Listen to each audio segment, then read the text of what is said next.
8 things this book will help you achieve. 1. Get out of a mental rut. Think new thoughts. Acquire new visions.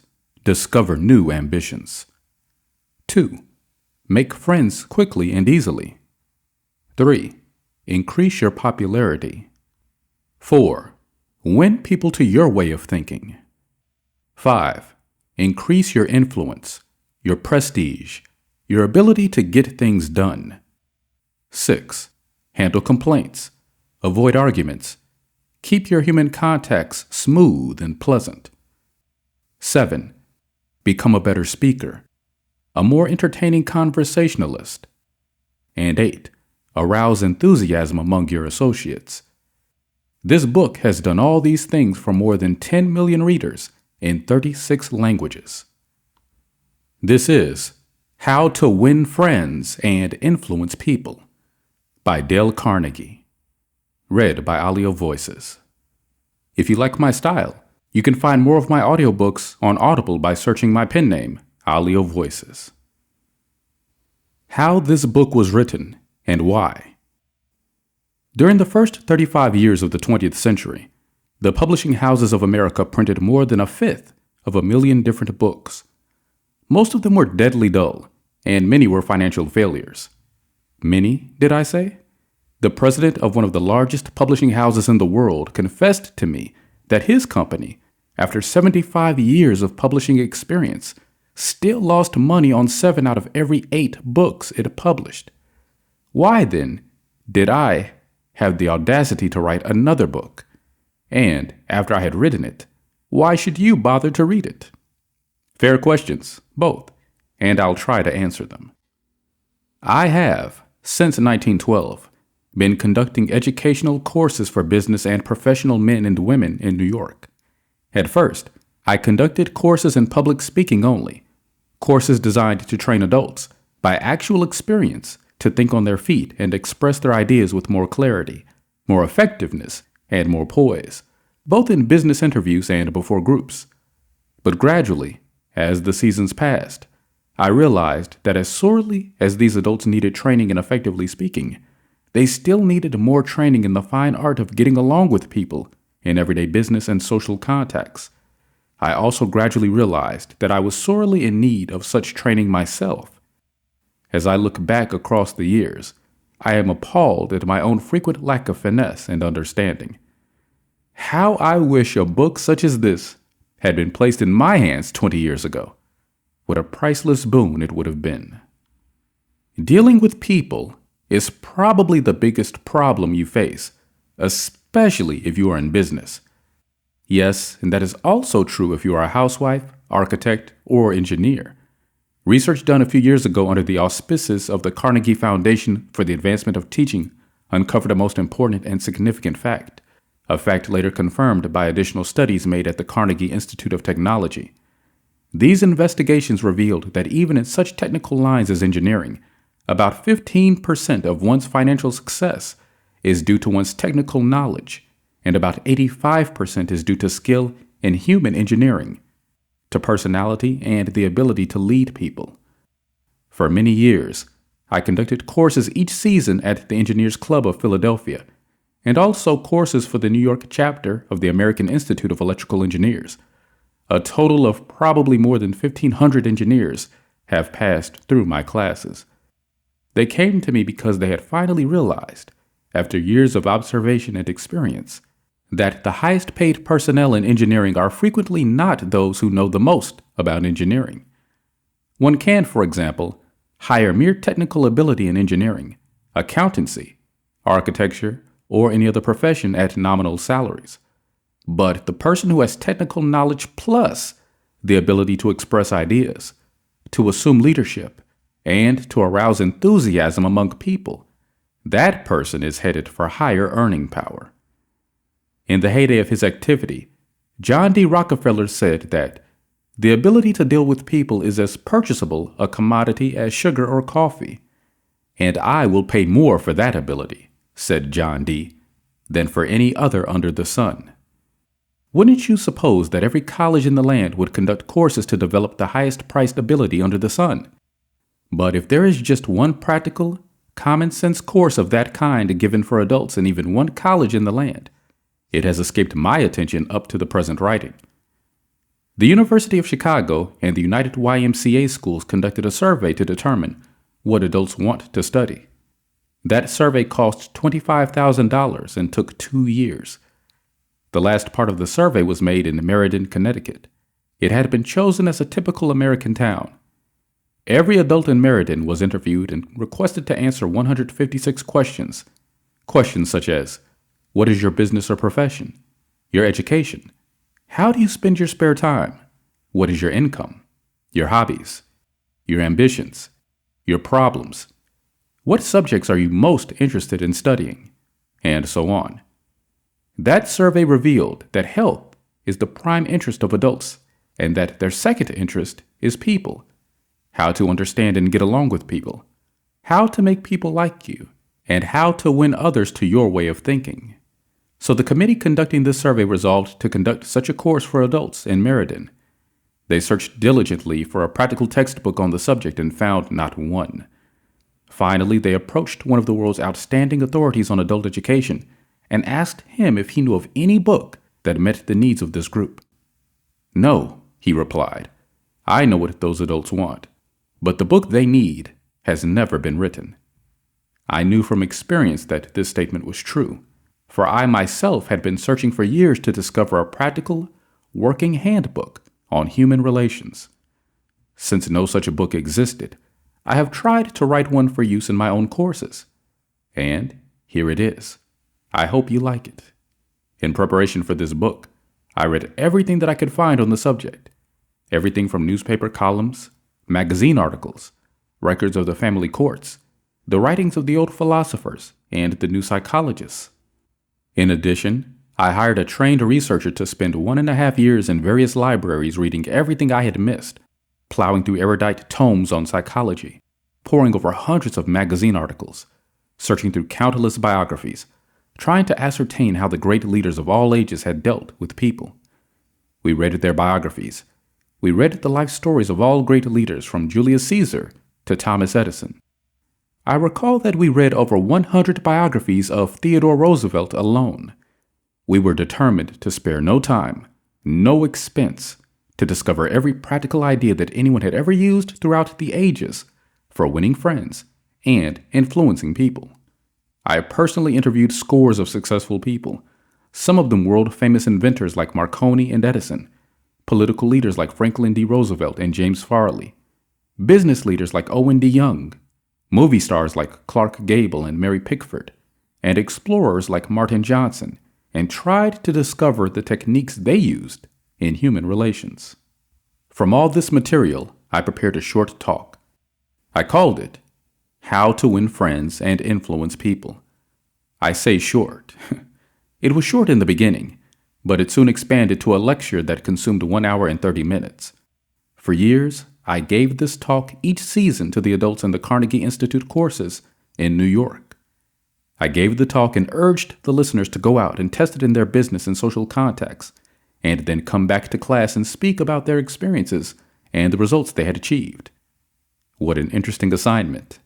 These men and women, hungry for self-improvement, were fascinated by the idea of working in a new kind of laboratory, the first and only laboratory of human relationships for adults that had ever existed. This book wasn't written in the usual sense of the word. It grew as a child grows. It grew and developed out of that laboratory, out of the experiences of thousands of adults. Years ago, we started with a set of rules printed on a card no larger than a postcard. The next season, we printed a larger card, then a leaflet, then a series of booklets, each one expanding in size and scope. After 15 years of experiment and research came this book. The rules we have set down here are not mere theories or guesswork. They work like magic. Incredible as it sounds, I have seen the application of these principles literally revolutionize the lives of many people. To illustrate, a man with 314 employees joined one of these courses. For years, he had driven and criticized and condemned his employees without stint or discretion. Kindness, words of appreciation and encouragement were alien to his lips. After studying the principles discussed in this book, this employer sharply altered his philosophy of life. His organization is now inspired with a new loyalty, a new enthusiasm, a new spirit of teamwork.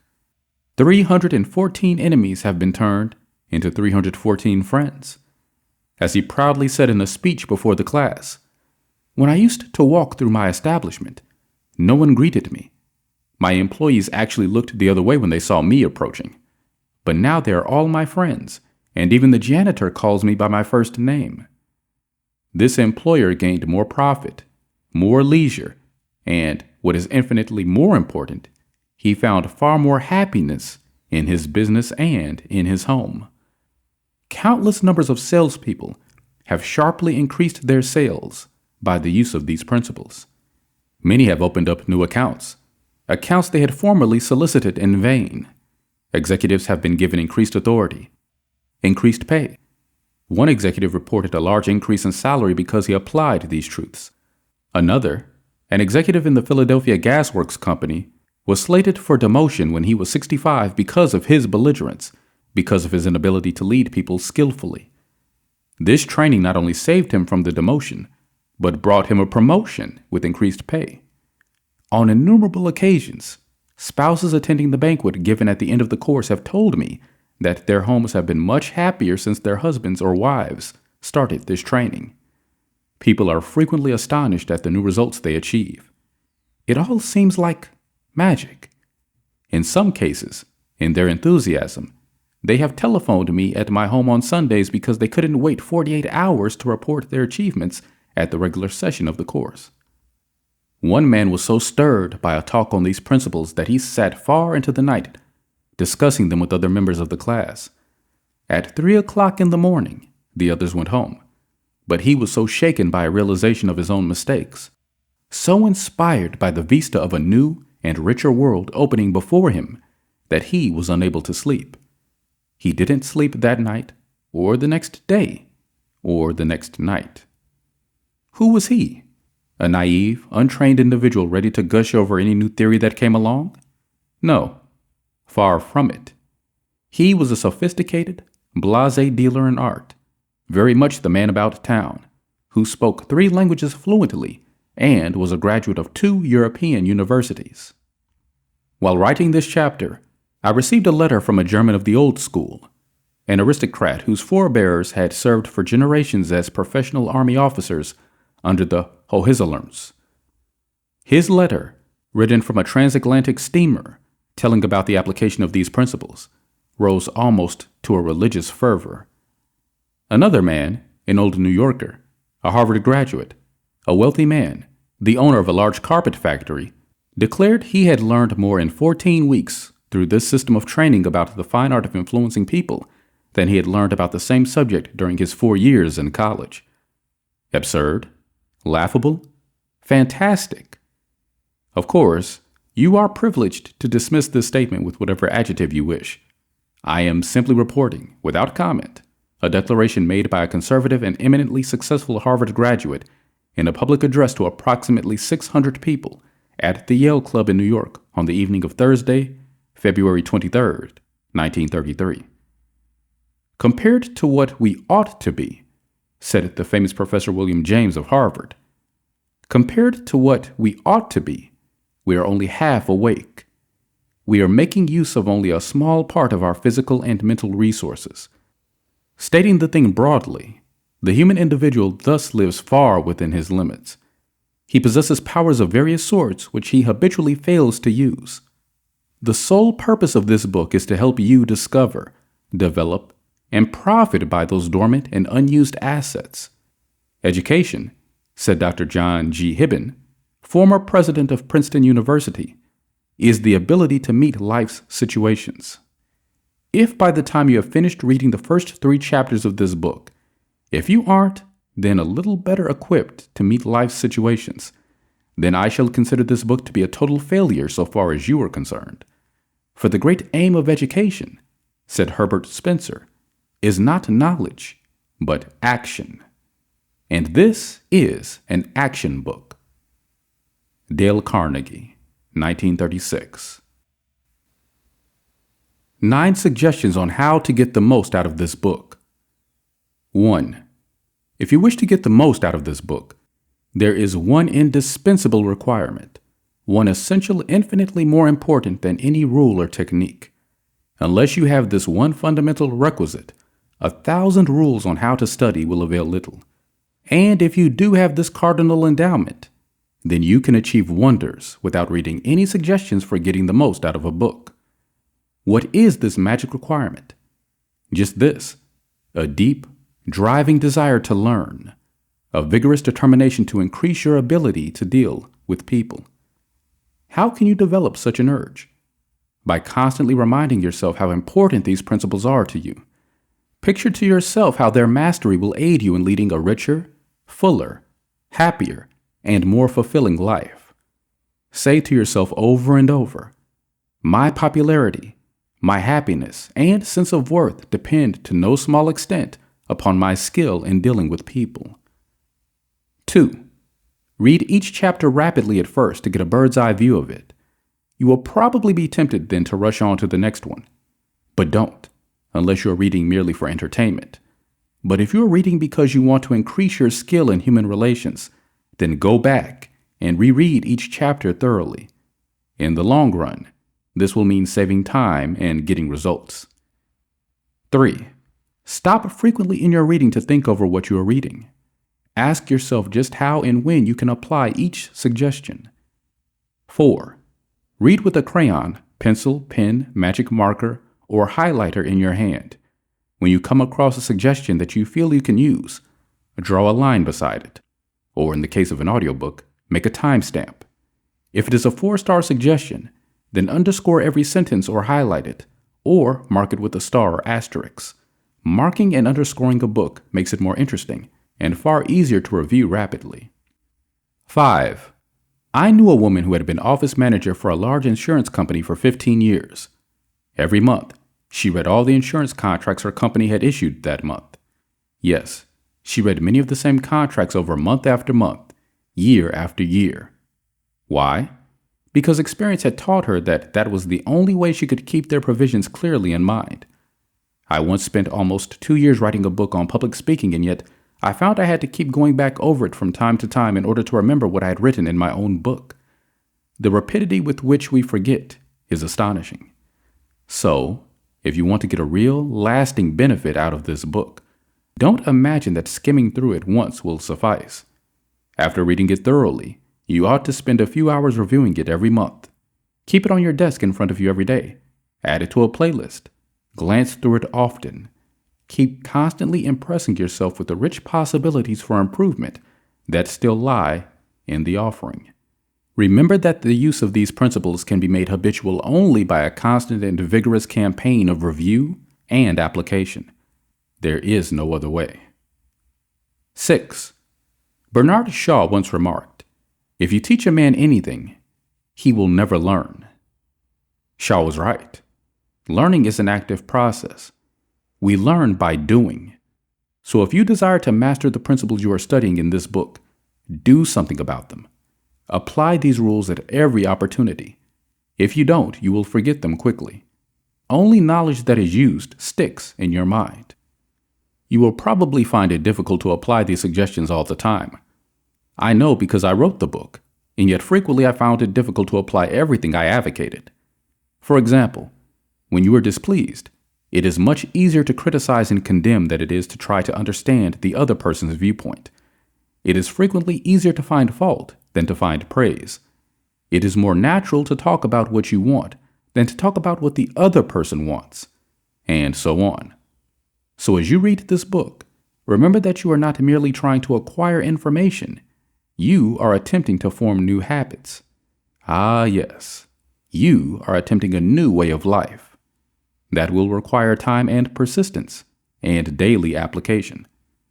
So refer to these pages often. Regard this as a working handbook on human relations. And whenever you are confronted with some specific problem, such as handling a child, winning your spouse to your way of thinking, or satisfying an irritated customer, hesitate about doing the natural thing, the impulsive thing. This is usually wrong. Instead, turn to these pages and review the paragraphs you have underscored. Then try these new ways and watch them achieve magic for you. 7. Offer your spouse, your child, or some business associate a dime or a dollar every time he or she catches you violating a certain principle. Make a lively game out of mastering these rules. 8. The president of an important Wall Street bank once described, in a talk before one of my classes, a highly efficient system he used for self-improvement. This man did not have much formal schooling, yet he had become one of the most important financiers in America, and he confessed that he owed most of his success to the constant application of his homemade system. This is what he does. I'll put it in his own words as accurately as I can remember. For years, I have kept an engagement book showing all the appointments I had during the day. My family never made any plans for me on Saturday night, because the family knew that I devoted a part of each Saturday evening to the illuminating process of self-examination and review and appraisal. After dinner, I went off by myself, opened my engagement book, and thought over all the interviews, discussions, and meetings that had taken place during the week. I asked myself, what mistakes did I make that time? What did I do that was right, and in what way could I have improved my performance? What lessons can I learn from that experience? I often found that this weekly review made me very unhappy. I was frequently astonished at my own blunders. Of course, as the years passed, these blunders became less frequent. Sometimes I was inclined to pat myself on the back a little after one of these sessions. This system of self-analysis, self-education, continued year after year, did more for me than any other one thing I have ever attempted. It helped me improve my ability to make decisions, and it aided me enormously in all my contacts with people. I cannot recommend it too highly. Why not use a similar system to check up on your application of the principles discussed in this book? If you do, two things will result. First, you will find yourself engaged in an educational process that is both intriguing and priceless. Second, you will find that your ability to meet and deal with people will grow enormously. 9. At the end of this book, take several blank pages and record your triumphs in the applications of these principles. Be specific. Give names, dates, results. Keeping such a record will inspire you to greater efforts, and how fascinating these entries will be when you come upon them by chance some evening years from now. In order to get the most out of this book, A. Develop a deep, driving desire to master the principles of human relations. B. Read each chapter twice before going on to the next one. C. As you read or listen, stop frequently to ask yourself how you can apply each suggestion. D. Underscore each important idea. E. Review this book each month. F. Apply these principles at every opportunity. Use this volume as a working handbook to help you solve your daily problems. G. Make a lively game out of your learning by offering some friend a dime or a dollar every time he or she catches you violating one of these principles. H. Check up each week on the progress you are making. Ask yourself what mistakes you have made, what improvement, what lessons you have learned for the future. I. Take notes showing how and when you have applied these principles in your life. Part 1. Fundamental Techniques in Handling People. 1. If you want to gather honey, don't kick over the beehive. On May 7, 1931, the most sensational manhunt New York City had ever known had come to its climax. After weeks of search, Two-Gun Crowley, the killer, the gunman who didn't smoke or drink, was at bay, trapped in his sweetheart's apartment on West End Avenue. 150 policemen and detectives laid siege to his top-floor hideaway. They chopped holes in the roof. They tried to smoke out Crowley, the cop killer, with tear gas. Then they mounted their machine guns on surrounding buildings, and for more than an hour, one of New York's fine residential areas reverberated with the crack of pistol fire and the rat-a-tat-tat of machine guns. Crowley, crouching behind an overstuffed chair, fired incessantly at the police. 10,000 excited people watched the battle. Nothing like it had ever been seen before on the sidewalks of New York. When Crowley was captured, Police Commissioner E.P. Mulrooney declared that the two-gun desperado was one of the most dangerous criminals ever encountered in the history of New York. "He will kill," said the commissioner, "at the drop of a feather." But how did two-gun Crowley regard himself? We know, because while the police were firing into his apartment, he wrote a letter addressed, "To whom it may concern," and as he wrote, the blood flowing from his wounds left a crimson trail on the paper. In this letter, Crowley said, "Under my coat is a weary heart, but a kind one that would do nobody any harm." A short time before this, Crowley had been having a necking party with his girlfriend on a country road out on Long Island. Suddenly, a policeman walked up to the car and said, "Let me see your license." Without saying a word, Crowley drew his gun and cut the policeman down with a shower of lead. As the dying officer fell, Crowley leaped out of the car, grabbed the officer's revolver, and fired another bullet into the prostrate body. And that was the killer who said, "Under my coat is a weary heart, but a kind one that would do nobody any harm." Crowley was sentenced to the electric chair. When he arrived at the death house in Sing Sing, did he say, "This is what I get for killing people"? No, he said, "This is what I get for defending myself." The point of the story is this: Two-Gun Crowley didn't blame himself for anything. Is that an unusual attitude among criminals? If you think so, listen to this. "I have spent the best years of my life giving people the lighter pleasures, helping them have a good time, and all I get is abuse. The existence of a hunted man." That's Al Capone speaking. Yes, America's most notorious public enemy, the most sinister gang leader who ever shot up Chicago. Capone didn't condemn himself. He actually regarded himself as a public benefactor, an unappreciated and misunderstood public benefactor. And so did Dutch Schultz before he crumpled up under gangster bullets in Newark. Dutch Schultz, one of New York's most notorious rats, said in a newspaper interview that he was a public benefactor, and he believed it. I have had some interesting correspondence with Louis Laws, who was warden of New York's infamous Sing Sing prison for many years, on this subject, and he declared that few of the criminals in Sing Sing regard themselves as bad men. They are just as human as you and I. So they rationalize. They explain. They can tell you why they had to crack a safe or be quick on the trigger finger. Most of them attempt by a form of reasoning, fallacious or logical, to justify their antisocial acts even to themselves, consequently stoutly maintaining that they should never have been imprisoned at all. If Al Capone, Two-Gun Crowley, Dutch Schultz, and the desperate men and women behind prison walls don't blame themselves for anything, what about the people with whom you and I come in contact? John Wanamaker, founder of the stores that bear his name, once confessed, "I learned 30 years ago that it is foolish to scold. I have enough trouble overcoming my own limitations without fretting over the fact that God has not seen fit to distribute evenly the gift of intelligence." Wanamaker learned this lesson early, but I personally had to blunder through this old world for a third of a century before it even began to dawn upon me that 99 times out of 100, people don't criticize themselves for anything, no matter how wrong it may be. Criticism is futile because it puts a person on the defensive and usually makes him strive to justify himself. Criticism is dangerous because it wounds a person's precious pride, hurts his sense of importance, and arouses resentment.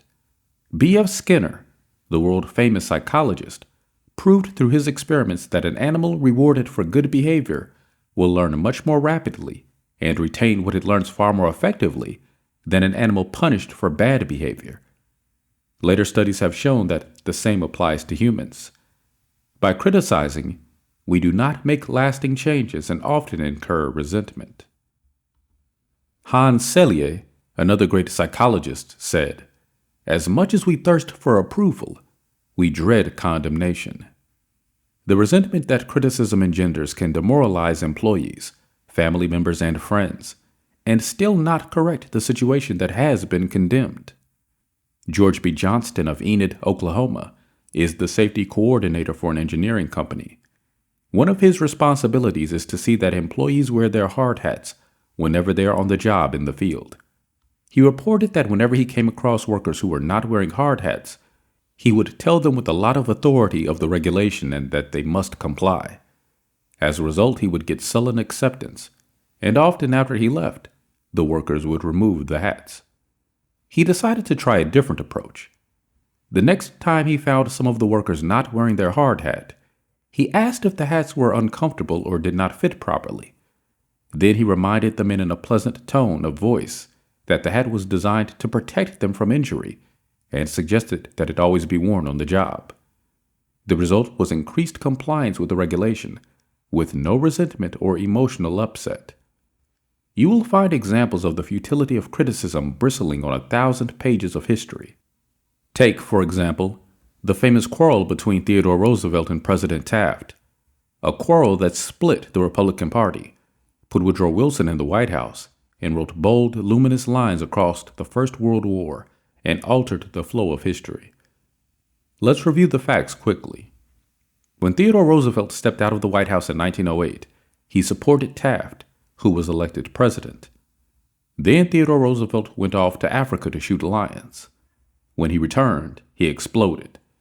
He denounced Taft for his conservatism, tried to secure the nomination for a third term himself, formed the Bull Moose Party, and all but demolished the GOP in the election that followed. William Howard Taft and the Republican Party carried only 2 states, Vermont and Utah, the most disastrous defeat the party had ever known. Theodore Roosevelt blamed Taft, but did President Taft blame himself? Of course not. With tears in his eyes, Taft said, "I don't see how I could have done any differently from what I have." Who was to blame, Roosevelt or Taft? Frankly, I don't know, and I don't care. The point I am trying to make is that all of Theodore Roosevelt's criticism didn't persuade Taft that he was wrong. It merely made Taft strive to justify himself and to reiterate with tears in his eyes, "I don't see how I could have done any differently than what I have." Or take the Teapot Dome oil scandal. It kept the newspapers ringing with indignation in the early 1920s. It rocked the nation. Within the memory of living men, nothing like it had ever happened before in American public life. Here are the bare facts of the scandal. Albert B. Fall, Secretary of the Interior in Harding's cabinet, was entrusted with the leasing of government oil reserves at Elk Hill and Teapot Dome, oil reserves that had been set aside for the future use of the Navy. Did Secretary Fall permit competitive bidding? No, sir. He handed the fat, juicy contract outright to his friend Edward L. Doheny. And what did Doheny do? He gave Secretary Fall what he was pleased to call a loan of $100,000. Then, in a high-handed manner, Secretary Fall ordered United States Marines into the district to drive off competitors whose adjacent wells were sapping oil right out of the Elk Hill reserves. These competitors, driven off their ground at the ends of guns and bayonets, rushed into court and blew the lid off the Teapot Dome scandal. A stench arose so vile that it ruined the Harding administration, nauseated an entire nation, threatened to wreck the Republican Party, and put Albert B. Fall behind prison doors. Fall was condemned viciously, condemned as few men in public life have ever been. Did he repent? Never. Years later, Herbert Hoover intimated in a public speech that President Harding's death had been due to mental anxiety and worry because a friend had betrayed him. When Mrs. Fall heard that, she sprang from her chair. She wept. She shook her fists at fate and screamed, "What? Harding betrayed by Fall? No, my husband never betrayed anyone. This whole house full of gold would not tempt my husband to do wrong. He is the one who has been betrayed and led to the slaughter and crucified." There you are. Human nature in action. Wrongdoers, blaming everybody but themselves. We are all like that. So when you and I are tempted to criticize someone tomorrow, Let's remember Al Capone, Two Gun Crowley, and Albert Fall. Let's realize that criticisms are like homing pigeons. They always return home. Let's realize that the person we are going to correct and condemn will probably justify himself or herself and condemn us in return. Or, like the gentle Taft will say, I don't see how I could have done any differently than what I have. On the morning of April 15, 1865, Abraham Lincoln lay dying in a hall bedroom of a cheap lodging house directly across the street from Ford's Theater, where John Wilkes Booth had shot him. Lincoln's long body lay stretched diagonally across a sagging bed that was too short for him. A cheap reproduction of Rosa Bonheur's famous painting The Horse Fair hung above the bed, and a dismal gas jet flickered yellow light. As Lincoln lay dying, Secretary of War Stanton said, "There lies the most perfect ruler of men that the world has ever seen." What was the secret of Lincoln's success in dealing with people? I studied the life of Abraham Lincoln for 10 years and devoted all of 3 years to writing and rewriting a book entitled Lincoln the Unknown. I believe I have made as detailed and exhaustive a study of Lincoln's personality and home life as it is possible for any person to make. I made a special study of Lincoln's method of dealing with people. Did he indulge in criticism? Oh, yes.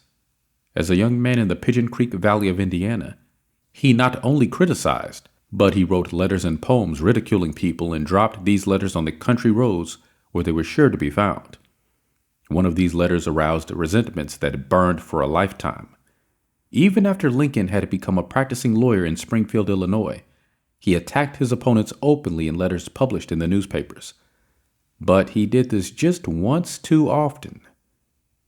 In the autumn of 1842, he ridiculed a vain, pugnacious politician by the name of James Shields. Lincoln lammed him through an anonymous letter published in Springfield Journal. The town roared with laughter. Shields, sensitive and proud, boiled with indignation. He found out who wrote the letter, leaped on his horse, started after Lincoln, and challenged him to fight a duel. Lincoln didn't want to fight. He was opposed to dueling, but he couldn't get out of it and save his honor.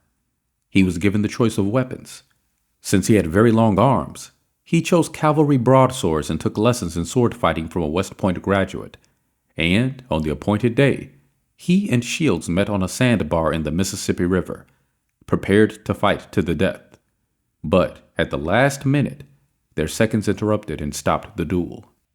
That was the most lurid personal incident in Lincoln's life. It taught him an invaluable lesson in the art of dealing with people. Never again did he write an insulting letter. Never again did he ridicule anyone. And from that time on, he almost never criticized anybody for anything. Time after time, during the Civil War, Lincoln put a new general at the head of the Army of the Potomac, and each one in turn, McClellan, Pope, Burnside, Hooker, Meade, blundered tragically and drove Lincoln to pacing the floor in despair.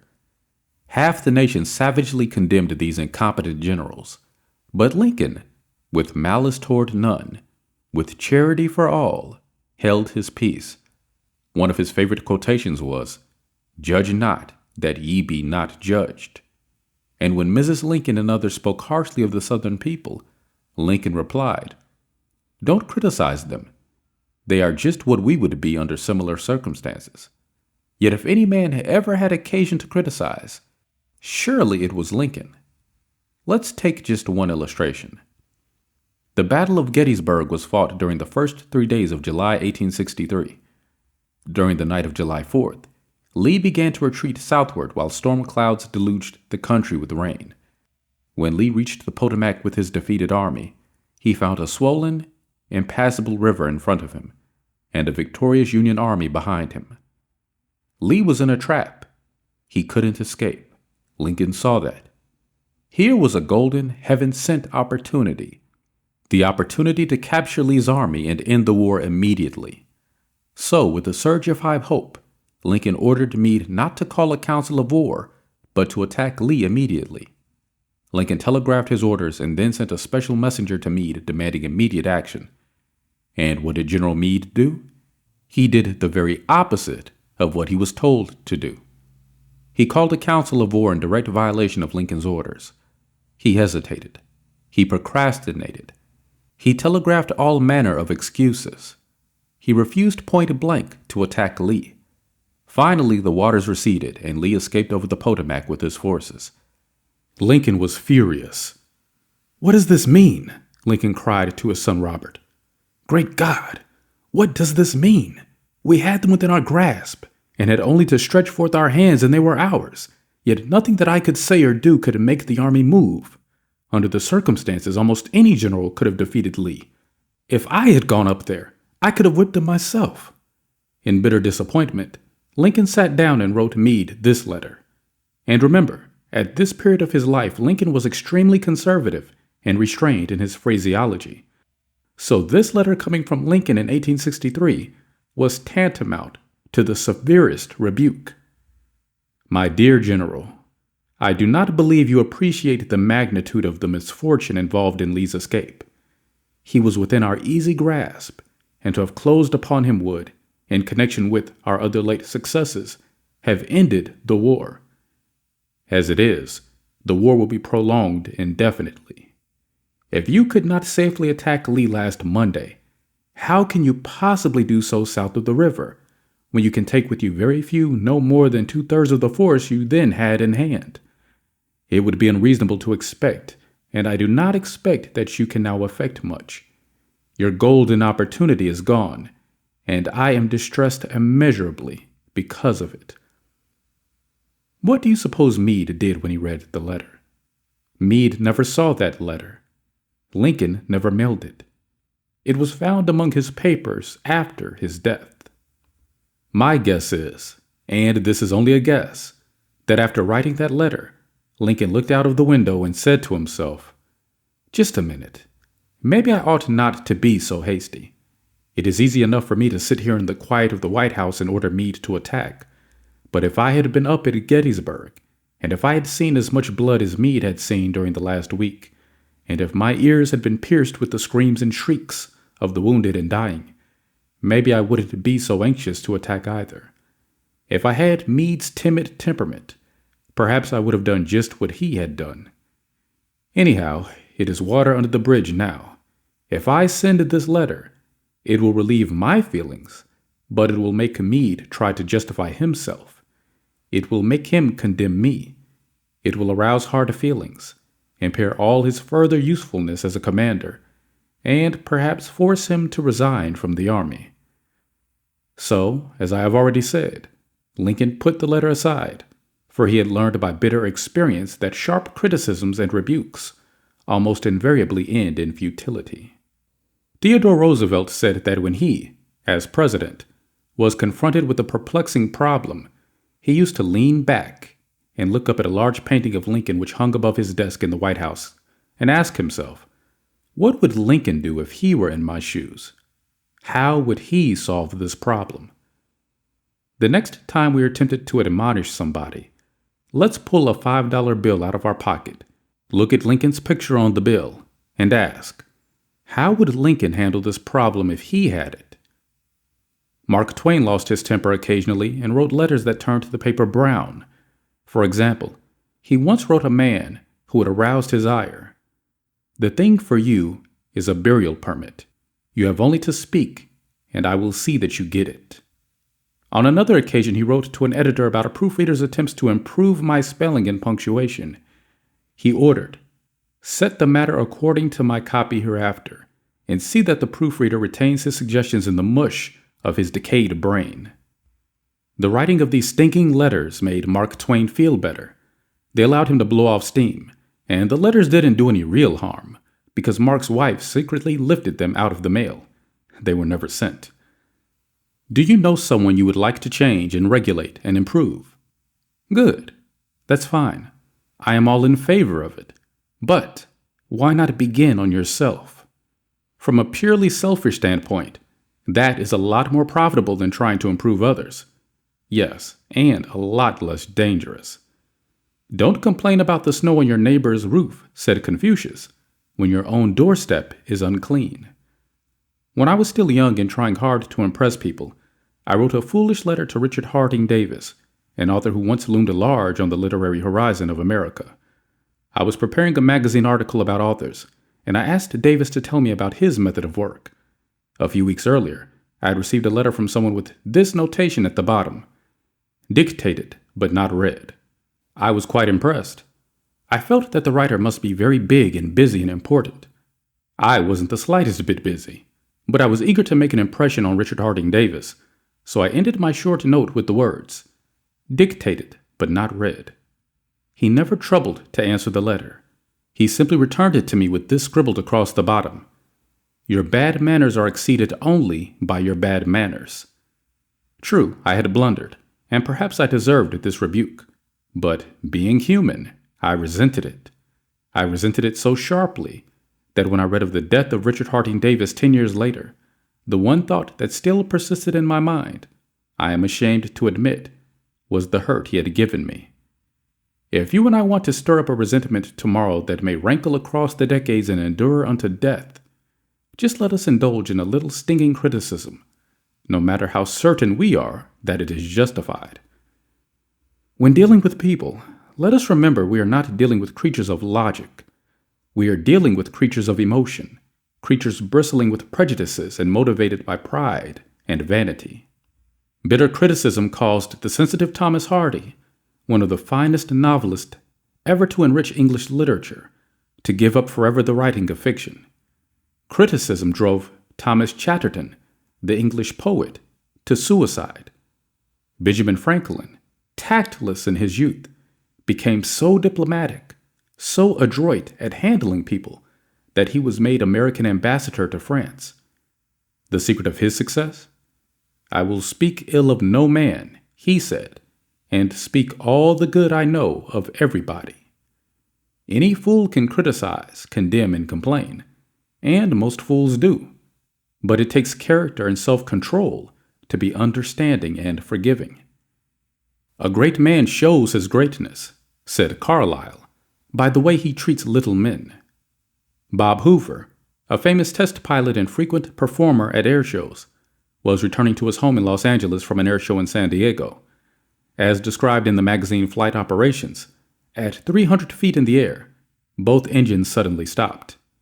By deft maneuvering, he managed to land the plane, but it was badly damaged, although nobody was hurt. Hoover's first act after the emergency landing was to inspect the airplane's fuel. Just as he suspected, the World War II propeller plane he had been flying had been fueled with jet fuel rather than gasoline. Upon returning to the airport, he asked to see the mechanic who had serviced his airplane. The young man was sick with the agony of his mistake. Tears streamed down his face as Hoover approached. He had just caused the loss of a very expensive plane and could have caused the loss of 3 lives as well. You can imagine Hoover's anger. One could anticipate the tongue-lashing that this proud and precise pilot would unleash for that carelessness. But Hoover didn't scold the mechanic. He didn't even criticize him. Instead, he put his big arm around the man's shoulder and said, "To show you I'm sure that you'll never do this again, I want you to service my F-51 tomorrow." Often parents are tempted to criticize their children. You would expect me to say, "Don't." But I will not. I am merely going to say, before you criticize them, read one of the classics of American journalism, Father Forgets. It first appeared as an editorial in the People's Home Journal. We are reprinting it here with the author's permission, as condensed in the Reader's Digest. Father Forgets is one of those little pieces which, dashed of in a moment of sincere feeling, strikes an echoing chord in so many readers as to become a perennial reprint favorite. Since its first appearance, Father Forgets has been reproduced, writes the author, W. Livingston Larned, in hundreds of magazines and house organs and in newspapers the country over. It has been reprinted almost as extensively in many foreign languages.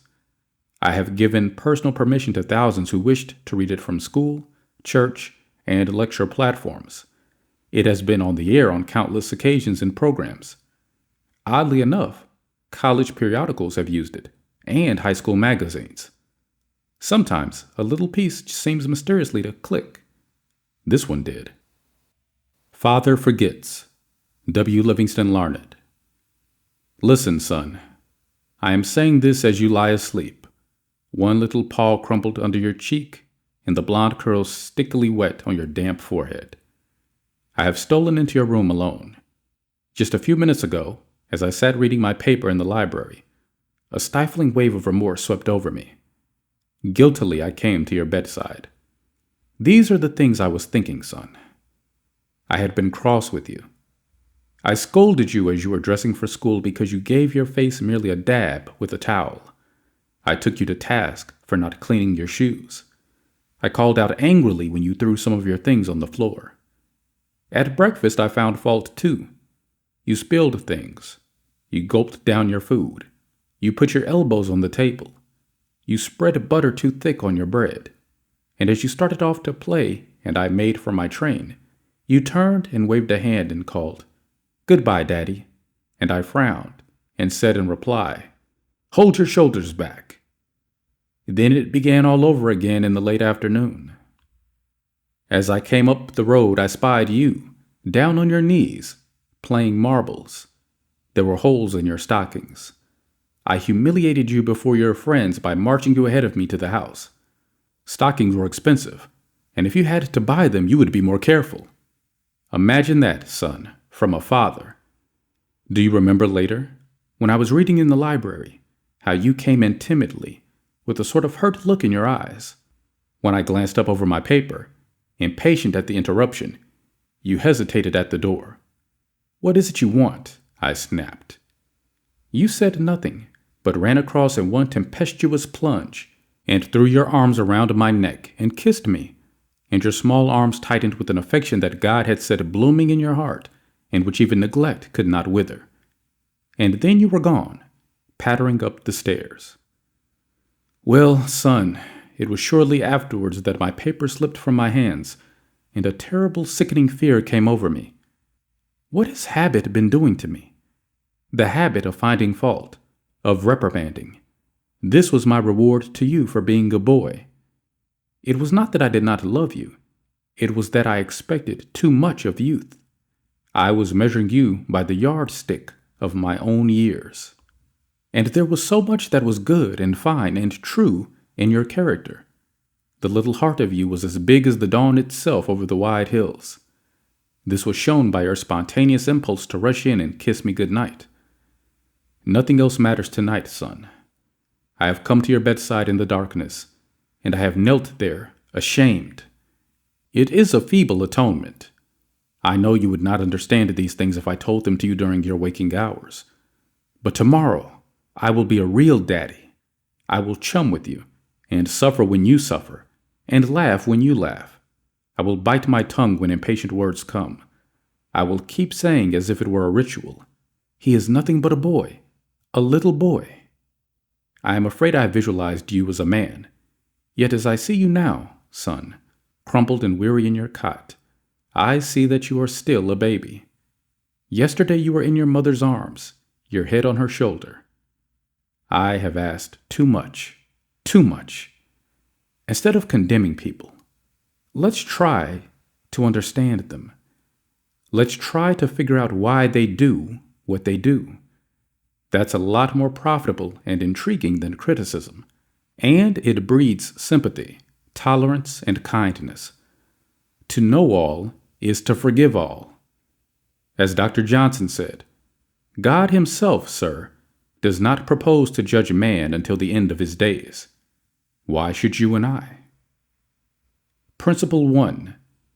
Don't criticize, condemn, or complain. 2. The big secret of dealing with people.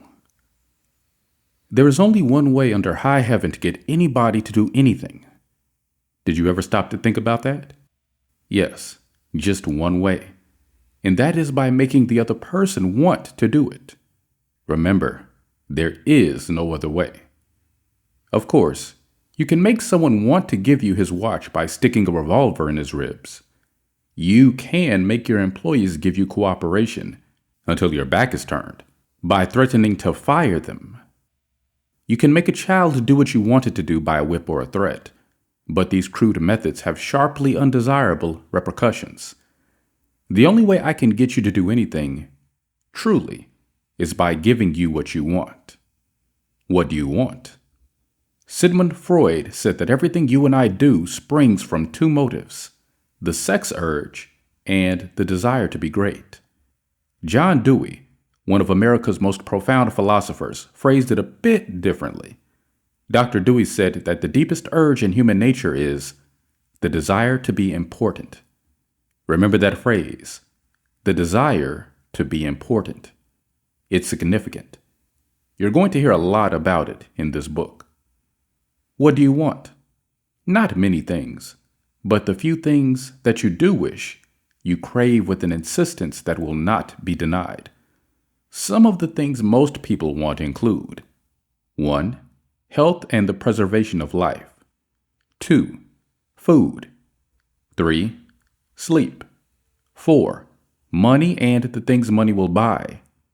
5. Life in the hereafter. 6. Sexual gratification. 7. The well-being of our children. And 8. A feeling of importance. Almost all of these wants are usually gratified, all except 1. But there is one longing, almost as deep, almost as imperious as the desire for food or sleep, which is seldom gratified. It is what Freud calls the desire to be great. It is what Dewey calls the desire to be important. Lincoln once began a letter saying, "Everybody likes a compliment." William James said, "The deepest principle in human nature is the craving to be appreciated." He didn't speak, mind you, of the wish or the desire or the longing to be appreciated. He said, the craving to be appreciated. Here is a gnawing and unfaltering human hunger, and the rare individual who honestly satisfies this heart hunger will hold people in the palm of his or her hand, and even the undertaker will be sorry when he dies. The desire for a feeling of importance is one of the chief distinguishing differences between mankind and the animals. To illustrate, when I was a farm boy out in Missouri, my father bred fine Duroc Jersey hogs and pedigreed white-faced cattle. We used to exhibit our hogs and cattle at the country fairs and livestock shows throughout the Midwest. We won first prizes by the score. My father pinned his blue ribbons on a sheet of white muslin, and when our friends or visitors came to the house, he would get out the long sheet of muslin. He would hold on one end, and I would hold on the other end while we exhibited the blue ribbons. The hogs didn't care about the ribbons they had won, but Father did. These prizes gave him a feeling of importance. If our ancestors hadn't had this burning urge for a feeling of importance, civilization would have been impossible. Without it, we should have been just about like animals. It was this desire for a feeling of importance that led an uneducated, poverty-stricken grocery clerk to study some law books he found in the bottom of a barrel of household plunder that he had bought for 50 cents. You have probably heard of this grocery clerk. His name was Lincoln. It was this desire for a feeling of importance that inspired Dickens to write his immortal novels. This desire inspired Sir Christopher Wren to design his symphonies in stone. This desire made Rockefeller amass millions that he never spent. And this same desire made the richest family in your town build a house far too large for its requirements. This desire makes you want to wear the latest styles, drive the newest cars, and talk about your brilliant children. It is this desire that lures many boys and girls into joining gangs and engaging in criminal activities. The average young criminal, according to E.P. Mulrooney, one-time police commissioner of New York, is filled with ego, and his first request after arrest is for those lurid newspapers that make him out a hero. The disagreeable prospect of serving time seems remote, so long as he can gloat over his likeness sharing space with pictures of sports figures, movie and TV stars, and politicians. If you tell me how you get your feeling of importance, I'll tell you what you are. That determines your character. That is the most significant thing about you. For example, John D. Rockefeller got his feeling of importance by giving money to erect a modern hospital in Peking, China, to care for millions of poor children whom he had never seen and never would see. Dillinger, on the other hand, got his feeling of importance by being a bandit, a bank robber, and killer. When the FBI agents were hunting him, he dashed into a farmhouse up in Minnesota and said, "I'm Dillinger." He was proud of the fact that he was public enemy number one. "I'm not going to hurt you, but I'm Dillinger," he said. Yes, the one significant difference between Dillinger and Rockefeller is how they got their feeling of importance.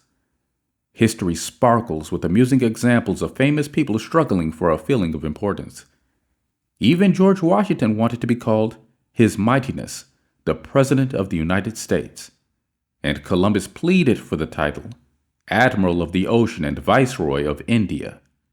Catherine the Great refused to open letters that were not addressed to Her Imperial Majesty, and Mrs. Lincoln, in the White House, turned upon Mrs. Grant like a tigress and shouted, "How dare you be seated in my presence until I invite you?" Our millionaires helped finance Admiral Byrd's expedition to the Antarctic in 1928, with the understanding that ranges of icy mountains would be named after them. And Victor Hugo aspired to have nothing less than the city of Paris renamed in his honor. Even Shakespeare, mightiest of the mighty, tried to add luster to his name by procuring a coat of arms for his family. People sometimes become invalids in order to win sympathy and attention and get a feeling of importance. For example, take Mrs. McKinley. She got a feeling of importance by forcing her husband, the President of the United States, to neglect important affairs of state while he reclined on the bed beside her for hours at a time, his arm around her, soothing her to sleep. She fed her gnawing desire for attention by insisting that he remain with her while she was having her teeth fixed, and once created a stormy scene when he had to leave her alone with the dentist while he kept an appointment with John Hay, his Secretary of State. The writer Mary Roberts Rinehart once told me of a bright, vigorous young woman who became an invalid in order to get a feeling of importance. "One day," said Mrs. Rinehart, "this woman had been obliged to face something. Her age, perhaps. The lonely years were stretching ahead, and there was little left for her to anticipate. She took to her bed, and for 10 years her old mother traveled to the 3rd floor and back, carrying trays, nursing her. Then one day the old mother, weary with service, lay down and died. For some weeks the invalid languished. Then she got up, put on her clothing, and resumed living again."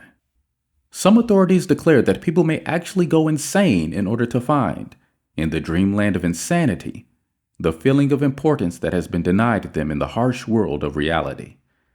There are more patients suffering from mental diseases in the United States than from all other diseases combined. What is the cause of insanity?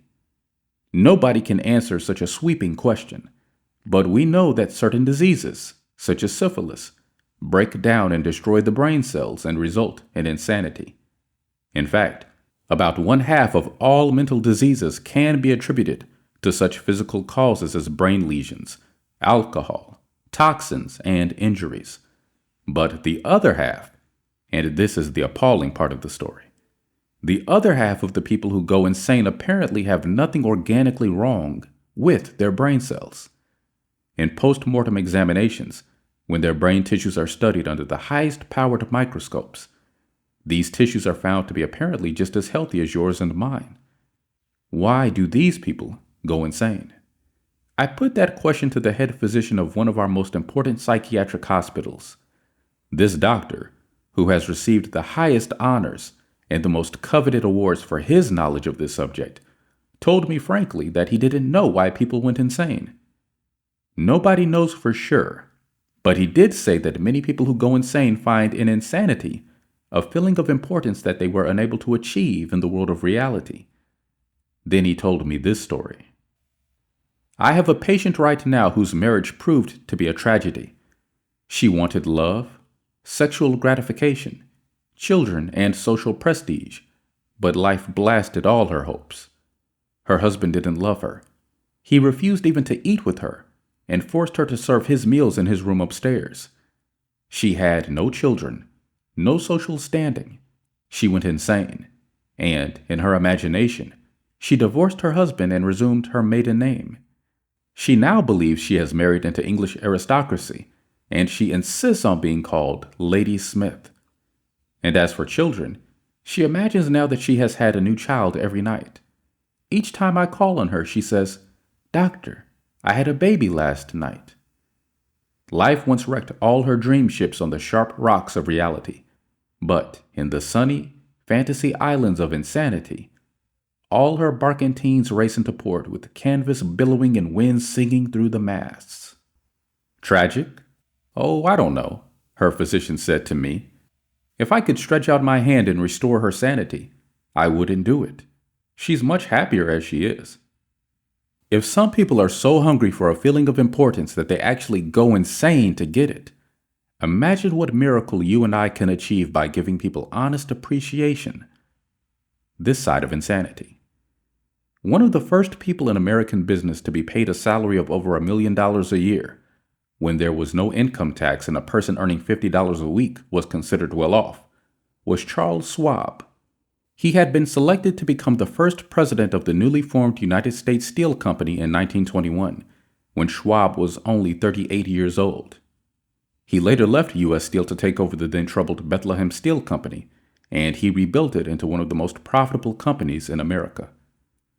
Why was he paid $1 million a year, or more than $3,000 a day? Why? Because he was a genius? No. Because he knew more about the manufacture of steel than other people? Nonsense. Charles Schwab told me himself that he had many men working for him who knew more about the manufacture of steel than he did. Schwab says that he was paid this salary largely because of his ability to deal with people. I asked him how he did it. Here is his secret set down in his own words. Words that ought to be cast in eternal bronze and hung in every home and school, every shop and office in the land. Words that children ought to memorize instead of wasting their time memorizing the conjugation of Latin verbs or the amount of the annual rainfall in Brazil. Words that will all but transform your life and mine if we will only live them. I consider my ability to arouse enthusiasm among my people, said Schwab, the greatest asset I possess, and the way to develop the best that is in a person is by appreciation and encouragement. There is nothing else that so kills the ambitions of a person as criticisms from superiors. I never criticize anyone. I believe in giving a person incentive to work. So I am anxious to praise but loath to find fault. If I like anything, I am hearty in my approbation and lavish in my praise. That is what Schwab did. But what do average people do? The exact opposite. If they don't like a thing, they bawl out their subordinates. If they do like it, they say nothing. As the old couplet says, once I did bad and that I heard ever. Twice I did good, but that I heard never. In my wide association in life, meeting with many and great people in various parts of the world, Schwab declared, I have yet to find the person, however great or exalted his station, who did not do better work and put forth greater effort under a spirit of approval than he would ever do under a spirit of criticism. That, he said, frankly, was one of the outstanding reasons for the phenomenal success he enjoyed.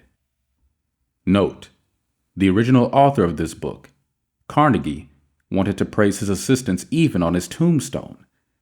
He wrote an epitaph for himself which read, Here lies one who knew how to get around him men who were cleverer than himself. Sincere appreciation was one of the secrets of the first John D. Rockefeller's success in handling men. For example, when one of his partners, Edward T. Bedford, lost $1 million for the firm by a bad buy in South America, John D. might have criticized. But he knew Bedford had done his best, and the incident was closed. So Rockefeller found something to praise. He congratulated Bedford because he had been able to save 60% of the money he had invested. That's splendid, said Rockefeller. We don't always do as well as that upstairs. I have among my clippings a story that I know never happened, but it illustrates a truth, so I'll repeat it. According to this silly story, a farm woman, at the end of a heavy day's work, set before her menfolks a heaping pile of hay, and when they indignantly demanded whether she had gone crazy, she replied, "Why, how did I know you'd notice?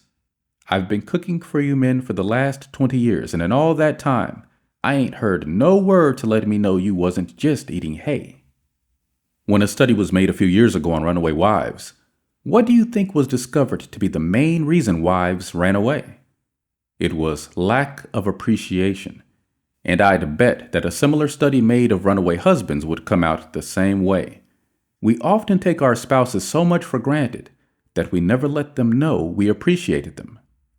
A member of one of our classes told of a request made by his wife.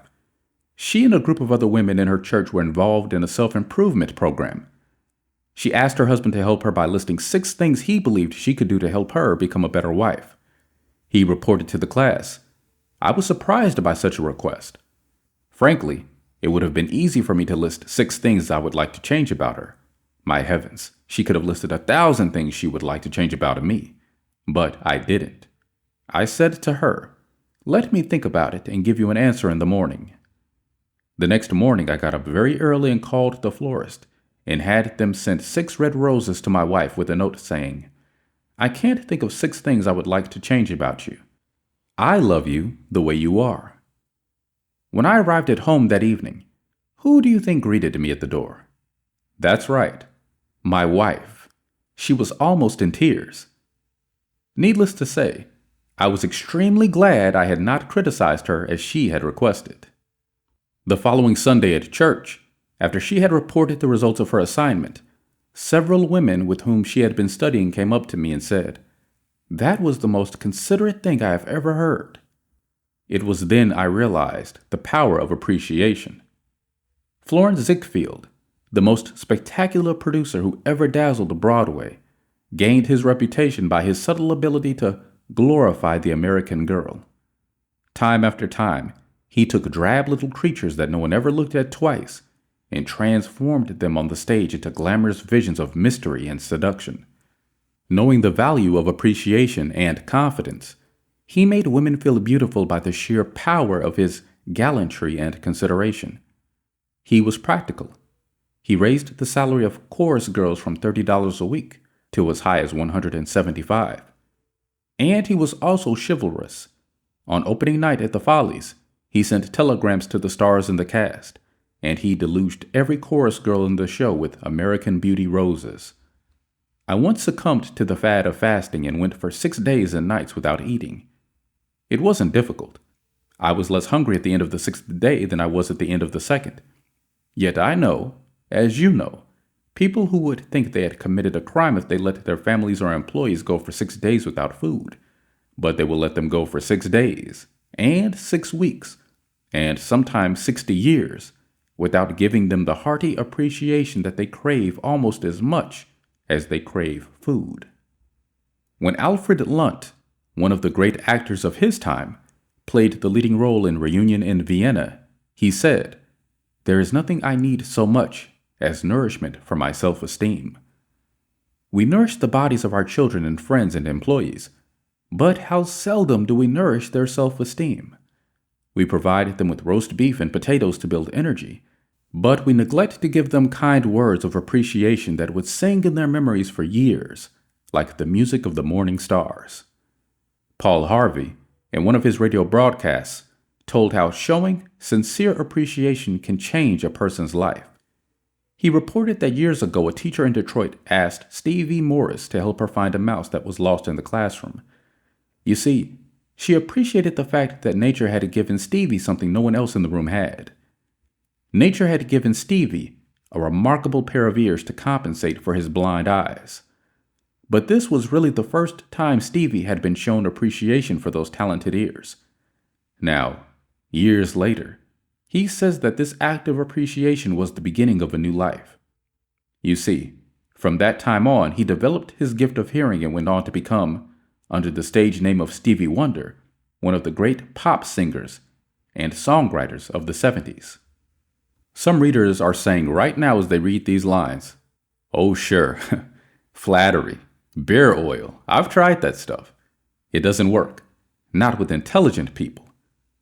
Of course, flattery seldom works with discerning people. It is shallow, selfish, and insincere. It ought to fail and usually does. True, some people are so hungry, so thirsty for appreciation that they will swallow anything, just as a starving man will eat grass and fishworms. Even Queen Victoria was susceptible to flattery. Prime Minister Benjamin Disraeli confessed that he put it on thick in dealing with the Queen. To use his exact words, he said he spread it on with a trowel. But Disraeli was one of the most polished, deft, and adroit men who ever ruled the far-flung British Empire. He was a genius in his line. What would work for him wouldn't necessarily work for you and me. In the long run, flattery will do you more harm than good. Flattery is counterfeit, and like counterfeit money, it will eventually get you into trouble if you pass it to someone else. The difference between appreciation and flattery? That's simple. One is sincere, and the other insincere. One comes from the heart out, the other from the teeth out. One is unselfish, the other is selfish. One is universally admired, the other universally condemned. I recently saw a bust of Mexican hero General Alvaro Obregón in the Chapultepec Palace in Mexico City. Below the bust are carved these wise words from General Obregón's philosophy. Don't be afraid of enemies who attack you. Be afraid of the friends who flatter you. No. I am not suggesting flattery. Far from it. I'm talking about a new way of life. Let me repeat. I am talking about a new way of life.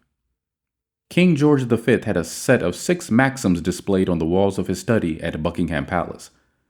One of these maxims said, "Teach me neither to proffer nor receive cheap praise." That's all flattery is, cheap praise. I once read a definition of flattery that may be worth repeating. Flattery is telling the other person precisely what they think about themselves. Use what language you will, said Ralph Waldo Emerson, but you can never say anything but what you are. If all we had to do was flatter, everybody would catch on and we would all be experts in human relations.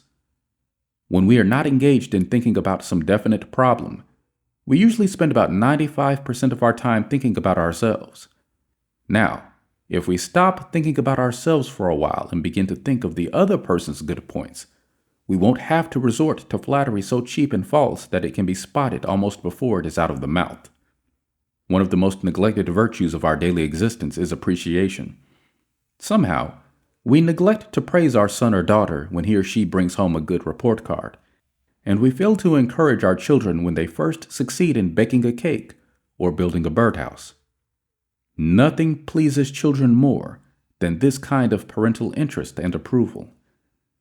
The next time you enjoy filet mignon at the club, send word to the chef that it was excellently prepared, and when a tired salesperson shows you unusual courtesy, please mention it.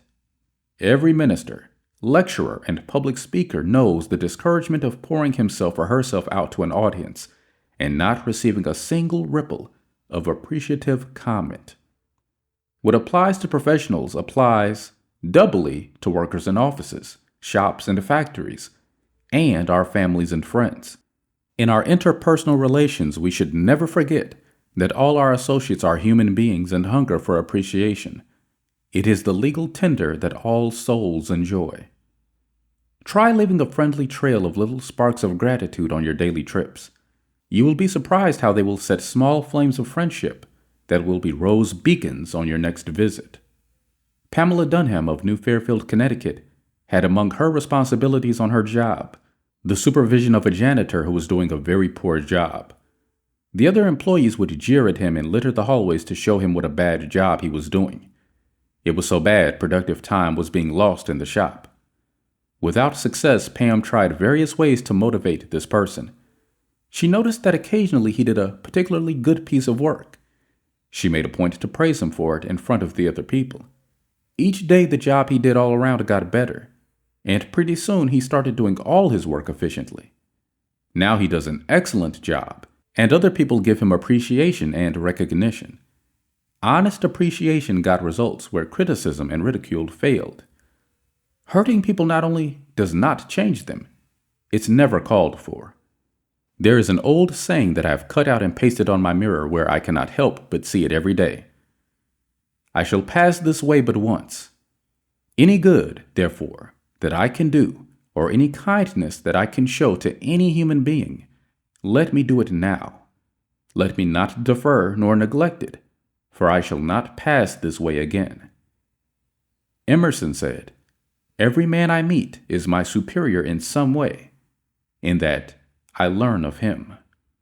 If that was true of Emerson, isn't it likely to be 1,000 times more true of you and me?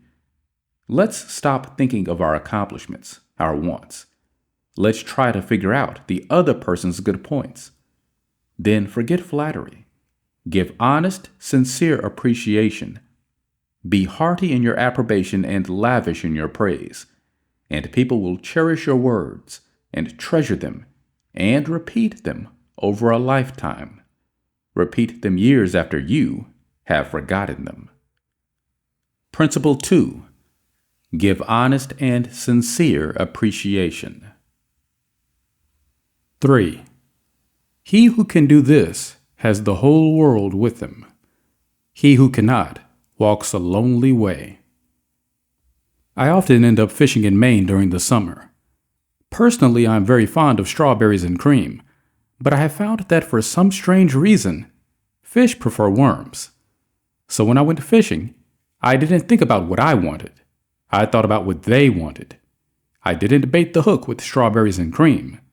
Instead, I dangled a worm or a grasshopper in front of the fish and said, "Wouldn't you like to have that?" Why not use the same common sense when fishing for people? That is what Lloyd George, Great Britain's Prime Minister during World War I, did. When someone asked him how he managed to stay in power after the other wartime leaders, Wilson, Orlando, and Clemenceau, had been forgotten, he replied that if his staying on top might be attributed to any one thing, it would be to his having learned that it was necessary to bait the hook to suit the fish. Why talk about what we want? That's childish, absurd. Of course you are interested in what you want. You are eternally interested in it. But no one else is. The rest of us are just like you. We are interested in what we want. So the only way on earth to influence other people is to talk about what they want and show them how to get it. Remember that tomorrow when you are trying to get somebody to do something.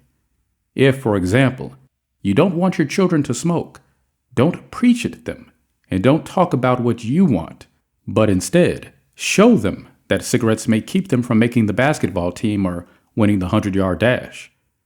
This is a good thing to remember regardless of whether you are dealing with children or calves or chimpanzees. For example, one day Ralph Waldo Emerson and his son tried to get a calf into the barn, but they made the common mistake of thinking only of what they wanted. Emerson pushed and his son pulled.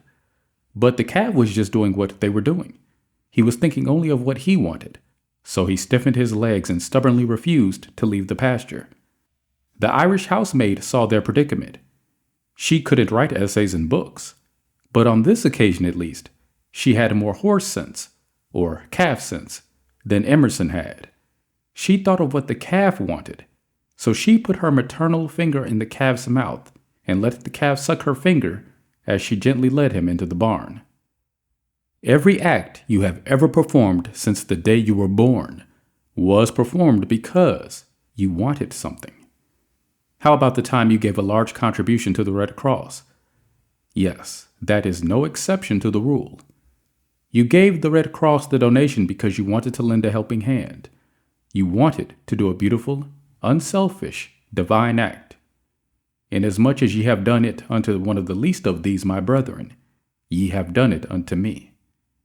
If you hadn't wanted that feeling more than you wanted your money, you would not have made the contribution.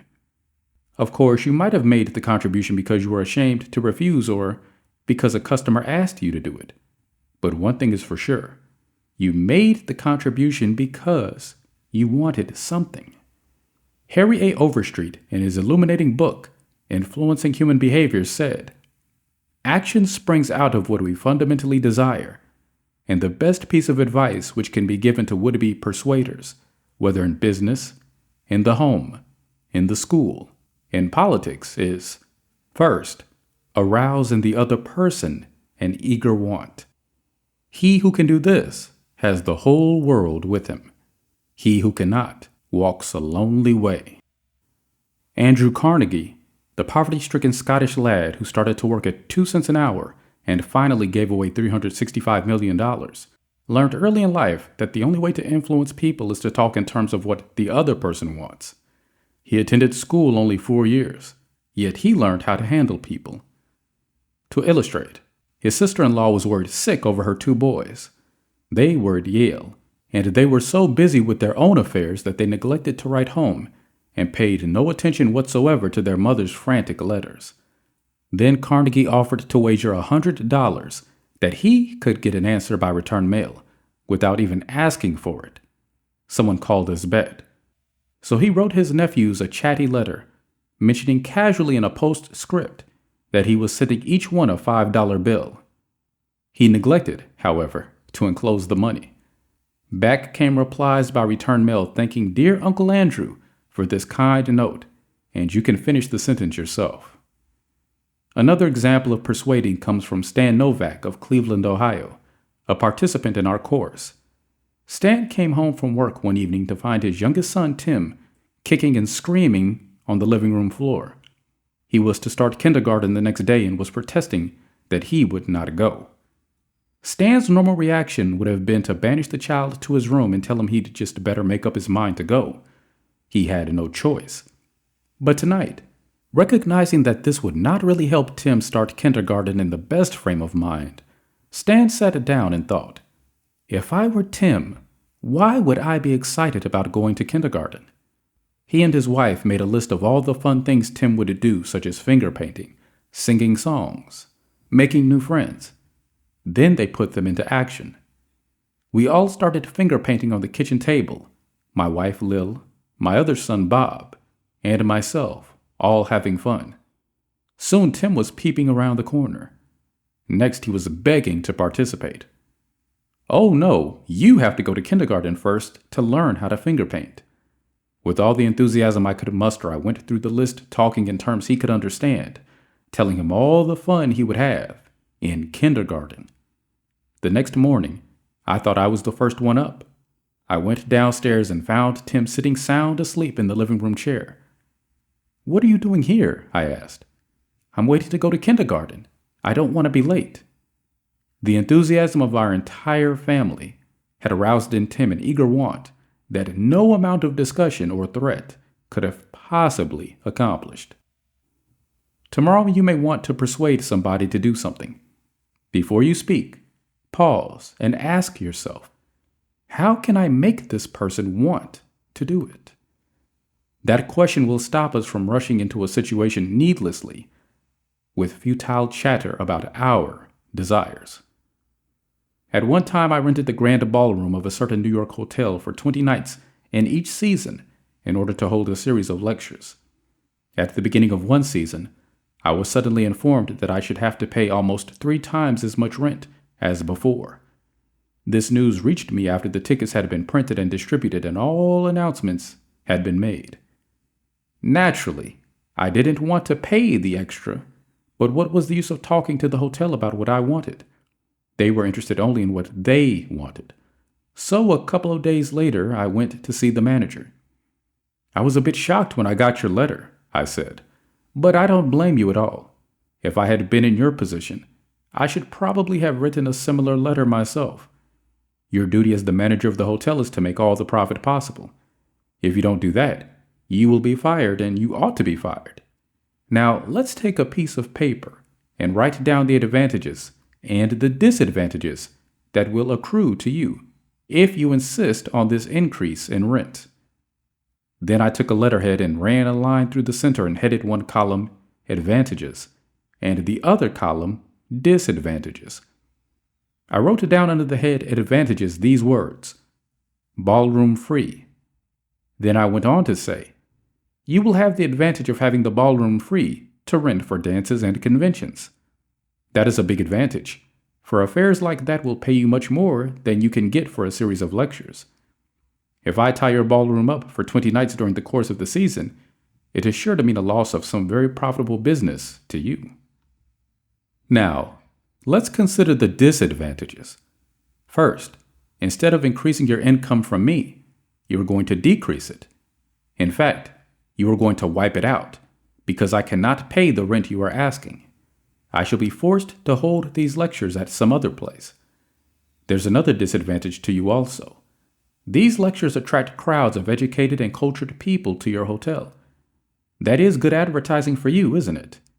In fact, if you spent $5,000 advertising in the newspapers, you couldn't bring as many people to look at your hotel as I can bring by these lectures. That is worth a lot to a hotel, isn't it? As I talked, I wrote these two disadvantages under the proper heading and handed the sheet of paper to the manager saying, I wish you would carefully consider both the advantages and disadvantages that are going to accrue to you, and then give me your final decision. I received a letter the next day informing me that my rent would be increased by only 50% instead of 300%. Mind you, I got this reduction without saying a word about what I wanted. I talked all the time about what the other person wanted and how he could get it. Suppose I had done the human, natural thing. Suppose I had stormed into his office and said, What do you mean by raising my rent 300% when you know the tickets have been printed and the announcements made? 300%? Ridiculous. I'm not paying that. What would have happened then? An argument would have begun to steam and boil and sputter. And you know how arguments end. Even if I had convinced him he was wrong, his pride would have made it difficult for him to back down and give in. Here is one of the best bits of advice ever given about the fine art of human relationships. If there is any one secret of success, said Henry Ford, it lies in the ability to get the other person's point of view and see things from that person's angle as well as from your own. That is so good, I want to repeat it. If there is any one secret of success, it lies in the ability to get the other person's point of view and see things from that person's angle as well as from your own. That is so simple, so obvious, that anyone ought to see the truth of it at a glance, yet 90% of the people on this earth ignore it 90% of the time. An example? Look at the letters that come across your desk tomorrow morning, and you will find that most of them violate this important canon of common sense. Take this one, a letter written by the head of the radio department of an advertising agency with offices scattered across the continent. This letter was sent to the managers of local radio stations throughout the country. This letter also includes my reactions to each paragraph. Mr. John Blank of Blankville, Indiana. Dear Mr. Blank, the X company desires to retain its position in advertising agency leadership in the radio field. Who cares about what your company desires? This is my reaction. I am worried about my own problems. The bank is foreclosing the mortgage on my house. The bugs are destroying the hollyhocks. The stock market tumbled yesterday. I missed the 8:15 this morning. I wasn't invited to the Joneses' dance last night. The doctor tells me I have high blood pressure and neuritis and dandruff. And then what happens? I come to the office this morning worried, open my mail, and here is some little whippersnapper off in New York yapping about what his company wants. If he only realized what sort of impression his letter makes, he would get out of the advertising business and start manufacturing sheep dip. This agency's national advertising accounts were the bulwark of the network. Our subsequent clearances of station time have kept us at the top of agencies year after year. My reaction? You are big and rich and right at the top, are you? So what? I don't give two whoops in Hades if you're as big as General Motors and General Electric and the general staff of the U.S. Army all combined. If you had as much sense as a half-witted hummingbird, you would realize that I am interested in how big I am, not how big you are. And all this talk about your enormous success makes me feel small and unimportant. We desire to service our accounts with the last word on radio station information. My reaction? You desire? You unmitigated ass. I'm not interested in what you desire or what the President of the U.S. desires. Let me tell you once and for all that I am interested in what I desire, and you haven't said a word about that yet in this absurd letter of yours. Will you therefore put the blank company on your preferred list for weekly station information, every single detail that will be useful to an agency in intelligently booking time? Preferred list. You have nerve. You make me feel insignificant by your big talk about your company, and then you ask me to put you on a preferred list, and you don't even say please when you ask it. From there, the letter concludes with a prompt acknowledgement of this letter, giving us your latest doings, will be mutually helpful. This fool. You mail me a cheap form letter, a letter scattered far and wide like the autumn leaves, and you have the gall to ask me, when I am worried about the mortgage and the hollyhocks and my blood pressure, to sit down and dictate a personal note acknowledging your form letter, and you ask me to do it promptly. What do you mean promptly? Don't you know that I'm just as busy as you are? Or at least I like to think I am. And while we're on the subject, who gave you the lordly right to order me around? You say it will be mutually helpful. At last, you have begun to see my viewpoint, but you are vague about how it will be to my advantage. Very truly yours, John Doe, Manager Radio Department. P.S. The enclosed reprint from the Blankville Journal will be of interest to you, and you may want to broadcast it over your station. Finally, down here in the postscript, you mentioned something that may help me solve one of my problems. Why didn't you begin your letter with, but what's the use? Any advertising man who is guilty of perpetrating such drivel as you have sent me has something wrong with his medulla oblongata. You don't need a letter giving our latest doings. What you need is a quart of iodine in your thyroid gland. Now, if people who devote their lives to advertising and who pose as experts in the art of influencing people to buy, if they write a letter like that, what can we expect from the butcher and the baker or the auto mechanic? Here is another letter, written by the superintendent of a large freight terminal to a student of this course, Edward Vermeulen. What effect did this letter have on the man to whom it was addressed? Read it, and then I'll tell you. A. Zarega Sons, Incorporated, 28 Front Street, Brooklyn, New York, 11201. Attention, Mr. Edward Vermeulen.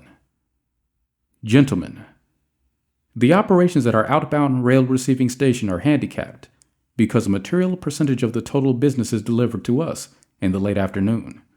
This condition results in congestion, overtime on the part of our forces, delays to trucks, and in some cases, delays to freight.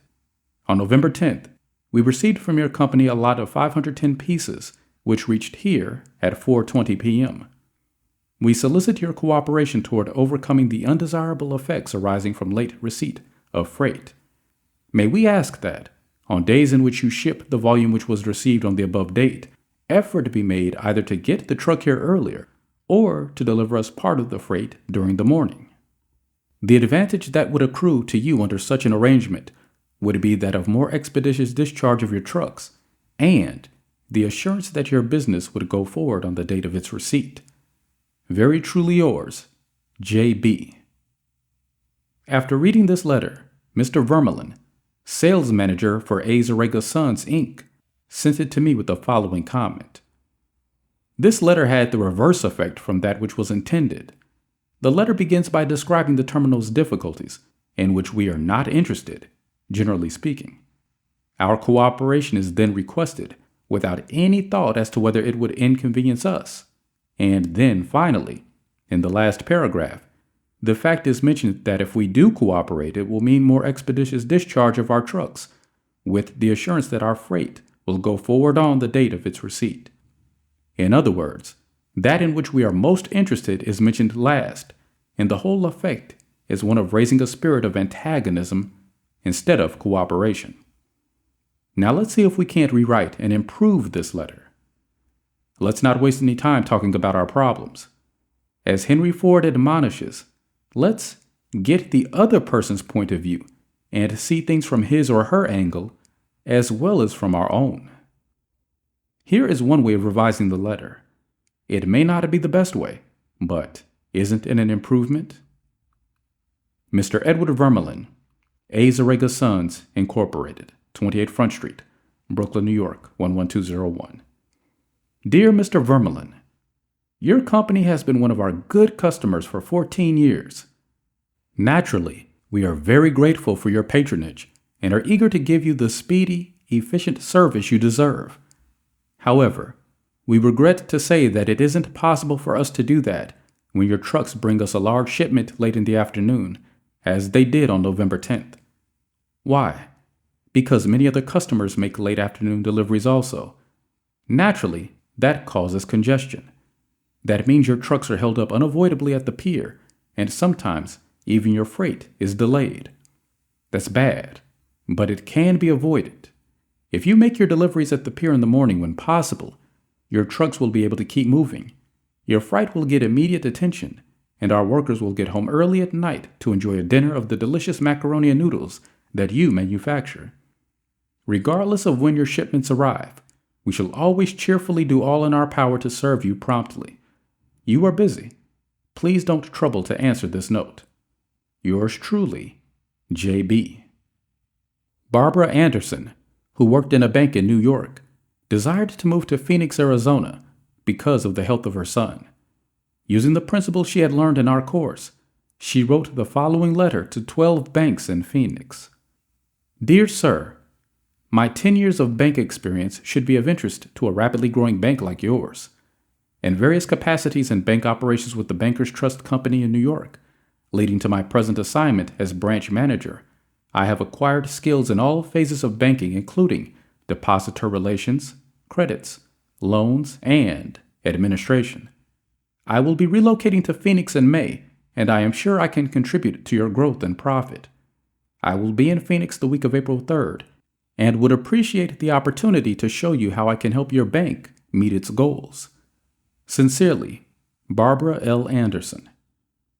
Do you think Mrs. Anderson received any response from that letter? 11 of the 12 banks invited her to be interviewed, and she had a choice of which banks offered to accept. Why? Mrs. Anderson did not state what she wanted, but wrote in the letter how she could help them and focused on their wants, not her own. Thousands of salespeople are pounding the pavements today, tired, discouraged, and underpaid. Why? Because they are always thinking only of what they want. They don't realize that neither you nor I want to buy anything. If we did, we would go out and buy it. But both of us are eternally interested in solving our problems. And if salespeople can show us how their services or merchandise will help us solve our problems, they won't need to sell us. We'll buy. And customers like to feel that they are buying, not being sold. Yet many salespeople spend a lifetime in selling without seeing things from the customer's angle. For example, for many years I lived in Forest Hills, a little community of private homes in the center of Greater New York. One day as I was rushing to the station, I happened to meet a real estate operator who had bought and sold property in that area for many years. He knew Forest Hills well, so I quickly asked him whether or not my stucco house was built with metal lath or hollow tile. He said he didn't know and told me what I already knew, that I could find out by calling the Forest Hills Garden Association. The following morning, I received a letter from him. Did he give me the information I wanted? He could have gotten it in 60 seconds by a telephone call, but he didn't. He told me again that I could get it by telephoning, and then asked me to let him handle my insurance. He was not interested in helping me. He was interested only in helping himself. J. Howard Lucas of Birmingham, Alabama, tells how two salespeople from the same company handled the same type of situation. He reported, "Several years ago, I was on the management team of a small company. Headquartered near us was the district office of a large insurance company. Their agents were assigned territories, and our company was assigned to two agents, whom I shall refer to as Carl and John. One morning, Carl dropped by our office and casually mentioned that his company had just introduced a new life insurance policy for executives and thought we might be interested later on, and he would get back to us when he had more information on it. The same day, John saw us on the sidewalk while returning from a coffee break, and he shouted, "Hey, Luke, hold up. I have some great news for you guys."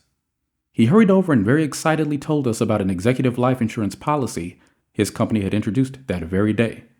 It was the same policy that Carl had casually mentioned. He wanted us to have one of the first issued.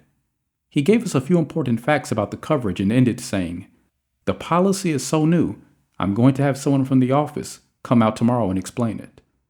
Now, in the meantime, let's get the application signed and on the way so he can have more information to work with." His enthusiasm aroused in us an eager want for this policy, even though we still did not have the details. When they were made available to us, they confirmed John's initial understanding of the policy, and he not only sold each of us a policy, but later doubled our coverage. Carl could have had those sales, but he made no effort to arouse in us any desire for the policies. The world is full of people who are grabbing and self-seeking, so the rare individual who unselfishly tries to serve others has an enormous advantage. He has little competition. Owen D. Young, a noted lawyer and one of America's great business leaders, once said, "People who can put themselves in the place of other people, who can understand the workings of their minds, need never worry about what the future has in store for them." If out of reading this book you get just one thing, an increased tendency to think always in terms of other people's point of view and see things from their angle, if you get that one thing out of this book, it may easily prove to be one of the building blocks of your career. Looking at the other person's point of view and arousing in him an eager want for something is not to be construed as manipulating the person so that he will do something that is only for your benefit and his detriment. Each party should gain from the negotiation. In the letters of Mr. Vermeulen, both the sender and the receiver of the correspondence gained by implementing what was suggested. Both the bank and Mrs. Anderson won by her letter in that the bank obtained a valuable employee and Mrs. Anderson a suitable job. And in the example of John's sale of insurance to Mr. Lucas, both gained through this transaction. Another example in which everybody gains through this principle of arousing an eager want comes from Michael E. Whiddon of Warwick, Rhode Island, who was a territory salesman for the Shell Oil Company. Mike wanted to become the #1 salesperson in his district, but one service station was holding him back. It was run by an older man who could not be motivated to clean up his station. It was in such poor shape that sales were declining significantly. This manager would not listen to any of Mike's pleas to upgrade the station. After many exhortations and heart-to-heart talks, all of which had no impact, Mike decided to invite the manager to visit the newest Shell station in his territory. The manager was so impressed by the facilities at the new station that when Mike visited him the next time, his station was cleaned up and had recorded a sales increase. This enabled Mike to reach the #1 spot in his district. All his talking and discussion hadn't helped, but by arousing an eager want in the manager, by showing him the modern station, he had accomplished his goal, and both the manager and Mike benefited. Most people go through college and learn to read Virgil and master the mysteries of calculus without ever discovering how their own minds function. For instance, I once gave a course in effective speaking for the young college graduates who were entering the employ of the Carrier Corporation, the large air conditioner manufacturer. One of the participants wanted to persuade the others to play basketball in their free time, and this is about what he said. "I want you to come out and play basketball. I like to play basketball, but the last few times I've been to the gymnasium, there haven't been enough people to get up a game. 2 or 3 of us got to throwing the ball around the other night, and I got a black eye. I wish all of you would come down tomorrow night. I want to play basketball." Did he talk about anything you want? You don't want to go to a gymnasium that no one else goes to, do you? You don't care about what he wants. You don't want to get a black eye. Could he have shown you how to get the things you want by using the gymnasium? Sure. More pep, keener edge to the appetite, a more clear brain, fun, games, basketball. To repeat Professor Overstreet's wise advice, first, arouse in the other person an eager want. He who can do this has the whole world with him. He who cannot walks a lonely way. One of the students in the author's training course was worried about his little boy. The child was underweight and refused to eat properly. His parents used the usual method. They scolded and nagged. Mother wants you to eat this and that. Father wants you to grow up to be a big man. Did the boy pay any attention to these pleas? Just about as much as you pay to one fleck of sand on a sandy beach. No one with a trace of common sense would expect a child 3 years old to react to the viewpoint of a father 30 years old. Yet that was precisely what that father expected. It was absurd. He finally saw that. So he said to himself, "What does that boy want? How can I tie up what I want to what he wants?" It was easy for the father when he started thinking about it. His boy had a tricycle that he loved to ride up and down the sidewalk in front of the house in Brooklyn. A few doors down the street lived a bully, a bigger boy who would pull the little boy off his bicycle and ride it himself. Naturally, the little boy would run screaming to his mother, and she would have to come out and take the bully off the tricycle and put her little boy on again. This happened almost every day. What did the little boy want? It didn't take Sherlock Holmes to answer that. His pride, his anger, his desire for a feeling of importance, all the strongest emotions in his makeup, goaded him to get revenge, to smash the bully in the nose. And when his father explained that the boy would be able to wallop the daylights out of the bigger kid someday if he would only eat the things his mother wanted him to eat, when his father promised him that, there was no longer any problem of dietetics. That boy would have eaten spinach, sauerkraut, salt mackerel, anything in order to be big enough to whoop the bully who had humiliated him so often. After solving that problem, the parents tackled another. The little boy had the unholy habit of wetting his bed. He slept with his grandmother. In the morning, his grandmother would wake up and feel the sheet and say, "Look, Johnny, what you did again last night." He would say, "No, I didn't do it. You did it." Scolding, spanking, shaming him, reiterating what the parents didn't want him to do. None of these things kept the bed dry. So the parents asked, "How can we make this boy want to stop wetting his bed?" What were his wants? First, he wanted to wear pajamas like Daddy instead of wearing a nightgown like Grandmother. Grandmother was getting fed up with his nocturnal iniquities, so she gladly offered to buy him a pair of pajamas if he would reform. Second, he wanted a bed of his own. Grandma didn't object. His mother took him to a department store in Brooklyn, winked at the salesgirl, and said, "Here is a little gentleman who would like to do some shopping." The salesgirl made him feel important by saying, "Young man, what can I show you?" He stood a couple of inches taller and said, "I want to buy a bed for myself." When he was shown the one his mother wanted him to buy, she winked at the salesgirl and the boy was persuaded to buy it. The bed was delivered the next day, and that night, when father came home, the little boy ran to the door shouting, "Daddy, Daddy, come upstairs and see my bed that I bought." The father, looking at the bed, obeyed Charles Schwab's injunction. He was hearty in his approbation and lavish in his praise. "You are not going to wet this bed, are you?" the father said. "Oh, no, I'm not going to wet this bed." The boy kept his promise because his pride was involved. That was his bed. He and he alone had bought it. And he was wearing pajamas now like a little man. He wanted to act like a man. And he did. Another father, K.T. Dutchman, a telephone engineer, a student of this course, couldn't get his 3-year-old daughter to eat breakfast food. The usual scolding, pleading, coaxing methods had all ended in futility.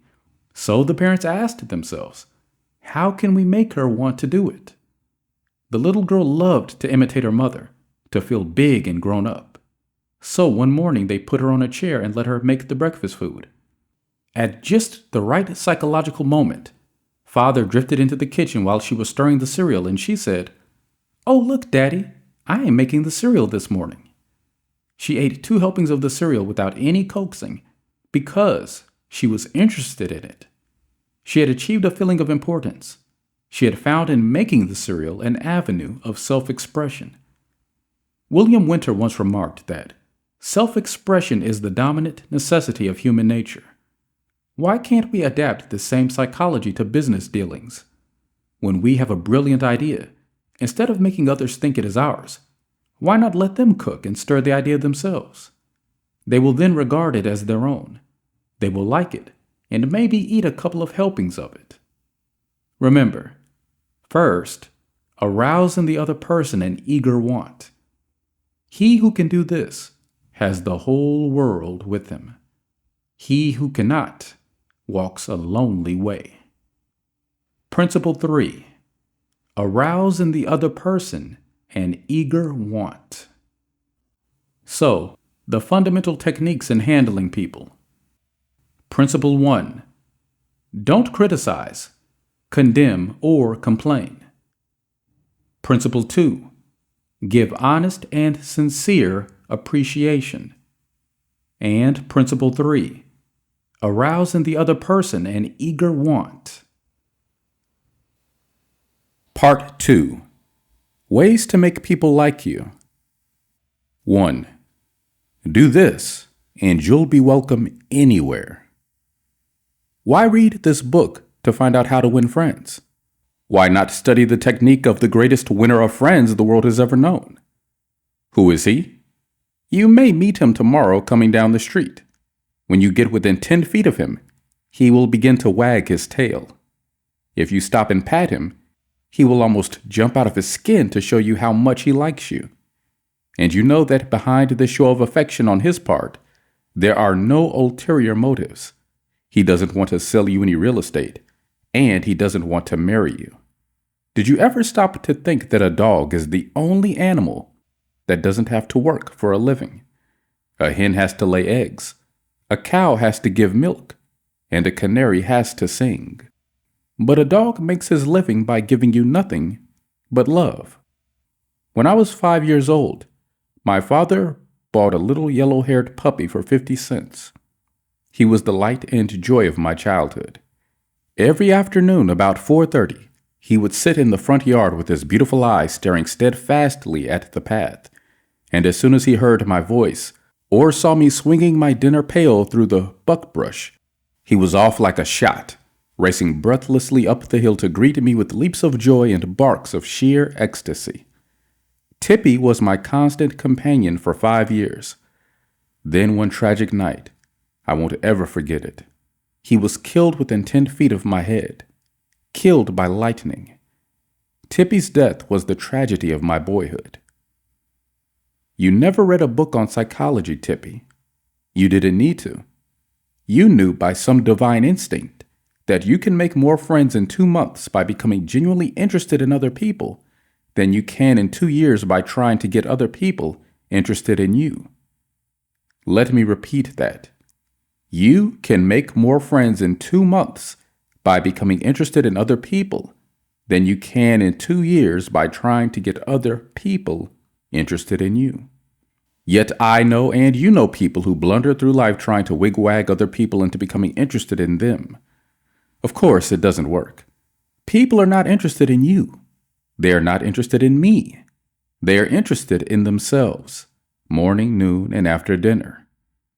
The New York Telephone Company made a detailed study of telephone conversations to find out which word is the most frequently used. You probably guessed it. It is the personal pronoun I. I. It was used 3,900 times in 500 telephone conversations. I. When you see a group photograph that you are in, whose picture do you look for first? If we merely try to impress people and get people interested in us, we will never have many true, sincere friends.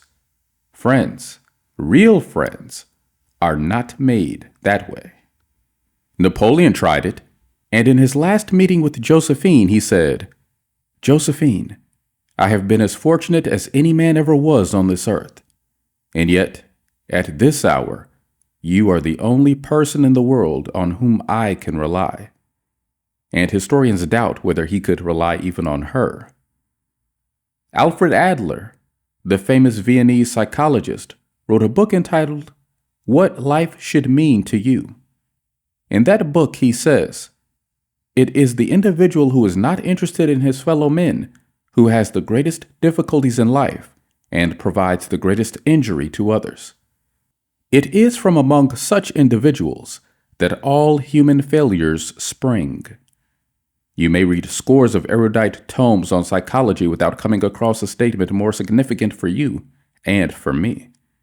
Adler's statement is so rich with meaning that I am going to repeat it. It is the individual who is not interested in his fellow men who has the greatest difficulties in life and provides the greatest injury to others. It is from among such individuals that all human failures spring. I once took a course in short story writing at New York University, and during that course, the editor of a leading magazine talked to our class.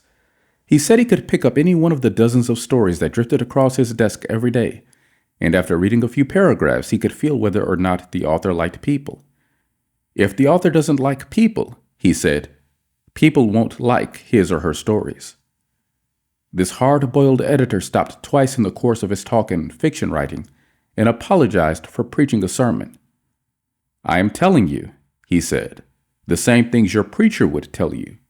But remember, you have to be interested in people if you want to be a successful writer of stories." If that is true of writing fiction, you can be sure it is true of dealing with people face to face. I spent an evening in the dressing room of Howard Thurston the last time he appeared on Broadway. Thurston was the acknowledged dean of magicians. For 40 years, he had traveled all over the world, time and again, creating illusions, mystifying audiences, and making people gasp with astonishment. More than 60 million people had paid admission to his show, and he had made almost $2 million in profit. I asked Mr. Thurston to tell me the secret of his success. His schooling certainly had nothing to do with it, because he ran away from home as a small boy, became a hobo, rode in boxcars, slept in haystacks, begged his food from door to door, and learned to read by looking out of boxcars at signs along the railway. Did he have a superior knowledge of magic? No.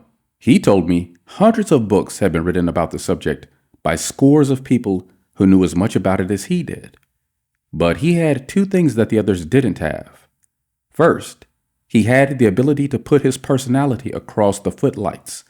He was a master showman. He knew human nature. Everything he did, every gesture, every intonation of his voice, every lifting of an eyebrow had been carefully rehearsed in advance, and his actions were timed to split seconds. But, in addition to that, Thurston had a genuine interest in people. He told me that many magicians would look at the audience and say to themselves, "Well, there's a bunch of suckers out there, a bunch of hicks. I'll fool them all right." But Thurston's method was totally different. He told me that every time he went on stage, he said to himself, "I am grateful because these people come to see me. They make it possible for me to make my living in a very agreeable way. So, I'm going to give them the very best I possibly can." He declared he never stepped in front of the footlights without first saying to himself over and over, "I love my audience. I love my audience." Ridiculous? Absurd? You are privileged to think anything you like. I am merely passing it on to you without comment as a recipe used by one of the most famous magicians of all time. George Dyke of North Warren, Pennsylvania, was forced to retire from his service station business after 30 years when a new highway was constructed over the site of his station. It wasn't long before the idle days of retirement began to bore him, so he started filling in his time trying to play music on his old fiddle. Soon he was traveling the area to listen to music and talk with many of the accomplished fiddlers. In his humble and friendly way, he became generally interested in learning the background and interests of every musician he met. Although he was not a great fiddler himself, he made many friends in this pursuit. He attended competitions and soon became known to the country music fans in the eastern part of the U.S. as Uncle George, the fiddle scraper from Kinzua County. When we heard Uncle George, he was 72 and enjoying every minute of his life. By having a sustained interest in other people, he created a new life for himself at a time when most people consider their productive years over. That, too, was one of the secrets of Theodore Roosevelt's astonishing popularity. Even his servants loved him. His valet, James E. Amos, wrote a book about him entitled Theodore Roosevelt, Hero to His Valet. In that book, Amos relates this illuminating incident. My wife one time asked the president about a bobwhite. She had never seen one, and he described it to her fully. Sometime later, the telephone at our cottage rang. Amos and his wife lived in a little cottage on the Roosevelt estate at Oyster Bay. My wife answered it, and it was Mr. Roosevelt himself. He had called her, he said, to tell her that there was a bobwhite outside her window, and that if she would look out, she might see it. Little things like that were so characteristic of him. Whenever he went by our cottage, even though we were out of sight, we would hear him call out, "Oi, Annie," or "Oi, James." It was just a friendly greeting as he went by. How could employees keep from liking a man like that? How could anyone keep from liking him? Roosevelt called at the White House one day when the president and Mrs. Taft were away.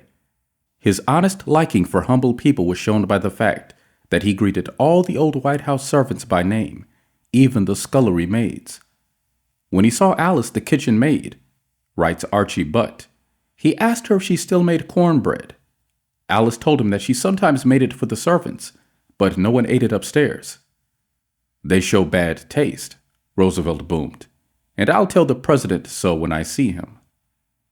Alice brought a piece to him on a plate, and he went over to the office eating it as he went, and greeting gardeners and laborers as he passed.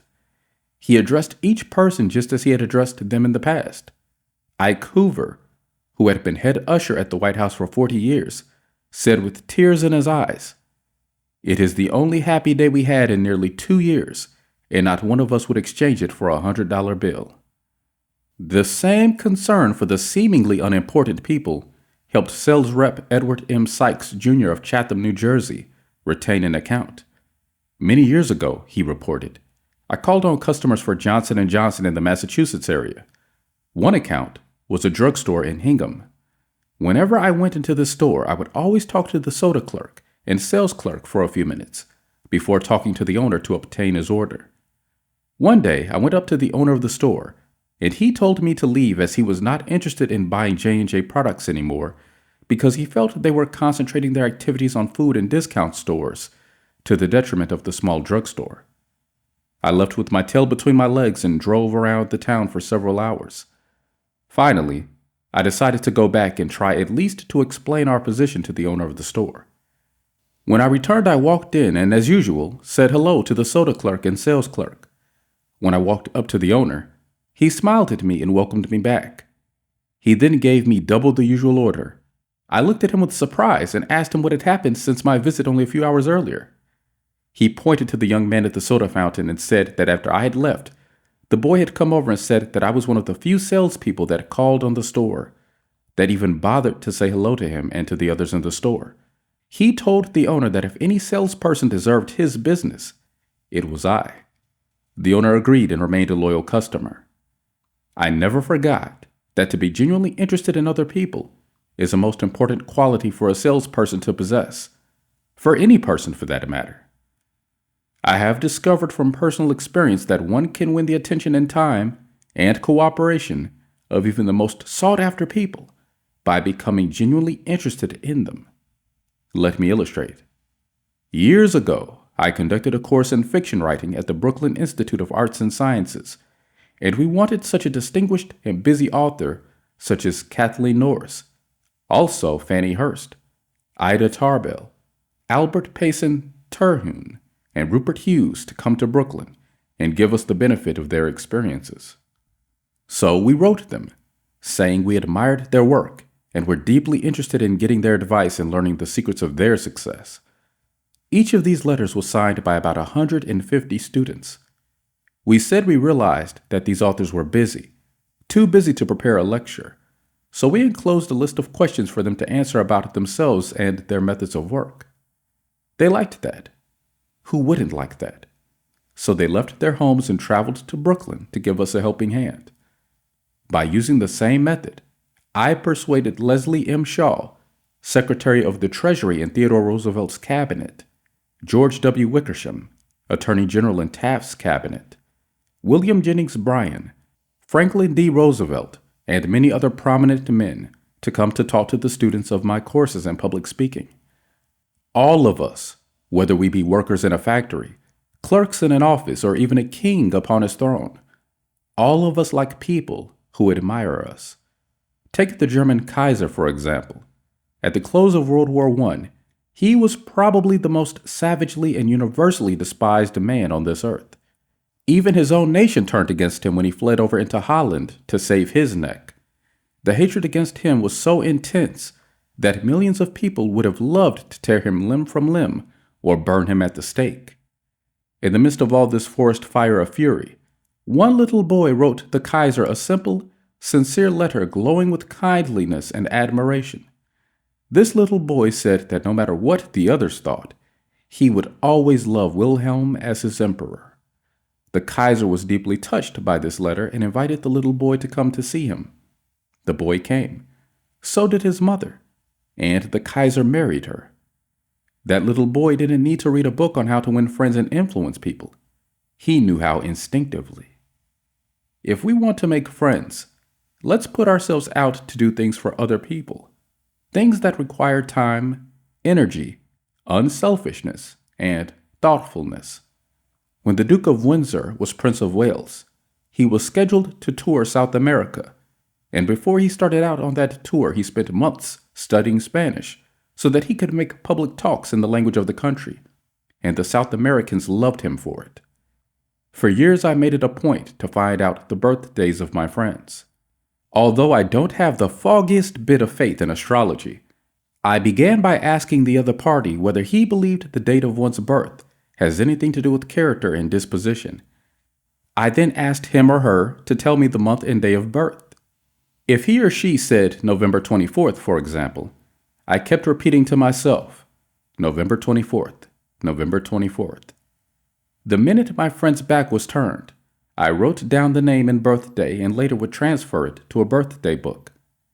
At the beginning of each year, I had these birthday dates scheduled in my calendar pad so that they came to my attention automatically. When that day arrived, there was my letter or telegram. What a hit it was, too. I was frequently the only person on earth who remembered. If we want to make friends, let's greet people with animation and enthusiasm. When somebody calls you on the telephone, use the same psychology. Say hello in tones that bespeak how pleased you are to have the person call. Many companies train their telephone operators to greet all callers in a tone of voice that radiates interest and enthusiasm.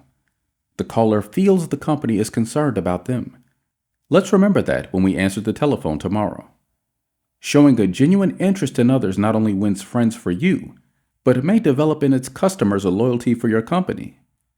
In an issue of the publication of the National Bank of North America of New York, the following letter from Madeline Rosedale, a depositor, was published. I would like you to know how much I appreciate your staff. Everyone is so courteous, polite, and helpful. What a pleasure it is, after waiting on a long line, to have the teller greet you pleasantly. Last year, my mother was hospitalized for 5 months. Frequently, I went to Marie Petrosello, a teller. She was concerned about my mother and inquired about her progress. Is there any doubt that Mrs. Rosedale will continue to use this bank? Charles R. Walters, of one of the large banks in New York City, was assigned to prepare a confidential report on a certain corporation. He knew of only one person who possessed the facts he needed so urgently. As Mr. Walters was ushered into the president's office, a young woman stuck her head through a door and told the president that she didn't have any stamps for him that day. I'm collecting stamps for my 12-year-old son, the president explained to Mr. Walters. Mr. Walters stated his mission and began asking questions. The president was vague, general, nebulous. He did not want to talk, and apparently nothing could persuade him to talk. The interview was brief and barren. Frankly, I didn't know what to do, Mr. Walters said as he related the story to the class. Then I remembered what his secretary had said to him. Stamps. 12-year-old son. And I also recalled that the foreign department of our bank collected stamps. Stamps taken from letters pouring in from every continent washed by the 7 seas. The next afternoon I called on this man and sent in word that I had some stamps for his boy. Was I ushered in with enthusiasm? Yes, sir. He couldn't have shaken my hand with more enthusiasm if he had been running for Congress. He radiated smiles and goodwill. My George will love this one, he kept saying as he fondled the stamps. And look at this. This is a treasure. We spent half an hour talking stamps and looking at a picture of his boy, and he then devoted more than an hour of his time to give me every bit of information I wanted, without my even suggesting that he do it. He told me all that he knew, and then called in his subordinates and questioned them. He telephoned some of his associates. He loaded me down with facts, figures, reports, and correspondence. In the parlance of newspaper reporters, I had a scoop. Here is another illustration. C.M. Jr. of Philadelphia had tried for years to sell fuel to a large chain store organization, but the chain store company continued to purchase its fuel from an out-of-town dealer and haul it right past the door of his office. Mr. C.M. made a speech one night before one of my classes, pouring out his hot wrath upon chain stores, branding them as a curse to the nation. And still he wondered why he couldn't sell them. I suggested that he try different tactics. To put it briefly, this is what happened. We staged a debate between members of the course on whether the spread of the chain store is doing the country more harm than good. C.M., at my suggestion, took the negative side. He agreed to defend the chain stores, and then went straight to an executive of the chain store organization that he despised and said, "I am not here to try to sell fuel. I have come to ask you to do me a favor." He then told about his debate and said, "I have come to ask you for help because I can't think of anyone else who would be more capable of giving me the facts I want. I'm anxious to win this debate, and I'll deeply appreciate whatever help you can give me." Here is the rest of the story in Mr. C.M.'s own words. I had asked this man for precisely 1 minute of his time. It was with that understanding that he consented to see me. After I had stated my case, he motioned me to a chair and talked to me for exactly 1 hour and 47 minutes. He called in another executive who had written a book on chain stores. He spoke to the National Chain Store Association and secured for me a copy of a debate on the subject. He feels that the chain store is rendering a real service to humanity. He is proud of what he is doing for hundreds of communities. His eyes glowed as he talked, and I must confess that he opened my eyes to things I had never even dreamed of. He changed my whole mental attitude. As I was leaving, he walked with me to the door, put his arm around my shoulder, wished me well in my debate, and asked me to stop in and see him again and let him know how I made out. The last words he said to me were, "Please see me again later in the spring. I should like to place an order with you for fuel." To me, that was almost a miracle. Here he was offering to buy fuel without my even suggesting it. I had made more headway in 2 hours by becoming genuinely interested in him and his problems than I could have made in 10 years trying to get him interested in me and my product. You did not discover a new truth, Mr. C.M., because a long time ago, 100 years before Christ was born, a famous old Roman poet, Publius Cyrus, remarked, "We are interested in others when they are interested in us." A show of interest, as with every other principle of human relations, must be sincere. It must pay off not only for the person showing the interest, but for the person receiving the attention. It is a two-way street. Both parties benefit. Martin Ginsburg, who took our course in Long Island, New York, reported how the special interest a nurse took in him profoundly affected his life. It was Thanksgiving Day, and I was 10 years old. I was in a welfare ward of a city hospital and was scheduled to undergo major orthopedic surgery the next day. I knew that I could only look forward to months of confinement, convalescence, and pain. My father was dead. My mother and I lived alone in a small apartment, and we were on welfare. My mother was unable to visit me that day. As the day went on, I became overwhelmed with the feeling of loneliness, despair, and fear. I knew my mother was home alone worrying about me, not having anyone to be with, not having anyone to eat with, and not even having enough money to afford a Thanksgiving Day dinner. The tears welled up in my eyes, and I stuck my head under the pillow and pulled the covers over it. I cried silently, but bitterly, so much that my body racked with pain. A young student nurse heard my crying and came over to me. She took the covers off my face and started wiping my tears. She told me how lonely she was, having to work that day and not being able to be with her family. She asked me whether I would have dinner with her. She brought 2 trays of food: sliced turkey, mashed potatoes, cranberry sauce, and ice cream for dessert. She talked to me and tried to calm my fears. Even though she was scheduled to go off duty at 4 p.m., she stayed on her own time until almost 11 p.m. She played games with me, talked to me, and stayed with me until I finally fell asleep. Many Thanksgivings have come and gone since I was 10, but one never passes without me remembering that particular one and my feelings of frustration, fear, loneliness, and the warmth and tenderness of the stranger that somehow made it all bearable. If you want others to like you, if you want to develop real friendships, if you want to help others at the same time as you help yourself, keep this principle in mind. Principle 1. Become genuinely interested in other people. 2. A simple way to make a good first impression. At a dinner party in New York, one of the guests, a woman who had inherited money, was eager to make a pleasing impression on everyone. She had squandered a modest fortune on sables, diamonds, and pearls, but she hadn't done anything whatever about her face. It radiated sourness and selfishness.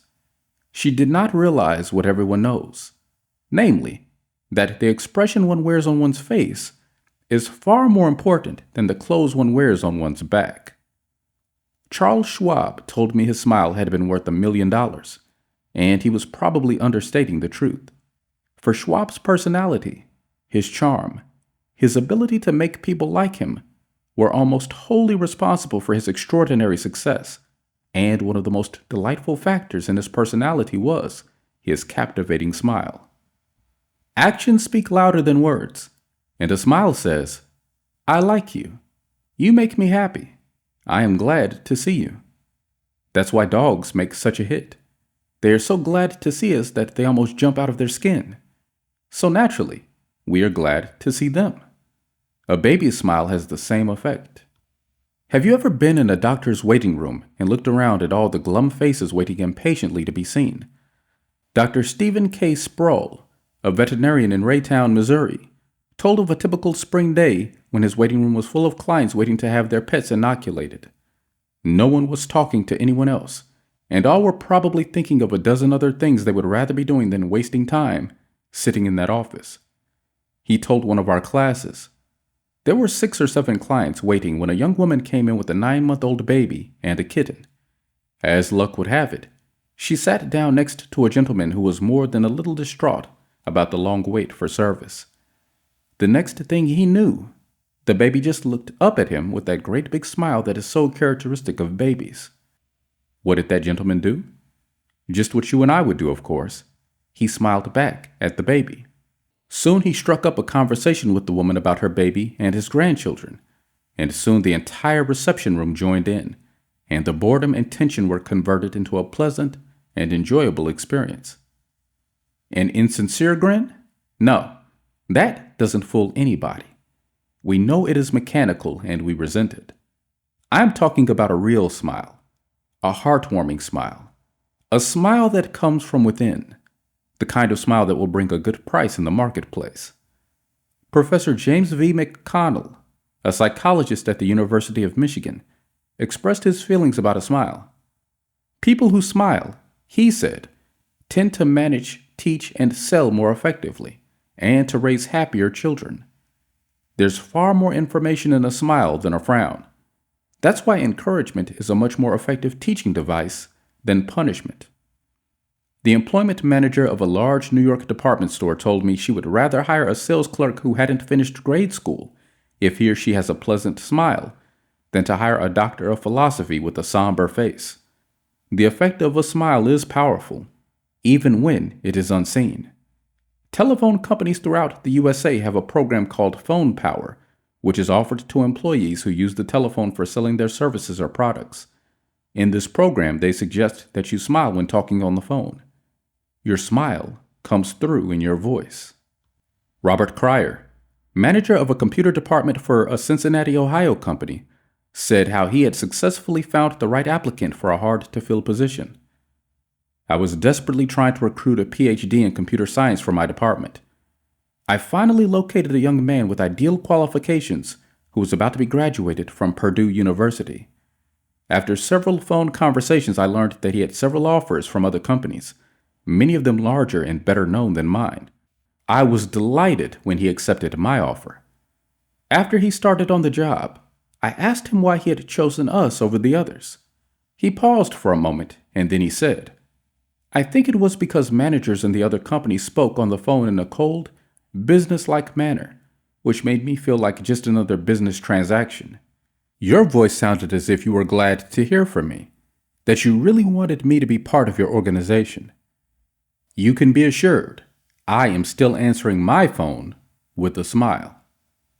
The chairman of the board of directors of one of the largest rubber companies in the USA told me that, according to his observations, people rarely succeed at anything unless they have fun doing it.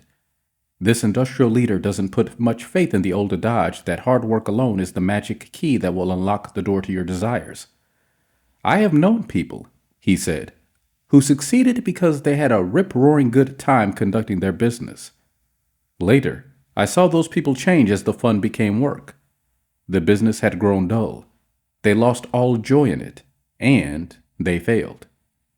You must have a good time meeting people if you expect them to have a good time meeting you.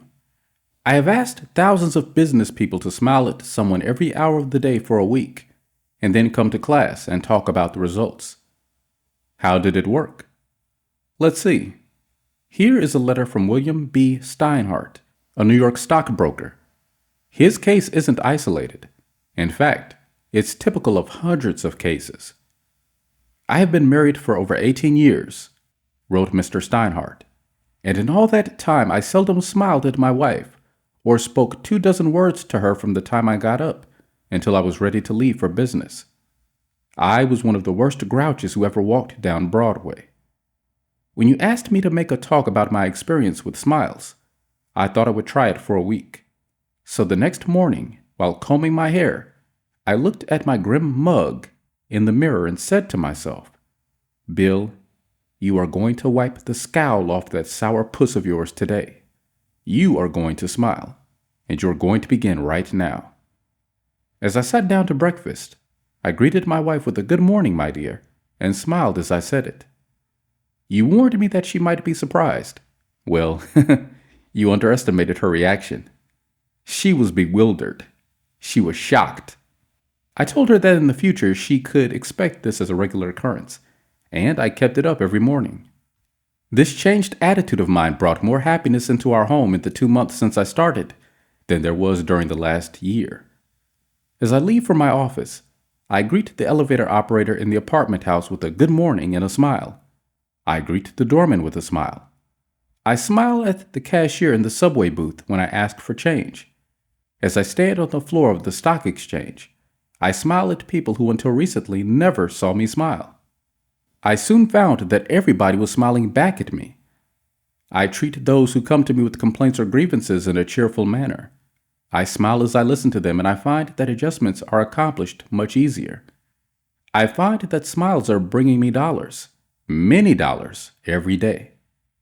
I share my office with another broker. One of his clerks is a likable young chap, and I was so elated about the results I was getting that I told him recently about my new philosophy of human relations.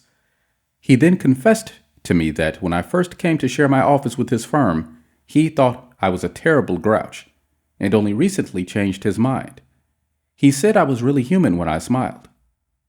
I have also eliminated criticism from my system. I give appreciation and praise now instead of condemnation. I have stopped talking about what I want. I am now trying to see the other person's viewpoint. And these things have literally revolutionized my life. I am a totally different man, a happier man, a richer man, richer in friendships and happiness. The only things that matter much after all. You don't feel like smiling? Then what? 2 things. First, force yourself to smile. If you are alone, force yourself to whistle or hum a tune or sing. Act as if you were already happy, and that will tend to make you happy. Here is the way the psychologist and philosopher William James put it. Action seems to follow feeling, but really action and feeling go together. And by regulating the action, which is under the more direct control of the will, we can indirectly regulate the feeling, which is not. Thus, the sovereign, voluntary path to cheerfulness, if our cheerfulness be lost, is to sit up cheerfully and to act and speak as if cheerfulness were already there. Everybody in the world is seeking happiness, and there is one sure way to find it. That is by controlling your thoughts. Happiness doesn't depend on outward conditions. It depends on inner conditions. It isn't what you have or who you are or where you are or what you are doing that makes you happy or unhappy. It is what you think about it. For example, 2 people may be in the same place doing the same thing. Both may have about an equal amount of money and prestige, and yet one may be miserable and the other happy. Why? Because of a different mental attitude. I have seen just as many happy faces among the poor peasants toiling with their primitive tools in the devastating heat of the tropics as I have seen in air-conditioned offices in New York, Chicago, or Los Angeles. There is nothing either good or bad, said Shakespeare, but thinking makes it so. Abe Lincoln once remarked that most folks are about as happy as they make up their minds to be. He was right. I saw a vivid illustration of that truth as I was walking up the stairs of the Long Island Railroad station in New York. Directly in front of me, 30 or 40 crippled boys on canes and crutches were struggling up the stairs. One boy had to be carried up. I was astonished at their laughter and gaiety. I spoke about it to one of the men in charge of the boys. "Oh, yes," he said. "When a boy realizes that he is going to be a cripple for life, he is shocked at first.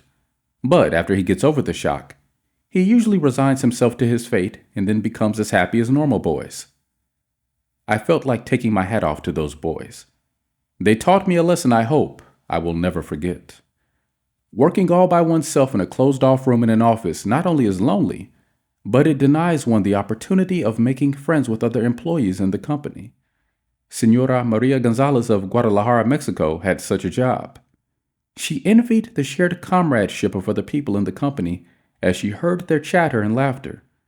As she passed them in the hall during the first weeks of her employment, she shyly looked the other way.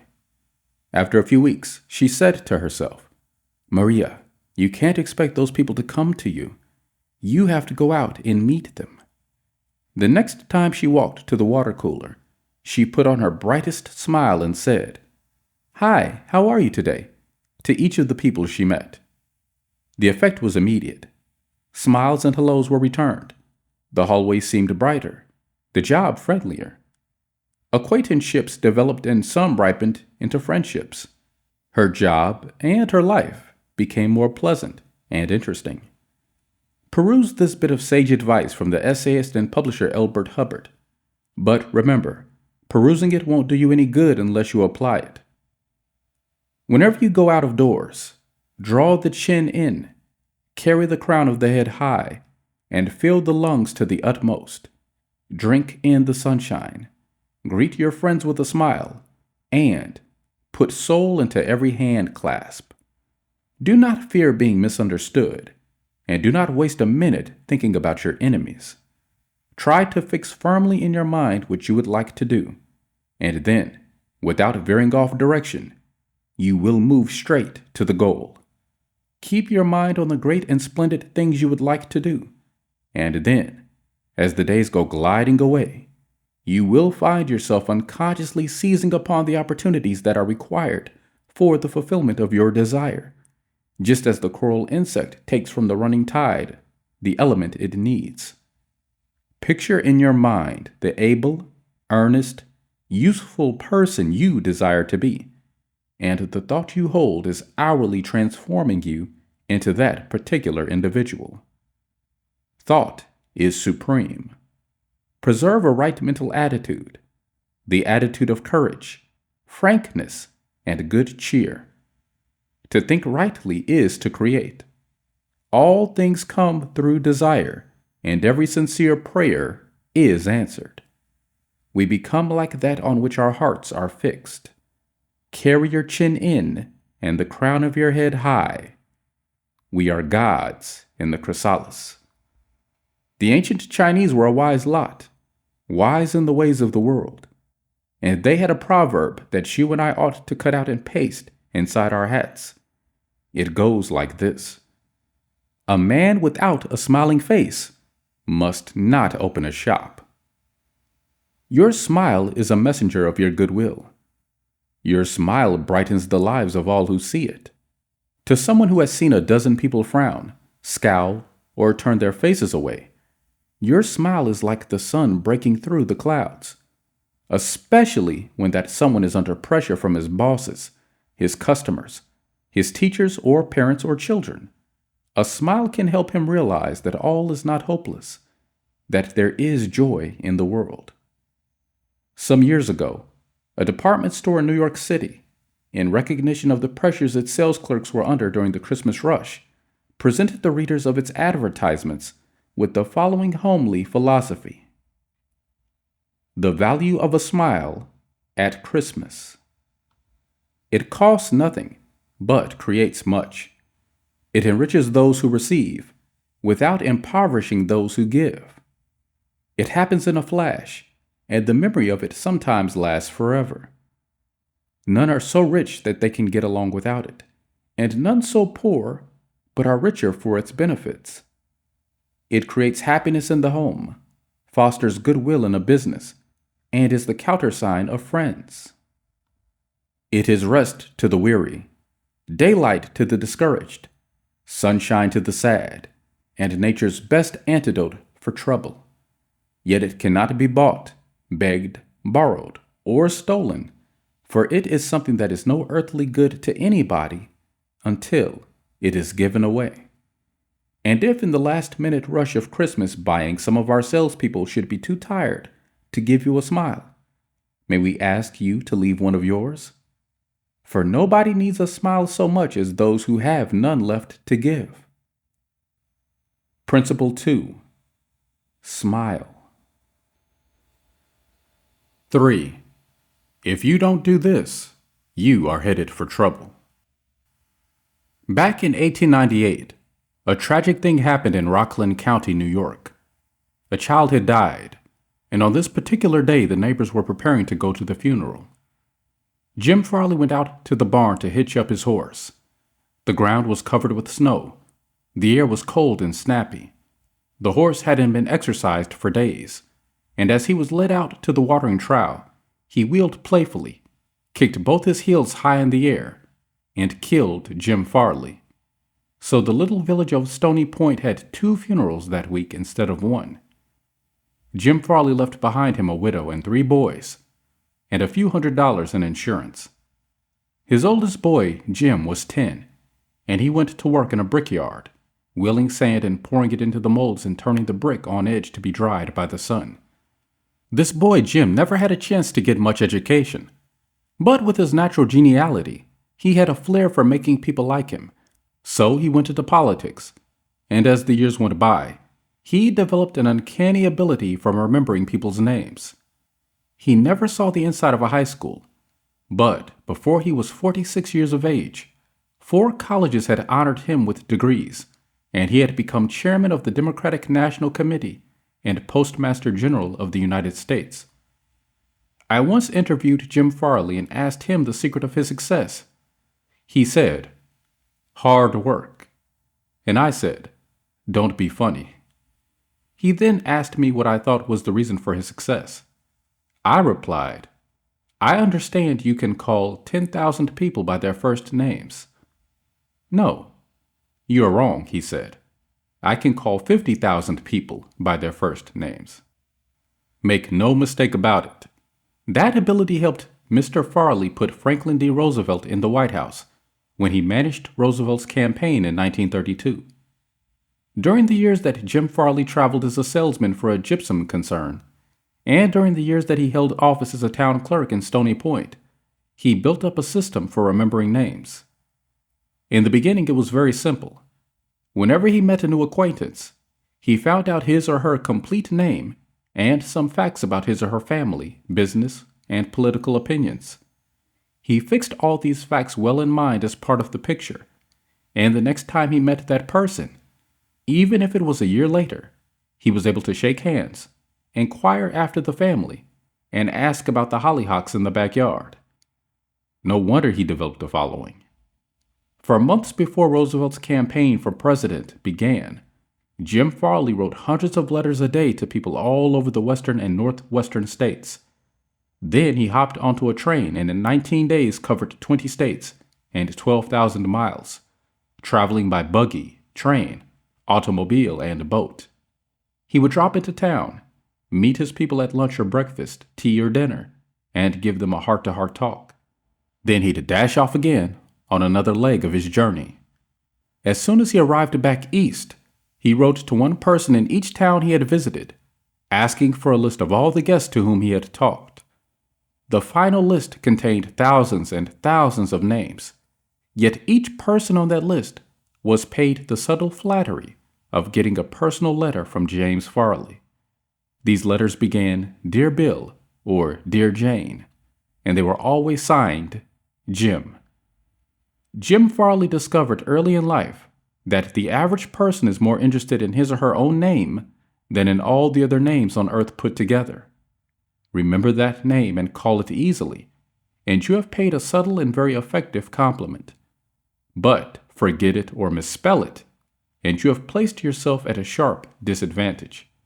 For example, I once organized a public speaking course in Paris and sent form letters to all the American residents in the city.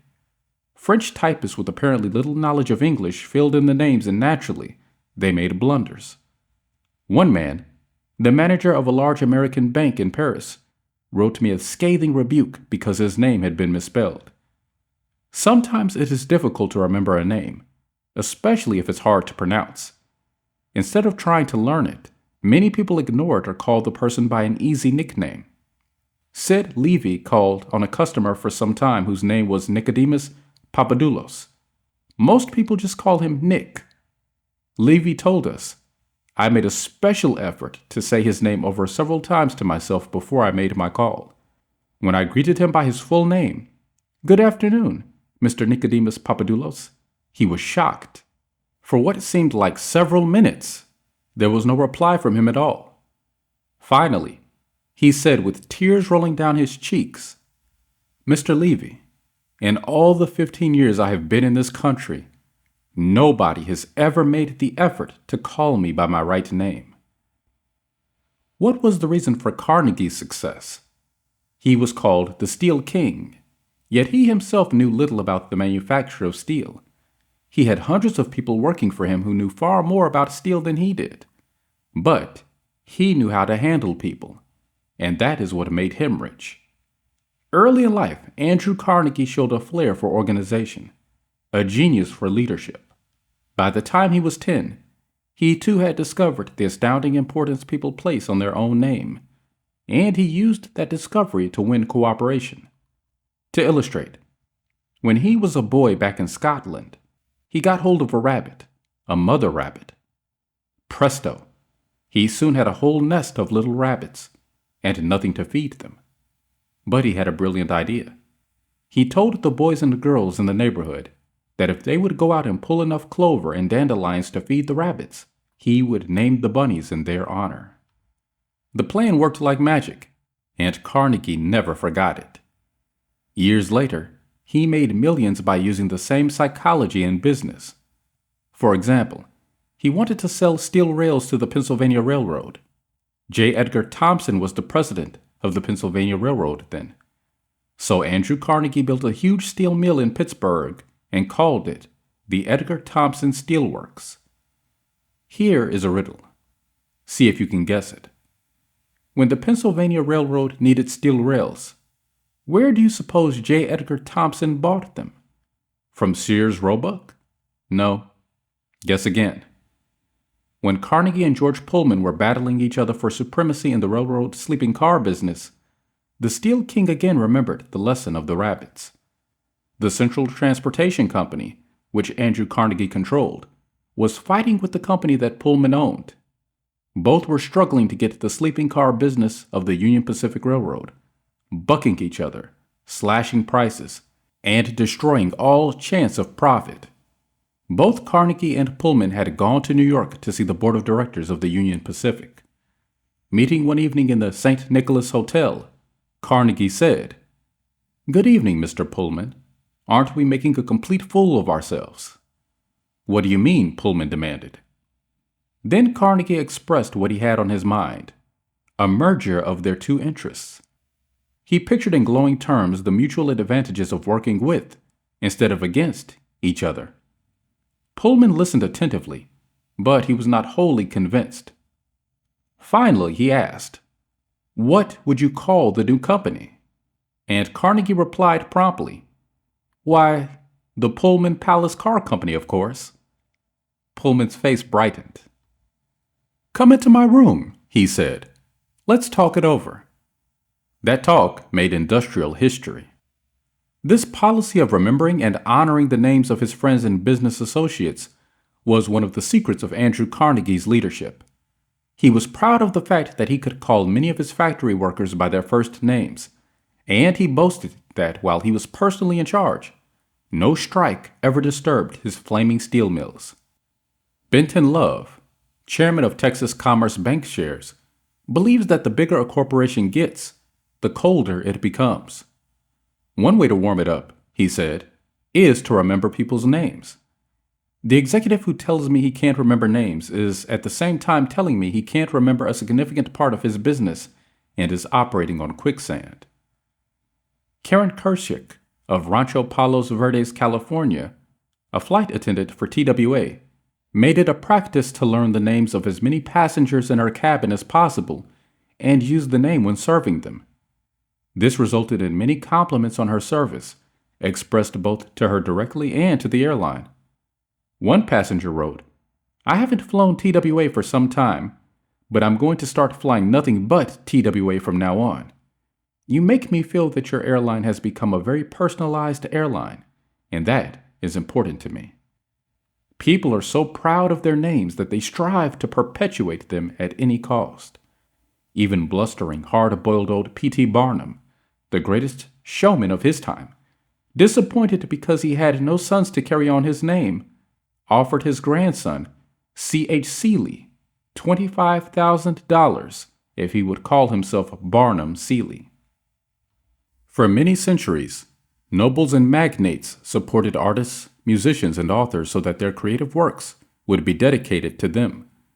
Libraries and museums owe their richest collections to people who cannot bear to think that their names might perish from the memory of the race. The New York Public Library has its Astor and Lenox collections. The Metropolitan Museum perpetuates the names of Benjamin Altman and J.P. Morgan. And nearly every church is beautified by stained-glass windows commemorating the names of their donors. Many of the buildings on the campus of most universities bear the names of donors who contributed large sums of money for this honor. Most people don't remember names, for the simple reason that they don't take the time and energy necessary to concentrate and repeat and fix names indelibly in their minds. They make excuses for themselves. They are too busy. But they were probably no busier than Franklin D. Roosevelt, and he took time to remember and recall even the names of mechanics with whom he came into contact. To illustrate, the Chrysler organization built a special car for Mr. Roosevelt, who could not use a standard car because his legs were paralyzed. W.F. Chamberlain and a mechanic delivered it to the White House. I have in front of me a letter from Mr. Chamberlain relating his experiences. "I taught President Roosevelt how to handle a car with a lot of unusual gadgets, but he taught me a lot about the fine art of handling people. When I was called at the White House, Mr. Chamberlain writes, the president was extremely pleasant and cheerful. He called me by name, made me feel very comfortable, and especially impressed me with the fact that he was vitally interested in things I had to show him and tell him. The car was so designed that it could be operated entirely by hand. A crowd gathered around to look at the car, and he remarked, I think it is marvelous. All you have to do is touch a button, and it moves away, and you can drive it without effort. I think it is grand. I don't know what makes it go. I'd love to have the time to tear it down and see how it works. When Roosevelt's friends and associates admired the machine, he said in their presence, Mr. Chamberlain, I certainly appreciate all the time and effort you have spent in developing this car. It is a mighty fine job. He admired the radiator, the special rear vision mirror and clock, the special spotlight, the kind of upholstery, the sitting position of the driver's seat, the special suitcases in the trunk with his monogram on each suitcase. In other words, he took notice of every detail to which he knew I had given considerable thought. He made a point of bringing these various pieces of equipment to the attention of Mrs. Roosevelt, Miss Perkins, the Secretary of Labor, and his secretary. He even brought the old White House porter into the picture by saying, George, you want to take especially good care of the suitcases. When the driving lesson was finished, the president turned to me and said, Well, Mr. Chamberlain, I have been keeping the Federal Reserve Board waiting 30 minutes. I guess I had better get back to work. I took a mechanic with me to the White House. He was introduced to Roosevelt when he arrived. He didn't talk to the president, and Roosevelt heard his name only once. He was a shy chap, and he kept in the background. But before leaving us, the president looked for the mechanic, shook his hand, called him by name, and thanked him for coming to Washington. And there was nothing perfunctory about his thanks. He meant what he said. I could feel that. A few days after returning to New York, I got an autographed photograph of President Roosevelt and a little note of thanks again expressing his appreciation for my assistance. How he found time to do it is a mystery to me. Franklin D. Roosevelt knew that one of the simplest, most obvious, and most important ways of gaining goodwill was by remembering names and making people feel important. Yet how many of us do it? Half the time we are introduced to a stranger, we chat for a few minutes and can't even remember his or her name by the time we say goodbye. One of the first lessons a politician learns is this: to recall a voter's name is statesmanship. To forget it is oblivion. And the ability to remember names is almost as important in business and social contacts as it is in politics. Napoleon III, Emperor of France and nephew of the great Napoleon, boasted that in spite of all his royal duties, he could remember the name of every person he met. His technique was simple. If he did not hear the name distinctly, he said, "So sorry, I didn't get the name clearly." Then, if it was an unusual name, he would say, "How is it spelled?" During the conversation, he took the trouble to repeat the name several times and tried to associate it in his mind with the person's features, expression, and general appearance. If the person was someone of importance, Napoleon went to even further pains. As soon as His Royal Highness was alone, he wrote the name down on a piece of paper, looked at it, concentrated on it, fixed it securely in his mind, and then tore up the paper. In this way, he gained an eye impression of the name as well as an ear impression. All this takes time, but good manners, said Emerson, are made up of petty sacrifices. The importance of remembering and using names is not just the prerogative of kings and corporate executives. It works for all of us. Ken Nottingham, an employee of General Motors in Indiana, usually had lunch at the company cafeteria. He noticed that the woman who worked behind the counter always had a scowl on her face. She had been making sandwiches for about 2 hours, and I was just another sandwich to her. I told her what I wanted. She weighed out the ham on a little scale, and then she gave me one piece of lettuce, a few potato chips, and handed them to me. The next day I went through the same line. Same woman, same scowl. The only difference was I noticed her name tag. I smiled and said, "Hello, Eunice," and then told her what I wanted. Well, she forgot the scale, piled on the ham, gave me 3 leaves of lettuce, and heaped on the potato chips until they fell off the plate. We should be aware of the magic contained in a name and realize that this single item is wholly and completely owned by the person with whom we are dealing and nobody else. The name sets the individual apart. It makes him or her unique among all others. The information we are imparting or the request we are making takes on a special importance when we approach the situation with the name of the individual. From the waitress to the senior executive, the name will work magic as we deal with others. Principle 3. Remember that a person's name is to that person the sweetest and most important sound in any language. 4. An easy way to become a good conversationalist. Some time ago, I attended a bridge party. I don't play bridge, and there was a woman there who didn't play bridge either. She had discovered that I had once been Lowell Thomas's manager before he went on the radio, and that I had traveled to Europe a great deal while helping him prepare the illustrated travel talks he was then delivering. So she said, "Oh, Mr. Carnegie, I do want you to tell me all about the wonderful places you have visited and the sights you have seen." As we sat down on the sofa, she remarked that she and her husband had recently returned from a trip to Africa. "Africa?" I exclaimed. "How interesting. I've always wanted to see Africa, but I never got there except for a 24-hour stay once in Algiers." "Tell me, did you visit the big game country?" "Yes." "How fortunate. I envy you. Do tell me about Africa." That kept her talking for 45 minutes. She never again asked me where I had been or what I had seen. She didn't want to hear me talk about my travels. All she wanted was an interested listener so she could expand her ego and tell about where she had been. Was she unusual? No. Many people are like that. For example, I met a distinguished botanist at a dinner party given by a New York book publisher. I had never talked with a botanist before, and I found him fascinating. I literally sat on the edge of my chair and listened while he spoke of exotic plants and experiments in developing new forms of plant life and indoor gardens. And he even told me astonishing facts about the humble potato. I had a small indoor garden of my own, and he was good enough to tell me how to solve some of my problems. As I said, we were at a dinner party.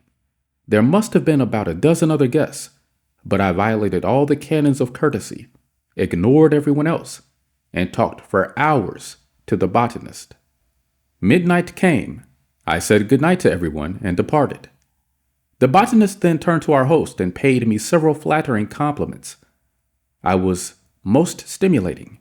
I was this and I was that, and he ended by saying I was a most interesting conversationalist. An interesting conversationalist? Why, I had said hardly anything at all. I couldn't have said anything if I had wanted to without changing the subject, for I didn't know any more about botany than I knew about the anatomy of a penguin. But I had done this. I had listened intently. I had listened because I was genuinely interested, and he felt it. Naturally, that pleased him. That kind of listening is one of the highest compliments we can pay anyone. Few human beings, wrote Jack Woodford in Strangers in Love, few human beings are proof against the implied flattery of rapt attention. I went even further than giving him rapt attention. I was hearty in my approbation and lavish in my praise. I told him that I had been immensely entertained and instructed, and I had. I told him I wished I had his knowledge, and I did. I told him that I should love to wander the fields with him, and I have. I told him I must see him again, and I did. And so I had him thinking of me as a good conversationalist when, in reality, I had been merely a good listener and had encouraged him to talk. What is the secret, the mystery, of a successful business interview? According to former Harvard President Charles W. Eliot, there is no mystery about successful business intercourse. Exclusive attention to the person who is speaking to you is very important. Nothing else is so flattering as that. Eliot himself was a past master of the art of listening. Henry James, one of America's first great novelists, recalled, Dr. Eliot's listening was not mere silence, but a form of activity. Sitting very erect on the end of his spine with hands joined in his lap, making no movement except that he revolved his thumbs around each other faster or slower, he faced his interlocutor and seemed to be hearing with his eyes as well as his ears. He listened with his mind and attentively considered what you had to say while you said it. At the end of an interview, the person who had talked to him felt that he had had his say.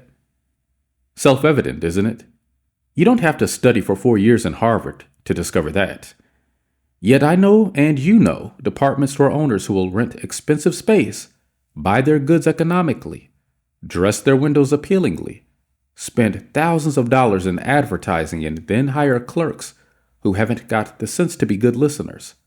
Clerks who interrupt customers, contradict them, irritate them, and all but drive them from the store. A department store in Chicago almost lost a regular customer who spent several $1,000s each year in that store because a sales clerk wouldn't listen. Mrs. Henrietta Douglas, who took our course in Chicago, had purchased a coat at a special sale.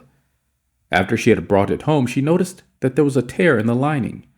She came back the next day and asked the sales clerk to exchange it. The clerk refused even to listen to her complaint. You bought this at a special sale, she said. She pointed to a sign on the wall. Read that, she exclaimed. All sales are final. Once you bought it, you have to keep it. Sew up the lining yourself. But this was damaged merchandise, Mrs. Douglas complained. Makes no difference, the clerk interrupted. Final's final. Mrs. Douglas was about to walk out indignantly, swearing never to return to that store ever, when she was greeted by the department manager, who knew her from her many years of patronage. Mrs. Douglas told her what had happened.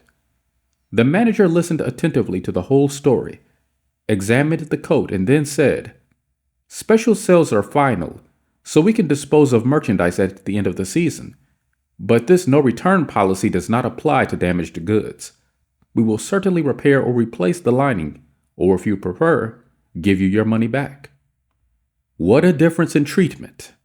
If that manager had not come along and listened to the customer, a long-term patron of that store could have been lost forever.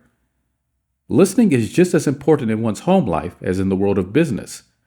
Millie Esposito of Croton-on-Hudson, New York, made it her business to listen carefully when one of her children wanted to speak with her. One evening, she was sitting in the kitchen with her son, Robert, and after a brief discussion of something that was on his mind, Robert said, Mom, I know that you love me very much. Mrs. Esposito was touched and said, Of course I love you very much. Did you doubt it? Robert responded, No, but I really know you love me because whenever I want to talk to you about something, you stop whatever you are doing and listen to me. The chronic kicker, even the most violent critic, will frequently soften and be subdued in the presence of a patient, sympathetic listener, a listener who will be silent while the irate fault finder dilates like a king cobra and spews the poison out of his system. To illustrate, the New York Telephone Company discovered a few years ago that it had to deal with one of the most vicious customers who ever cursed a customer service rep. And he did curse. He raved. He threatened to tear the phone out by its roots. He refused to pay certain charges that he declared were false. He wrote letters to the newspapers. He filed innumerable complaints with the Public Service Commission, and he started several suits against the telephone company. At last, one of the company's most skillful troubleshooters was sent to interview this stormy petrel. This troubleshooter listened and let the cantankerous customer enjoy himself pouring out his tirade. The telephone rep listened and said yes, and sympathized with his grievance. He raved on, and I listened for nearly 3 hours, the troubleshooter said as he related his experiences before one of the author's classes. Then I went back and listened some more. I interviewed him 4 times, and before the 4th visit was over, I had become a charter member of an organization he was starting. He called it the Telephone Subscribers Protective Association. I am still a member of this organization, and, so far as I know, I'm the only member in the world today besides Mr. Blank. I listened and sympathized with him on every point that he made during these interviews. He had never had a telephone rep talk with him that way before, and he became almost friendly. The point on which I wanted to see him was not even mentioned on the first visit, nor was it mentioned on the second or third. But upon the fourth interview, I closed the case completely. He paid all his bills in full, and for the first time in the history of his difficulties with the telephone company, he voluntarily withdrew his complaints from the Public Service Commission. Doubtless Mr. Blank had considered himself a holy crusader, defending the public rights against callous exploitation. But in reality, what he had really wanted was a feeling of importance. He got this feeling of importance at first by kicking and complaining, but as soon as he got his feeling of importance from a rep of the company, his imagined grievances vanished into thin air. One morning years ago, an angry customer stormed into the office of Julian F. Detmer, founder of the Detmer Woolen Company, which later became the world's largest distributor of woolens to the tailoring trade. This man owed us a small sum of money, Mr. Detmer explained to me. The customer denied it, but we knew he was wrong, so our credit department had insisted that he pay. After getting a number of letters from our credit department, he packed his grip, made a trip to Chicago, and hurried into my office to inform me not only that he was not going to pay that bill, but that he was never going to buy another dollar's worth of goods from the Detmer Woolen Company.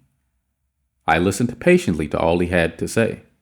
I was tempted to interrupt, but I realized that would be bad policy, so I let him talk himself out.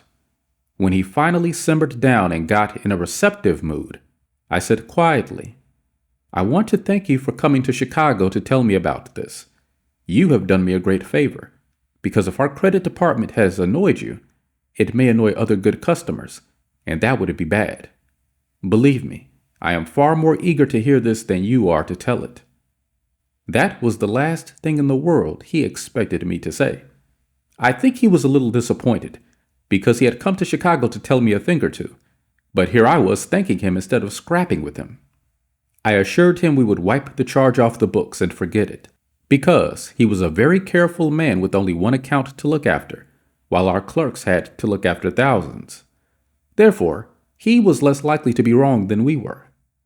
I told him that I understood exactly how he felt and that, if I were in his shoes, I would undoubtedly feel precisely the way he did. Since he wasn't going to buy from us anymore, I recommended some other woolen houses. In the past, we had usually lunched together when he came to Chicago, so I invited him to have lunch with me this day. He accepted reluctantly, but when we came back to the office, he placed a larger order than ever before. He returned home in a softened mood and, wanting to be just as fair with us as we had been with him, looked over his bills, found one that had been mislaid, and sent us a check with his apologies. Later, when his wife presented him with a baby boy, he gave his son the middle name of Detmer, and he remained a friend and customer of the house until his death 22 years afterwards. Years ago, a poor Dutch immigrant boy washed the windows of a bakery shop after school to help support his family. His people were so poor that in addition he used to go out in the street with a basket every day and collect stray bits of coal that had fallen in the gutter where the coal wagons had delivered fuel. That boy, Edward Bach, never got more than 6 years of schooling in his life, yet eventually he made himself one of the most successful magazine editors in the history of American journalism. How did he do it? It's a long story, but how he got his start can be told briefly. He got his start by using the principles advocated in this chapter. He left school when he was 13 and became an office boy for Western Union, but he didn't for one moment give up the idea of an education. Instead, he started to educate himself. He saved his car fares and went without lunch until he had enough money to buy an encyclopedia of American biography, and then he did an unheard of thing. He read the lives of famous people and wrote them asking for additional information about their childhoods. He was a good listener. He asked famous people to tell him more about themselves. He wrote General James A. Garfield, who was then running for president, and asked if it was true that he was once a towboy on a canal, and Garfield replied. He wrote General Grant asking about a certain battle, and Grant drew a map for him and invited this 14-year-old boy to dinner and spent the evening talking to him. Soon our Western Union messenger boy was corresponding with many of the most famous people in the nation: Ralph Waldo Emerson, Oliver Wendell Holmes, Longfellow, Mrs. Abraham Lincoln, Louisa May Alcott, General Sherman, and Jefferson Davis. Not only did he correspond with these distinguished people, but as soon as he got a vacation, he visited many of them as a welcome guest in their homes. This experience imbued him with a confidence that was invaluable. These men and women fired him with a vision and an ambition that shaped his life. And all this, let me repeat, was made possible solely by the application of the principles we are discussing here. Isaac F. Marcusson, a journalist who interviewed hundreds of celebrities, declared that many people fail to make a favorable impression because they don't listen attentively. They have been so much concerned with what they are going to say next that they do not keep their ears open. Very important people have told me that they prefer good listeners to good talkers, but the ability to listen seems rarer than almost any other good trait. And not only important personages crave a good listener, but ordinary folk do too. As the Reader's Digest once said, many people call a doctor when all they want is an audience. During the darkest hours of the Civil War, Lincoln wrote to an old friend in Springfield, Illinois, asking him to come to Washington. Lincoln said he had some problems he wanted to discuss with him. The old neighbor called at the White House, and Lincoln talked to him for hours about the advisability of issuing a proclamation to free the slaves. Lincoln went over all the arguments for and against such a move, and then read letters and newspaper articles, some denouncing him for not freeing the slaves, and others denouncing him for fear he was going to free them. After talking for hours, Lincoln shook hands with his old neighbor, said good night, and sent him back to Illinois without even asking for his opinion. Lincoln had done all the talking himself. That seemed to clarify his mind. He seemed to feel easier after that talk, the old friend said. Lincoln hadn't wanted advice. He had wanted merely a friendly, sympathetic listener to whom he could unburden himself. That's what we all want when we are in trouble. That is frequently all the irritated customer wants, and the dissatisfied employee, or the hurt friend. One of the great listeners of modern times was Sigmund Freud. A man who met Freud described his manner of listening. It struck me so forcibly that I shall never forget him. He had qualities which I had never seen in any other man. Never had I seen such concentrated attention. There was none of that piercing, soul-penetrating gaze business. His eyes were mild and genial. His voice was low and kind. His gestures were few. But the attention he gave me, his appreciation for what I said, even when I said it badly, was extraordinary. You've no idea what it meant to be listened to like that. If you want to know how to make people shun you and laugh at you behind your back and even despise you, here's the recipe. Never listen to anyone for long. Talk incessantly about yourself. If you have an idea while the other person is talking, don't wait for him or her to finish. Bust right in and interrupt in the middle of a sentence. Do you know people like that? I do, unfortunately. And the astonishing part of it is that some of them are prominent. Bores, that's all they are. Bores intoxicated with their own egos, drunk with a sense of their own importance. People who talk only of themselves think only of themselves. And those people who think only of themselves, Dr. Nicholas Murray Butler, longtime president of Columbia University, said, are hopelessly uneducated. They are not educated, said Dr. Butler, no matter how instructed they may be. So if you aspire to be a good conversationalist, be an attentive listener. To be interesting, be interested. Ask questions that other people will enjoy answering. Encourage them to talk about themselves and their accomplishments. Remember that the people you are talking to are 100 times more interested in themselves and their wants and problems than they are in you and your problems. A person's toothache means more to that person than a famine in China, which kills 1 million people. A boil on one's neck interests one more than 40 earthquakes in Africa. Think about that the next time you start a conversation. Principle 4. Be a good listener. Encourage others to talk about themselves. 5. How to interest people.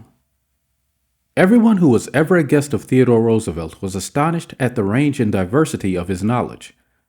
Whether his visitor was a cowboy or a rough rider, a New York politician or a diplomat, Roosevelt knew what to say. And how was it done? The answer was simple. Whenever Roosevelt expected a visitor, he sat up late the night before, reading up on the subject in which he knew his guest was especially interested. For Roosevelt knew, as all leaders know, that the royal road to a person's heart is to talk about the things he or she treasures most. The genial William Lyon Phelps, essayist and professor of literature at Yale, learned this lesson early in life. When I was 8 years old and spending a weekend visiting my Aunt Libby Lindsay at her home in Stratford, he wrote in his essay on human nature, a middle-aged man called one evening, and after a polite skirmish with my aunt, he devoted his attention to me. At that time, I happened to be excited about boats, and the visitor discussed the subject in a way that seemed to me especially interesting. After he left, I spoke of him with enthusiasm. What a man! My aunt informed me he was a New York lawyer, that he cared nothing whatever about boats, that he took not the slightest interest in the subject. But why then did he talk all the time about boats with me? Because he is a gentleman. He saw you were interested in boats, and he talked about the things he knew would interest and please you. He made himself agreeable. And William Lyon Phelps added, I never forgot my aunt's remark. As I write this chapter, I have before me a letter from Edward L. Chalif, who was active in Boy Scout work. One day I found I needed a favor, wrote Mr. Chalif. A big Scout jamboree was coming off in Europe, and I wanted the president of one of the largest corporations in America to pay the expenses of one of the boys for the trip. Fortunately, just before I went to see this man, I heard that he had drawn a check for $1 million, and that after it was canceled, he had had it framed. So the first thing I did when I entered his office was to ask to see the check. A check for $1 million. I told him I never knew that anybody had ever written such a check, and that I wanted to tell my boys that I had actually seen a check for $1 million. He gladly showed it to me. I admired it and asked him to tell me all about how it happened to be drawn. You notice, don't you, that Mr. Chalif didn't begin by talking about the Boy Scouts, or the Jamboree in Europe, or what it was he wanted. He talked in terms of what interested the other man. Here's the result. Presently, the man I was interviewing said, Oh, by the way, what was it you wanted to see me about? So I told him. To my vast surprise, Mr. Chalif continues, he not only granted immediately what I asked for, but much more. I had asked him to send only one boy to Europe, but he sent 5 boys and myself, gave me a letter of credit for $1,000, and told us to stay in Europe for 7 weeks. He also gave me letters of introduction to his branch presidents, putting them at our service, and he himself met us in Paris and showed us the town. Since then, he has given jobs to some of the boys whose parents were in want, and he is still active in our group. Yet I know if I hadn't found out what he was interested in and got him warmed up first, I wouldn't have found him 1/10 as easy to approach. Is this a valuable technique to use in business? Is it? Let's see. Take Henry G. Duvernoy of Duvernoy & Sons, a wholesale baking firm in New York. Mr. Duvernoy had been trying to sell bread to a certain New York hotel. He had called on the manager every week for 4 years. He went to the same social affairs the manager attended. He even took rooms in the hotel and lived there in order to get the business. But he failed. Then, said Mr. Duvernoy, after studying human relations, I resolved to change my tactics. I decided to find out what interested this man, what caught his enthusiasm. I discovered he belonged to a society of hotel executives called the Hotel Greeters of America. He not only belonged, but his bubbling enthusiasm had made him president of the organization and president of the International Greeters. No matter where its conventions were held, he would be there. So when I went to see him the next day, I began talking about the greeters. What a response I got. What a response. He talked to me for half an hour about the greeters, his tones vibrant with enthusiasm. I could plainly see that this society was not only his hobby, it was the passion of his life. Before I left his office, he had sold me a membership in his organization. In the meantime, I had said nothing about bread, but a few days later, the steward of his hotel phoned me to come over with samples and prices. "I don't know what you did to the old boy," the steward greeted me, "but he sure is sold on you." Think of it. I had been drumming at that man for 4 years, trying to get his business, and I'd still be drumming at him if I hadn't finally taken the trouble to find out what he was interested in and what he enjoyed talking about. Edward E. Harriman of Hagerstown, Maryland, chose to live in the beautiful Cumberland Valley of Maryland after he completed his military service. Unfortunately, at that time there were few jobs available in the area. A little research uncovered the fact that a number of companies in the area were either owned or controlled by an unusual business maverick, R.J. Funkhauser, whose rise from poverty to riches intrigued Mr. Harriman. However, he was known for being inaccessible to job seekers. Mr. Harriman wrote, "I interviewed a number of people and found that his major interest was anchored in his drive for power and money. Since he protected himself from people like me by use of a dedicated and stern secretary, I studied her interests and goals, and only then I paid an unannounced visit at her office. She had been Mr. Funkhauser's orbiting satellite for about 15 years. When I told her I had a proposition for him which might translate itself into financial and political success for him, she became enthused. I also conversed with her about her constructive participation in his success. After this conversation, she arranged for me to meet Mr. Funkhauser. I entered this huge and impressive office determined not to ask directly for a job. He was seated behind a large carved desk and thundered at me, 'How about it, young man?' I said, 'Mr. Funkhauser, I believe I can make money for you.' He immediately rose and invited me to sit in one of the large upholstered chairs. I enumerated my ideas and the qualifications I had to realize these ideas, as well as how they would contribute to his personal success and that of his businesses. RJ, as he became known to me, hired me at once, and for over 20 years I have grown in his enterprises, and we both have prospered. Talking in terms of the other person's interest pays off for both parties. Howard Z. Herzig, a leader in the field of employee communications, has always followed this principle. When asked what reward he got from it, Mr. Herzig responded that he not only received a different reward from each person, but that in general, the reward had been an enlargement of his life each time he spoke to someone. Principle 5. Talk in terms of the other person's interests. 6. How to make people like you instantly. I was waiting in line to register a letter in the post office at 33rd Street and 8th Avenue in New York. I noticed that the clerk appeared to be bored with the job, weighing envelopes, handing out stamps, making change, issuing receipts, the same monotonous grind year after year. So I said to myself, I'm going to try to make that clerk like me. Obviously, to make him like me, I must say something nice, not about myself, but about him. So I asked myself, what is there about him that I can honestly admire? That is sometimes a hard question to answer, especially with strangers, but in this case it happened to be easy. I instantly saw something I admired to no end.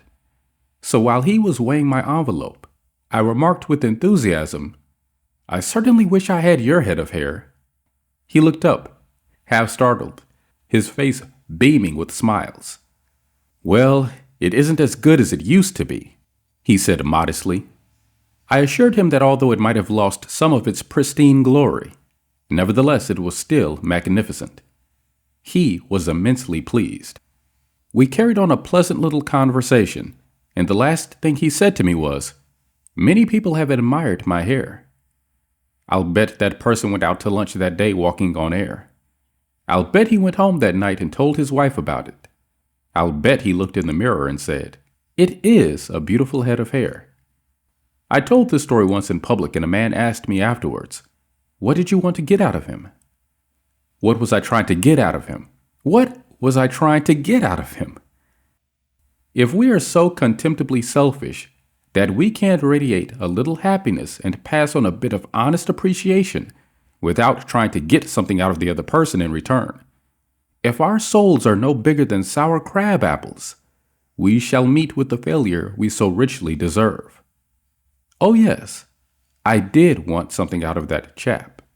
I wanted something priceless, and I got it. I got the feeling that I had done something for him without his being able to do anything whatever in return for me. That is a feeling that flows and sings in your memory long after the incident has passed. There is one all-important law of human conduct. If we obey that law, we shall almost never get into trouble. In fact, that law, if obeyed, will bring us countless friends and constant happiness. But the very instant we break the law, we shall get into endless trouble. The law is this: always make the other person feel important. John Dewey, as we have already noted, said that the desire to be important is the deepest urge in human nature. And William James said, "The deepest principle in human nature is the craving to be appreciated." As I have already pointed out, it is this urge that differentiates us from animals. It is this urge that has been responsible for civilization itself. Philosophers have been speculating on the rules of human relationships for thousands of years, and out of all that speculation, there has evolved only one important precept. It is not new. It is as old as history. Zoroaster taught it to his followers in Persia 2,500 years ago. Confucius preached it in China 24 centuries ago. Lao Tse, the founder of Taoism, taught it to his disciples in the valley of the Han. Buddha preached it on the bank of the holy Ganges 500 years before Christ. The sacred books of Hinduism taught it 1,000 years before that. Jesus taught it among the stony hills of Judea 19 centuries ago. Jesus summed it up in one thought, probably the most important rule in the world: do unto others as you would have others do unto you. You want the approval of those with whom you come into contact. You want recognition of your true worth. You want a feeling that you are important in your little world. You don't want to listen to cheap, insincere flattery, but you do crave sincere appreciation. You want your friends and associates to be, as Charles Schwab put it, hearty in their approbation and lavish in their praise. All of us want that. So let's obey the golden rule and give unto others what we would have others give unto us. How? When? Where? The answer is all the time, everywhere. David G. Smith of Eau Claire, Wisconsin, told one of our classes how he handled a delicate situation when he was asked to take charge of the refreshment booth at a charity concert. The night of the concert, I arrived at the park and found two elderly ladies in a very bad humor standing next to the refreshment stand. Apparently, each thought that she was in charge of this project. As I stood there pondering what to do, one of the members of the sponsoring committee appeared and handed me a cash box and thanked me for taking over the project. She introduced Rose and Jane as my helpers and then ran off. A great silence ensued. Realizing that the cash box was a symbol of authority, of sorts, I gave the box to Rose and explained that I might not be able to keep the money straight, and that if she took care of it, I would feel better. I then suggested to Jane that she show two teenagers who had been assigned to refreshments how to operate the soda machine, and I asked her to be responsible for that part of the project. The evening was very enjoyable, with Rose happily counting the money, Jane supervising the teenagers, and me enjoying the concert. You don't have to wait until you are ambassador to France or chairman of the clambake committee of your lodge before you use this philosophy of appreciation. You can work magic with it almost every day. If, for example, the waitress brings us mashed potatoes when we ordered French fries, let's say, "I'm sorry to trouble you, but I prefer French fries." She'll probably reply, "No trouble at all," and will be glad to change the potatoes, because we have shown respect for her. Little phrases like, "I'm sorry to trouble you," "Would you be so kind as to," "Won't you please," "Would you mind," "Thank you." Little courtesies like these oil the cogs of the monotonous grind of everyday life, and incidentally, they are the hallmark of good breeding. Let's take another illustration. Hall Caine's novels, The Christian, The Deemster, The Manxman, among them, were all bestsellers in the early part of this century. Millions of people read his novels, countless millions. He was the son of a blacksmith. He never had more than 8 years' schooling in his life, yet when he died, he was the richest literary man of his time. The story goes like this. Hall Caine loved sonnets and ballads, so he devoured all of Dante Gabriel Rossetti's poetry. He even wrote a lecture chanting the praises of Rossetti's artistic achievement and sent a copy to Rossetti himself. Rossetti was delighted. "Any young man who has such an exalted opinion of my ability," Rossetti probably said to himself, "must be brilliant." So Rossetti invited this blacksmith's son to come to London and act as his secretary. That was the turning point in Hall Caine's life, for, in his new position, he met the literary artists of the day. Profiting by their advice and inspired by their encouragement, he launched upon a career that emblazoned his name across the sky.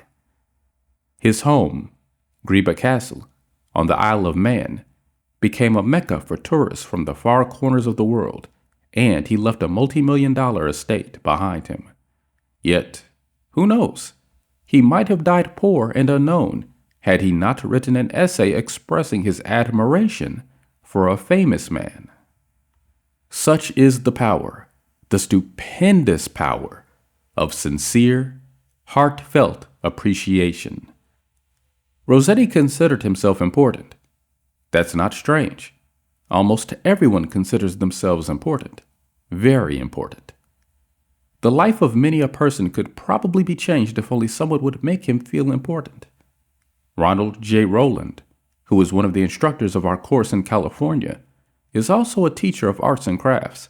He wrote to us about a student named Chris in his beginning crafts class.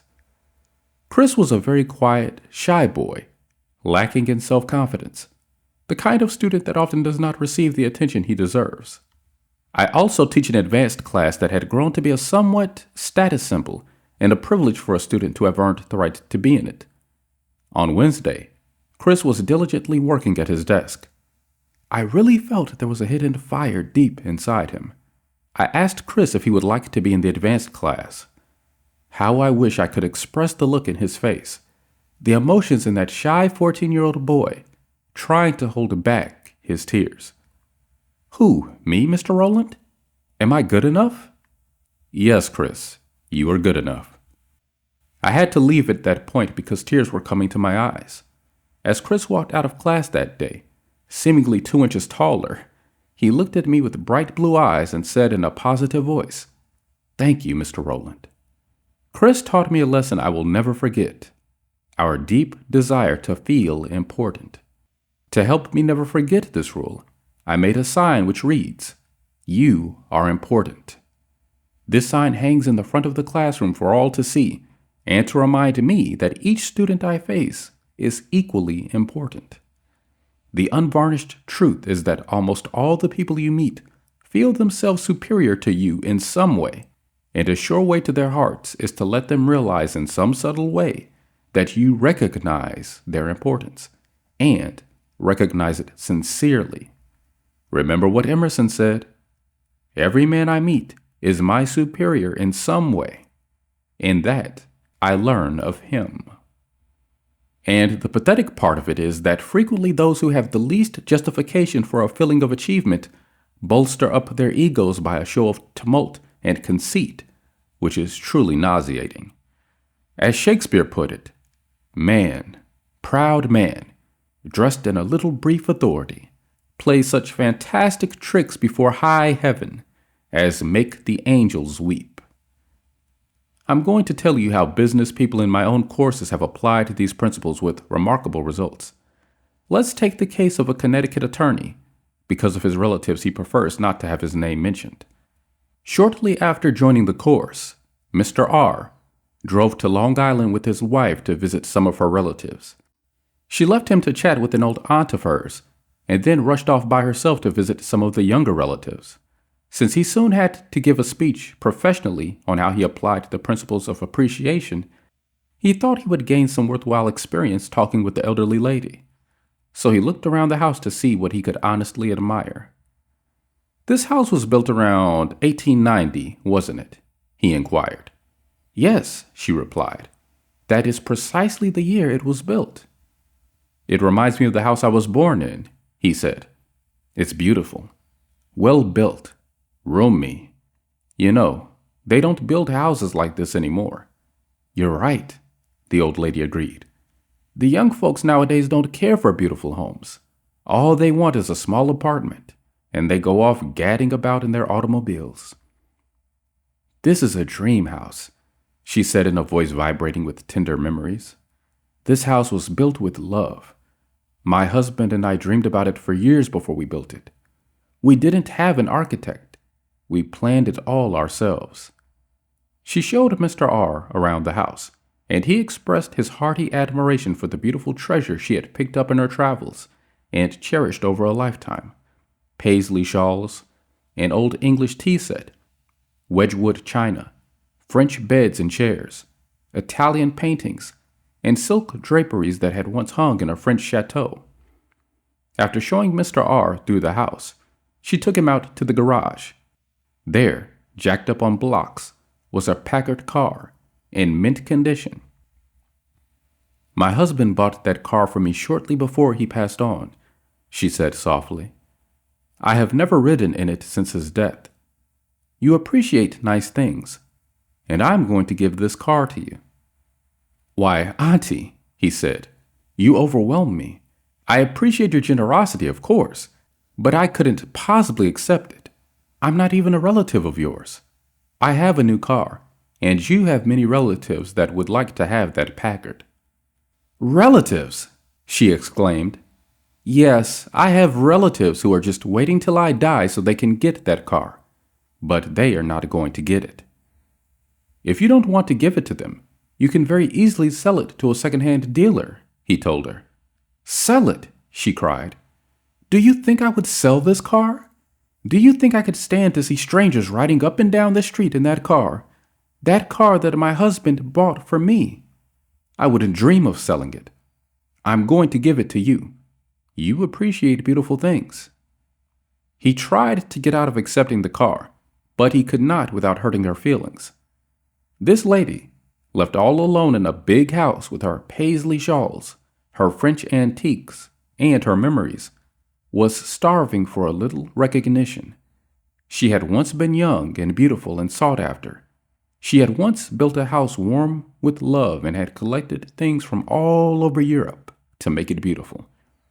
Now, in the isolated loneliness of old age, she craved a little human warmth, a little genuine appreciation, and no one gave it to her. And when she found it, like a spring in the desert, her gratitude couldn't adequately express itself with anything less than the gift of her cherished Packard. Let's take another case. Donald M. McMahon, who was superintendent of Lewis and Valentine, nurserymen and landscape architects in Rye, New York, related this incident. Shortly after I attended the talk on how to win friends and influence people, I was landscaping the estate of a famous attorney.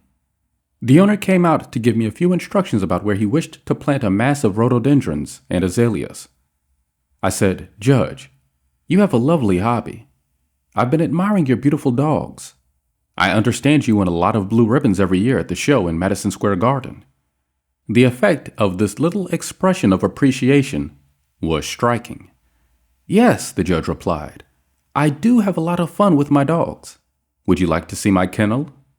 He spent almost an hour showing me his dogs and the prizes they had won. He even brought out their pedigrees and explained about the bloodlines responsible for such beauty and intelligence. Finally, turning to me, he asked, "Do you have any small children?" "Yes, I do," I replied. "I have a son." "Well, wouldn't he like a puppy?" the judge inquired. "Oh, yes, he'd be tickled pink." "All right, I'm going to give him one," the judge announced. He started to tell me how to feed the puppy. Then he paused. "You'll forget it if I tell you. I'll write it out." So the judge went in the house, typed out the pedigree and feeding instructions, and gave me a puppy worth several $100s and 1 hour and 15 minutes of his valuable time, largely because I had expressed my honest admiration for his hobby and achievements. George Eastman, of Kodak fame, invented the transparent film that made motion pictures possible, amassed a fortune of $100 million, and made himself one of the most famous businessmen on earth.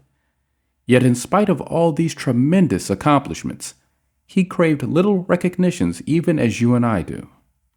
To illustrate, when Eastman was building the Eastman School of Music, and also Kilburn Hall in Rochester, James Adamson, then president of the Superior Seating Company of New York, wanted to get the order to supply the theater chairs for these buildings. Phoning the architect, Mr. Adamson made an appointment to see Mr. Eastman in Rochester. When Adamson arrived, the architect said, "I know you want to get this order, but I can tell you right now that you won't stand a ghost of a show if you take more than 5 minutes of George Eastman's time. He is a strict disciplinarian. He is very busy. So tell your story quickly and get out." Adamson was prepared to do just that. When he was ushered into the room, he saw Mr. Eastman bending over a pile of papers at his desk. Presently, Mr. Eastman looked up, removed his glasses, and walked toward the architect and Mr. Adamson, saying, "Good morning, gentlemen. What can I do for you?" The architect introduced them, and then Mr. Adamson said, "While we've been waiting for you, Mr. Eastman, I've been admiring your office. I wouldn't mind working in a room like this myself.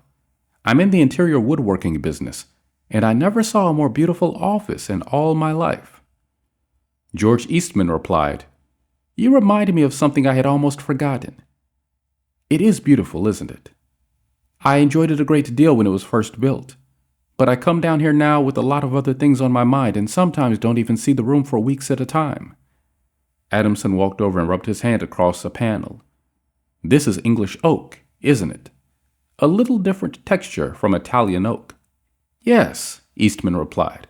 "Imported English oak. It was selected for me by a friend who specializes in fine woods." Then Eastman showed him around the room, commenting on the proportions, the coloring, the hand carving, and other effects he had helped to plan and execute. While drifting around the room, admiring the woodwork, they paused before a window, and George Eastman, in his modest, soft-spoken way, pointed out some of the institutions through which he was trying to help humanity: the University of Rochester, the General Hospital, the Homeopathic Hospital, the Friendly Home, the Children's Hospital. Mr. Adamson congratulated him warmly on the idealistic way he was using his wealth to alleviate the sufferings of humanity. Presently, George Eastman unlocked a glass case and pulled out the first camera he had ever owned, an invention he had bought from an Englishman. Adamson questioned him at length about his early struggles to get started in business, and Mr. Eastman spoke with real feeling about the poverty of his childhood, telling how his widowed mother had kept a boarding house while he clerked in an insurance office. The terror of poverty haunted him day and night, and he resolved to make enough money so that his mother wouldn't have to work. Mr. Adamson drew him out with further questions and listened, absorbed, while he related the story of his experiments with dry photographic plates. He told how he had worked in an office all day and sometimes experimented all night, taking only brief naps while the chemicals were working, sometimes working, and sleeping in his clothes for 72 hours at a stretch. James Adamson had been ushered into Eastman's office at 10:15 and had been warned that he must not take more than 5 minutes. But an hour had passed. Then 2 hours passed. And they were still talking. Finally, George Eastman turned to Adamson and said, "The last time I was in Japan, I bought some chairs, brought them home, and put them on my sun porch. But the sun peeled the paint, so I went downtown the other day and bought some paint and painted the chairs myself. Would you like to see what sort of a job I can do painting chairs? All right, come up to my home and have lunch with me and I'll show you." After lunch, Mr. Eastman showed Adamson the chairs he had brought from Japan. They weren't worth more than a few dollars, but George Eastman, now a multimillionaire, was proud of them because he himself had painted them.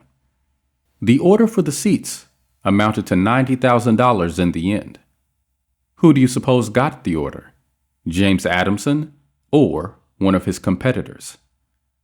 From the time of this story until Mr. Eastman's death, he and James Adamson were close friends.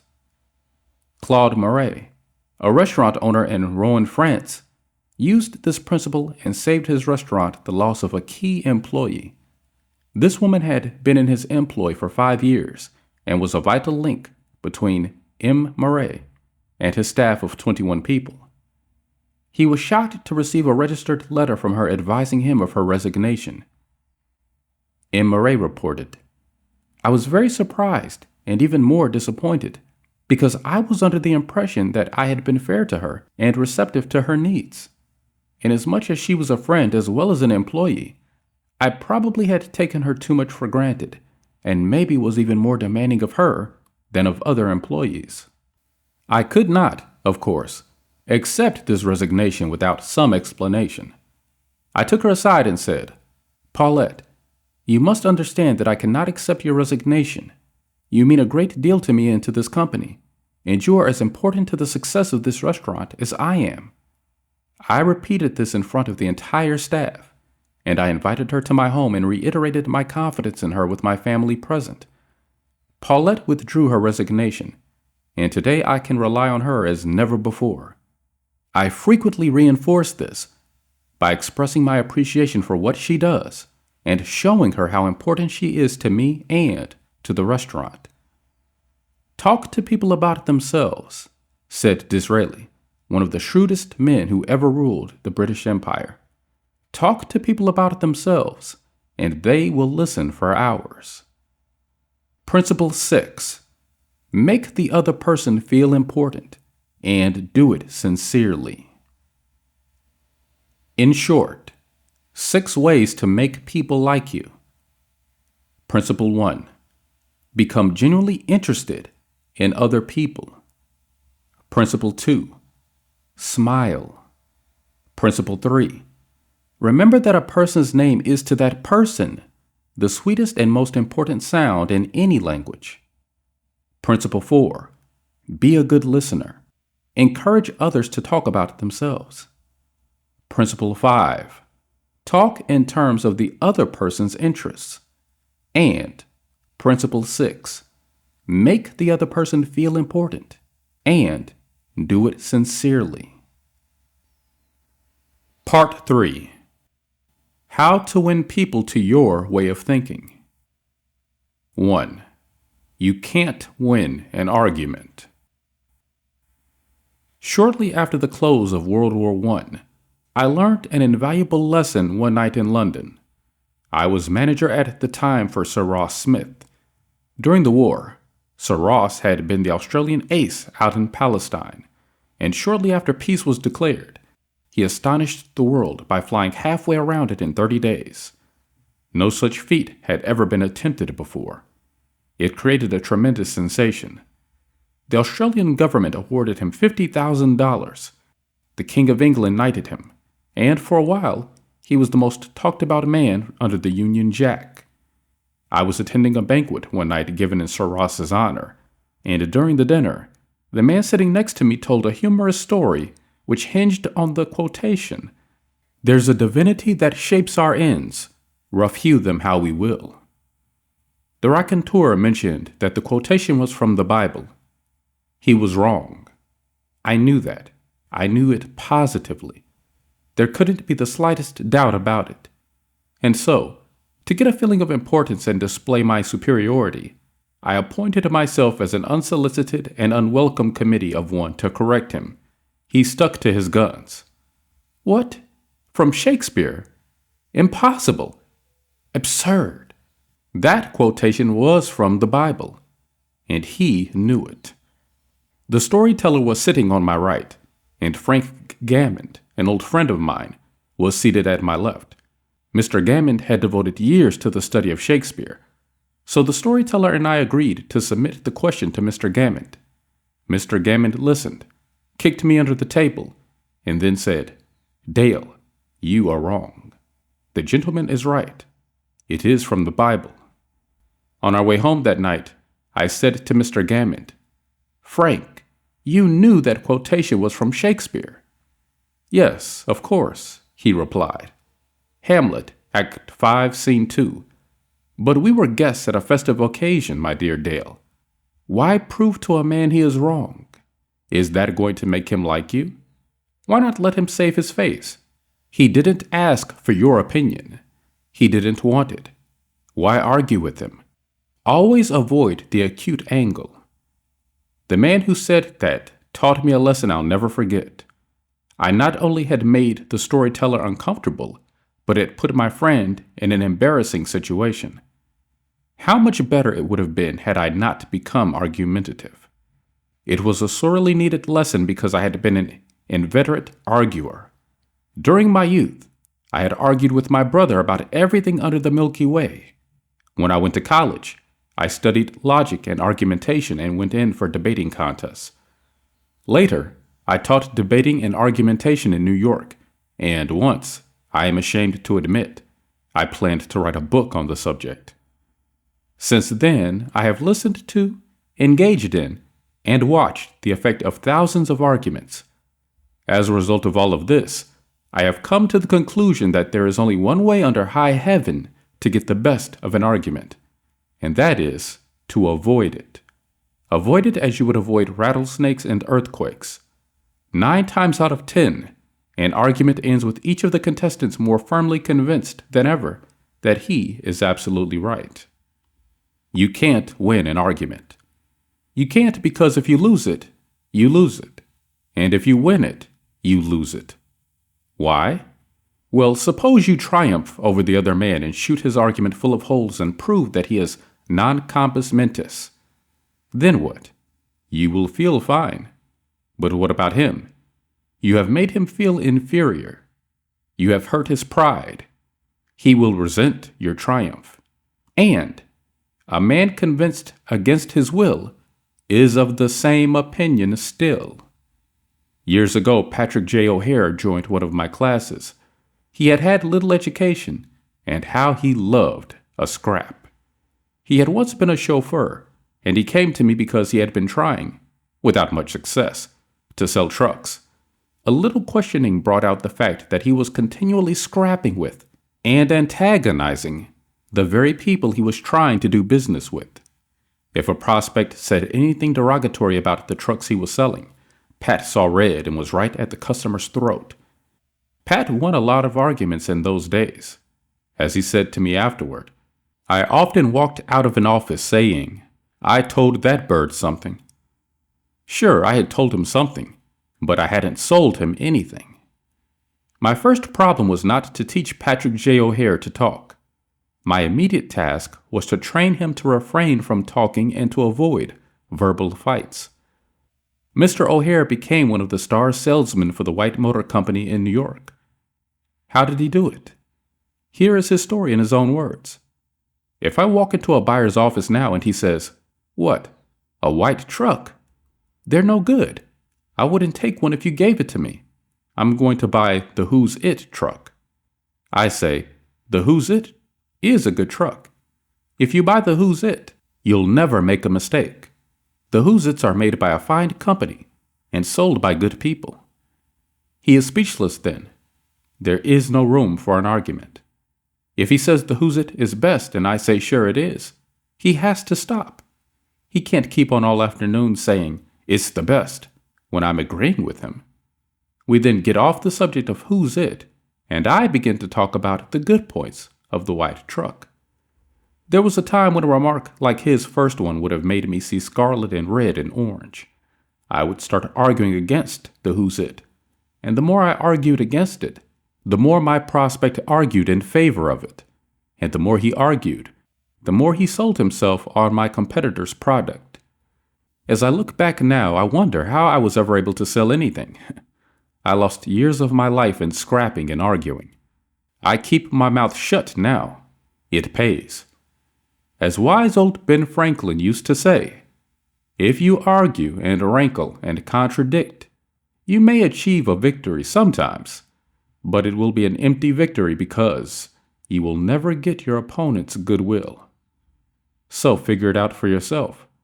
Which would you rather have? An academic, theatrical victory or a person's goodwill? You can seldom have both. The Boston Transcript once printed this bit of significant doggerel.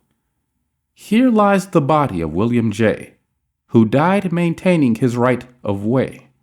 He was right, dead right, as he sped along, but he's just as dead as if he were wrong. You may be right, dead right, as you speed along in your argument, but as far as changing another's mind is concerned, you will probably be just as futile as if you were wrong. Frederick S. Parsons, an income tax consultant, had been disputing and wrangling for an hour with a government tax inspector. An item of $9,000 was at stake. Mr. Parsons claimed that this $9,000 was in reality a bad debt, that it would never be collected, and that it ought not to be taxed. Bad debt, my eye, retorted the inspector. It must be taxed. This inspector was cold, arrogant, and stubborn, Mr. Parsons said as he told the story to the class. Reason was wasted, and so were facts. The longer we argued, the more stubborn he became. So I decided to avoid argument, change the subject, and give him appreciation. I said, I suppose this is a very petty matter in comparison with the really important and difficult decisions you're required to make. I've made a study of taxation myself, but I've had to get my knowledge from books. You are getting yours from the firing line of experience. I sometimes wish I had a job like yours. It would teach me a lot. I meant every word I said. Well, the inspector straightened up in his chair, leaned back, and talked for a long time about his work, telling me of the clever frauds he had uncovered. His tone gradually became friendly, and presently he was telling me about his children. As he left, he advised me that he would consider my problem further and give me his decision in a few days. He called at my office 3 days later and informed me that he had decided to leave the tax return exactly as it was filed. This tax inspector was demonstrating one of the most common of human frailties. He wanted a feeling of importance, and as long as Mr. Parsons argued with him, he got his feeling of importance by loudly asserting his authority. But as soon as his importance was admitted and the argument stopped, and he was permitted to expand his ego, he became a sympathetic and kindly human being. Buddha said, hatred is never ended by hatred, but by love. And a misunderstanding is never ended by an argument, but by tact, diplomacy, conciliation, and a sympathetic desire to see the other person's viewpoint. Lincoln once reprimanded a young army officer for indulging in a violent controversy with an associate. No man who is resolved to make the most of himself, said Lincoln, can spare time for personal contention. Still less can he afford to take the consequences, including the vitiation of his temper and the loss of self-control. Yield larger things to which you show no more than equal rights. and yield lesser ones, though clearly your own. Better to give your path to a dog than be bitten by him in contesting for the right. Even killing the dog would not cure the bite. In an article in Bits and Pieces, some suggestions are made on how to keep a disagreement from becoming an argument. Welcome the disagreement. Remember the slogan, when two partners always agree, one of them is not necessary. If there is some point you haven't thought about, be thankful if it is brought to your attention. Perhaps this disagreement is your opportunity to be corrected before you make a serious mistake. Distrust your first instinctive impression. Our first natural reaction in a disagreeable situation is to be defensive. Be careful.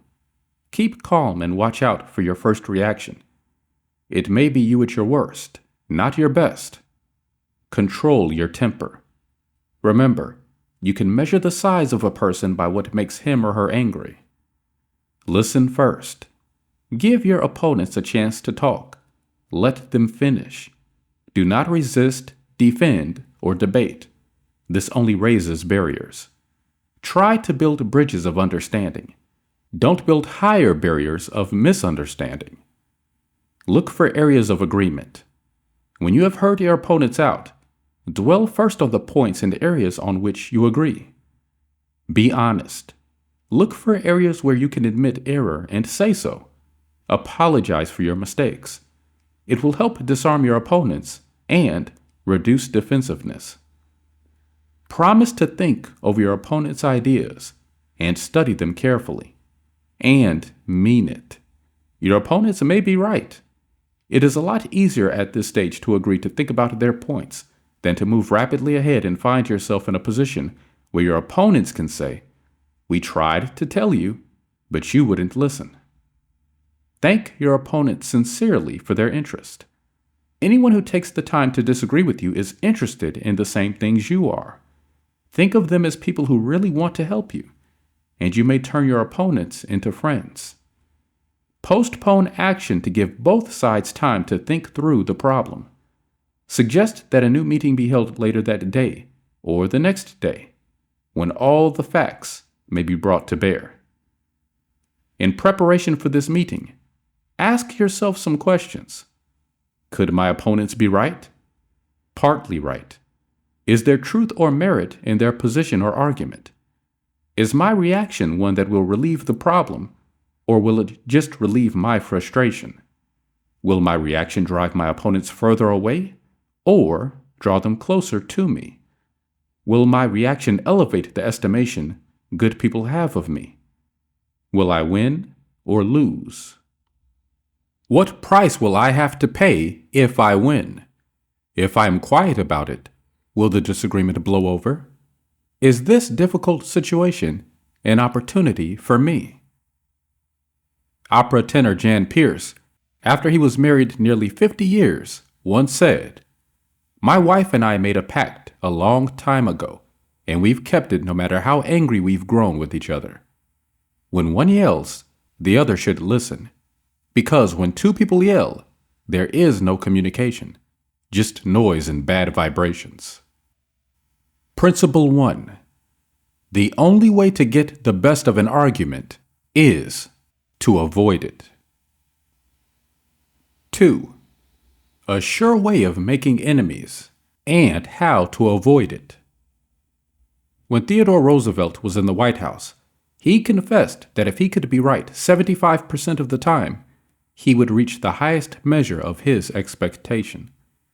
If that was the highest rating that one of the most distinguished men of the 20th century could hope to obtain, what about you and me? If you can be sure of being right only 55% of the time, you can go down to Wall Street and make $1 million a day. If you can't be sure of being right even 55% of the time, why should you tell other people they are wrong? You can tell people they are wrong by a look or an intonation or a gesture, just as eloquently as you can in words. And if you tell them they are wrong, do you make them want to agree with you? Never. For you have struck a direct blow at their intelligence, judgment, pride, and self-respect. That will make them want to strike back, but it will never make them want to change their minds. You may then hurl at them all the logic of a Plato or a Kant, but you will not alter their opinions, for you have hurt their feelings. Never begin by announcing, "I'm going to prove so-and-so to you." That's bad. That's tantamount to saying, "I'm smarter than you are, so I'm going to tell you a thing or two and make you change your mind." That is a challenge. It arouses opposition and makes the listener want to battle with you before you even start. It is difficult, under even the most benign conditions, to change people's minds. So why make it harder? Why handicap yourself? If you are going to prove anything, don't let anybody know it. Do it so subtly, so adroitly, that no one will feel that you are doing it. This was expressed succinctly by Alexander Pope. Men must be taught as if you taught them not, and things unknown proposed as things forgot. Over 300 years ago, Galileo said, "You cannot teach a man anything. You can only help him to find it within himself." As Lord Chesterfield said to his son, "Be wiser than other people if you can, but do not tell them so." Socrates said repeatedly to his followers in Athens, "One thing only I know, and that is that I know nothing." Well, I can't hope to be any smarter than Socrates, so I have quit telling people they are wrong, and I find that it pays. If a person makes a statement that you think is wrong, yes, even that you know is wrong, isn't it better to begin by saying, "Well now, look, I thought otherwise, but I may be wrong. I frequently am. And if I am wrong, I want to be put right. Let's examine the facts." There's magic, positive magic, in such phrases as, "I may be wrong. I frequently am. Let's examine the facts." Nobody in the heavens above, or on earth beneath, or in the waters under the earth will ever object to your saying, "I may be wrong. Let's examine the facts." One of our class members who used this approach in dealing with customers was Harold Ranke, a Dodge dealer in Billings, Montana. He reported that because of the pressures of the automobile business, he was often hard-boiled and callous when dealing with customers' complaints. This caused flared tempers, loss of business, and general unpleasantness. He told his class, "Recognizing that this was getting me nowhere fast, I tried a new tack.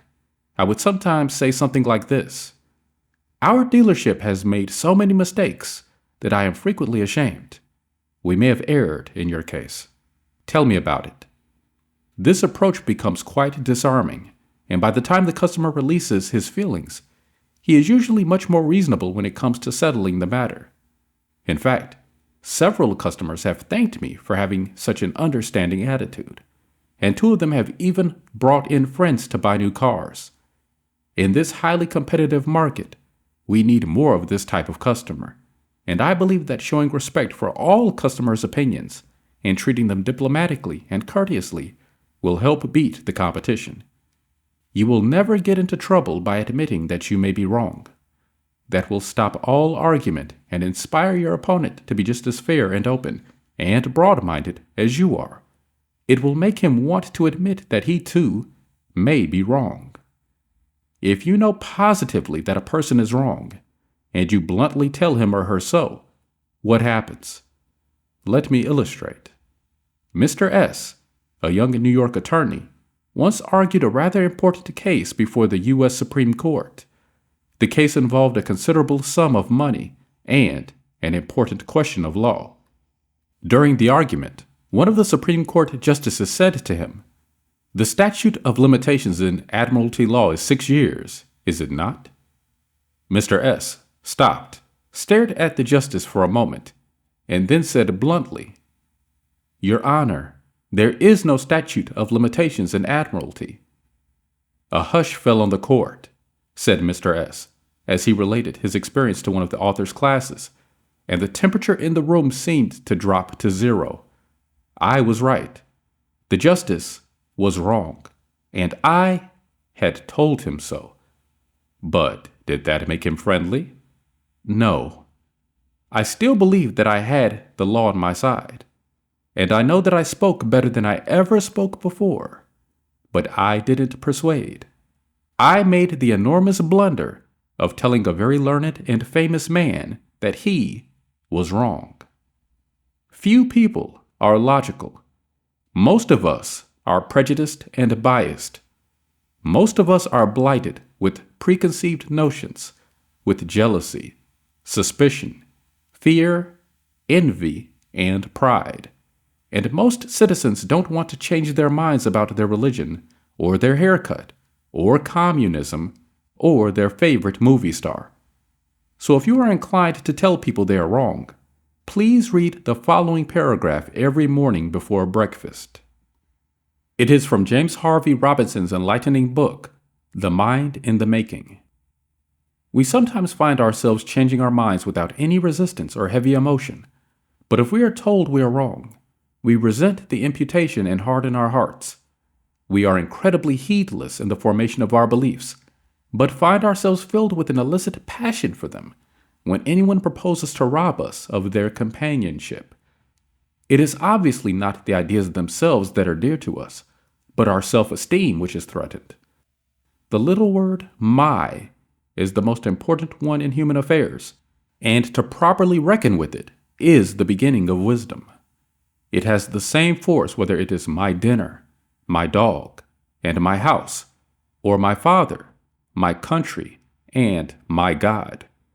We not only resent the imputation that our watch is wrong, or our car shabby, but that our conception of the canals of Mars, or the pronunciation of Epictetus, of the medicinal value of salicin, or of the date of Sargon I, is subject to revision.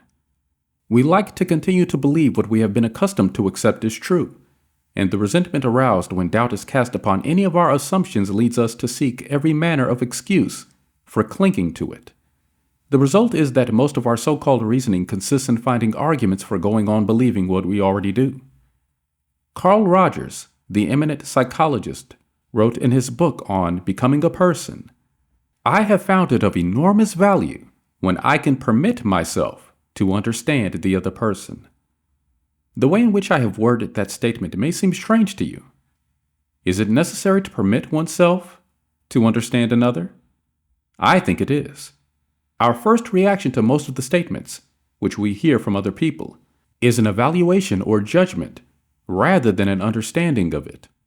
When someone expresses some feeling, attitude, or belief, our tendency is almost immediately to feel, "That's right," or "That's stupid," "That's abnormal," "That's unreasonable," "That's incorrect," "That's not nice."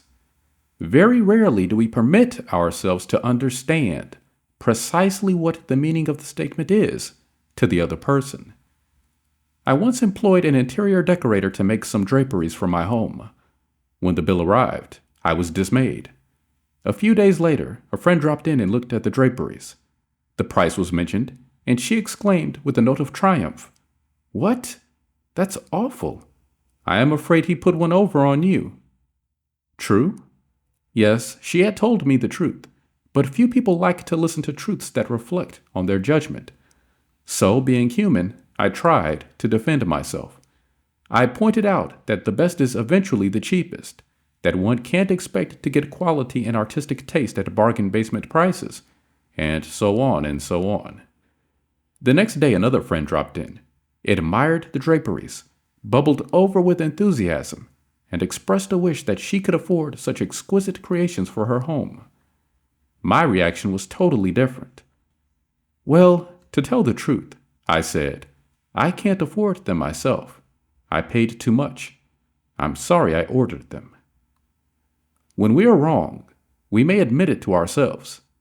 And, if we are handled gently and tactfully, we may admit it to others, and even take pride in our frankness and broad-mindedness. But not if someone else is trying to ram the unpalatable fact down our esophagus. Horace Greeley, the most famous editor in America during the time of the Civil War, disagreed violently with Lincoln's policies. He believed that he could drive Lincoln into agreeing with him by a campaign of argument, ridicule, and abuse. He waged this bitter campaign month after month, year after year. In fact, he wrote a brutal, bitter, sarcastic, and personal attack on President Lincoln the night Booth shot him. But did all this bitterness make Lincoln agree with Greeley? Not at all. Ridicule and abuse never do. If you want some excellent suggestions about dealing with people and managing yourself and improving your personality, read Benjamin Franklin's autobiography, one of the most fascinating life stories ever written, one of the classics of American literature. Ben Franklin tells how he conquered the iniquitous habit of argument and transformed himself into one of the most able, suave, and diplomatic men in American history. One day, when Ben Franklin was a blundering youth, an old Quaker friend took him aside and lashed him with a few stinging truths, something like this. Ben, you are impossible. Your opinions have a slap in them for everyone who differs with you. They have become so offensive that nobody cares for them. Your friends find they enjoy themselves better when you are not around. You know so much that no man can tell you anything.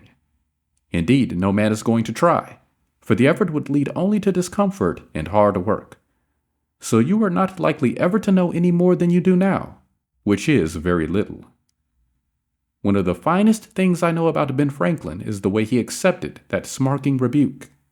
He was big enough and wise enough to realize that it was true, to sense that he was headed for failure and social disaster. So, he made a right about face. He began immediately to change his insolent, opinionated ways.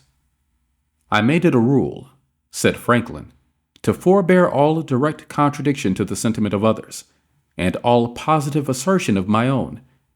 I even forbade myself the use of every word or expression in the language that imported a fixed opinion, such as certainly, undoubtedly, etc. And I adopted, instead of them, I conceive, I apprehend, or I imagine a thing to be so or so, or it so appears to me at present. When another asserted something that I thought an error, I denied myself the pleasure of contradicting him absurdly, and of showing him immediately some absurdity in his proposition. And in answering, I began by observing that in certain cases or circumstances, his opinion would be right, but in the present case there appeared or seemed to me some difference, etc. I soon found the advantage of this change in my manner. The conversations I engaged in went on more pleasantly.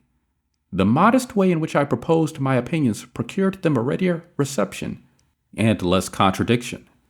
I had less mortification when I was found to be in the wrong, and I more easily prevailed with others to give up their mistakes and join with me when I happened to be in the right. And this mode, which I had first put on with some violence to natural inclination, became at length so easy and so habitual to me that perhaps for these 50 years past no one has ever heard a dogmatical expression escape me. And to this habit, after my character of integrity, I think it principally owing that I had earned so much weight with my fellow citizens when I proposed new institutions or alterations in the old, and so much influence in public councils when I became a member. For I was but a bad speaker, never eloquent, subject to much hesitation in my choice of words, hardly correct in language, and yet I generally carried my points. How do Ben Franklin's methods work in business? Let's take two examples. Catherine A. of Kings Mountain, North Carolina, is an industrial engineering supervisor for a yarn processing plant. She told one of our classes how she handled a sensitive problem before, and after taking our training, "Part of my responsibility," she reported, "deals with setting up and maintaining incentive systems and standards for our operators so they can make more money by producing more yarn. The system we were using had worked fine when we had only 2 or 3 different types of yarn, but recently we had expanded our inventory and capabilities to enable us to run more than 12 different varieties. The present system was no longer adequate to pay the operators fairly for the work being performed and give them an incentive to increase production. I had worked up a new system which would enable us to pay the operator by the class of yarn she was running at any one particular time. With my new system in hand, I entered the meeting determined to prove to the management that my system was the right approach. I told them in detail how they were wrong and showed where they were being unfair, and how I had all the answers they needed. To say the least, I failed miserably. I had become so busy defending my position on the new system that I had left them no opening to graciously admit their problems on the old one. The issue was dead. After several sessions of this course, I realized all too well where I had made my mistakes. I called another meeting, and this time, I asked where they felt their problems were. We discussed each point, and I asked them their opinions on which was the best way to proceed. With a few low-keyed suggestions, at proper intervals, I let them develop my system themselves. At the end of the meeting, when I actually presented my system, they enthusiastically accepted it. I am convinced now that nothing good is accomplished, and a lot of damage can be done, if you tell a person straight out that he or she is wrong. You only succeed in stripping that person of self-dignity and making yourself an unwelcome part of any discussion. Let's take another example. And remember, these cases I am citing are typical of the experiences of thousands of other people. R.V. Crowley was a salesman for a lumber company in New York. Crowley admitted that he had been telling hard-boiled lumber inspectors for years that they were wrong, and he had won the arguments too, but it hadn't done any good. For these lumber inspectors, said Mr. Crowley, are like baseball umpires. Once they make a decision, they never change it. Mr. Crowley saw that his firm was losing thousands of dollars through the arguments he won. So while taking my course, he resolved to change tactics and abandon arguments. With what results? Here is the story as he told it to the fellow members of his class. One morning the phone rang in my office.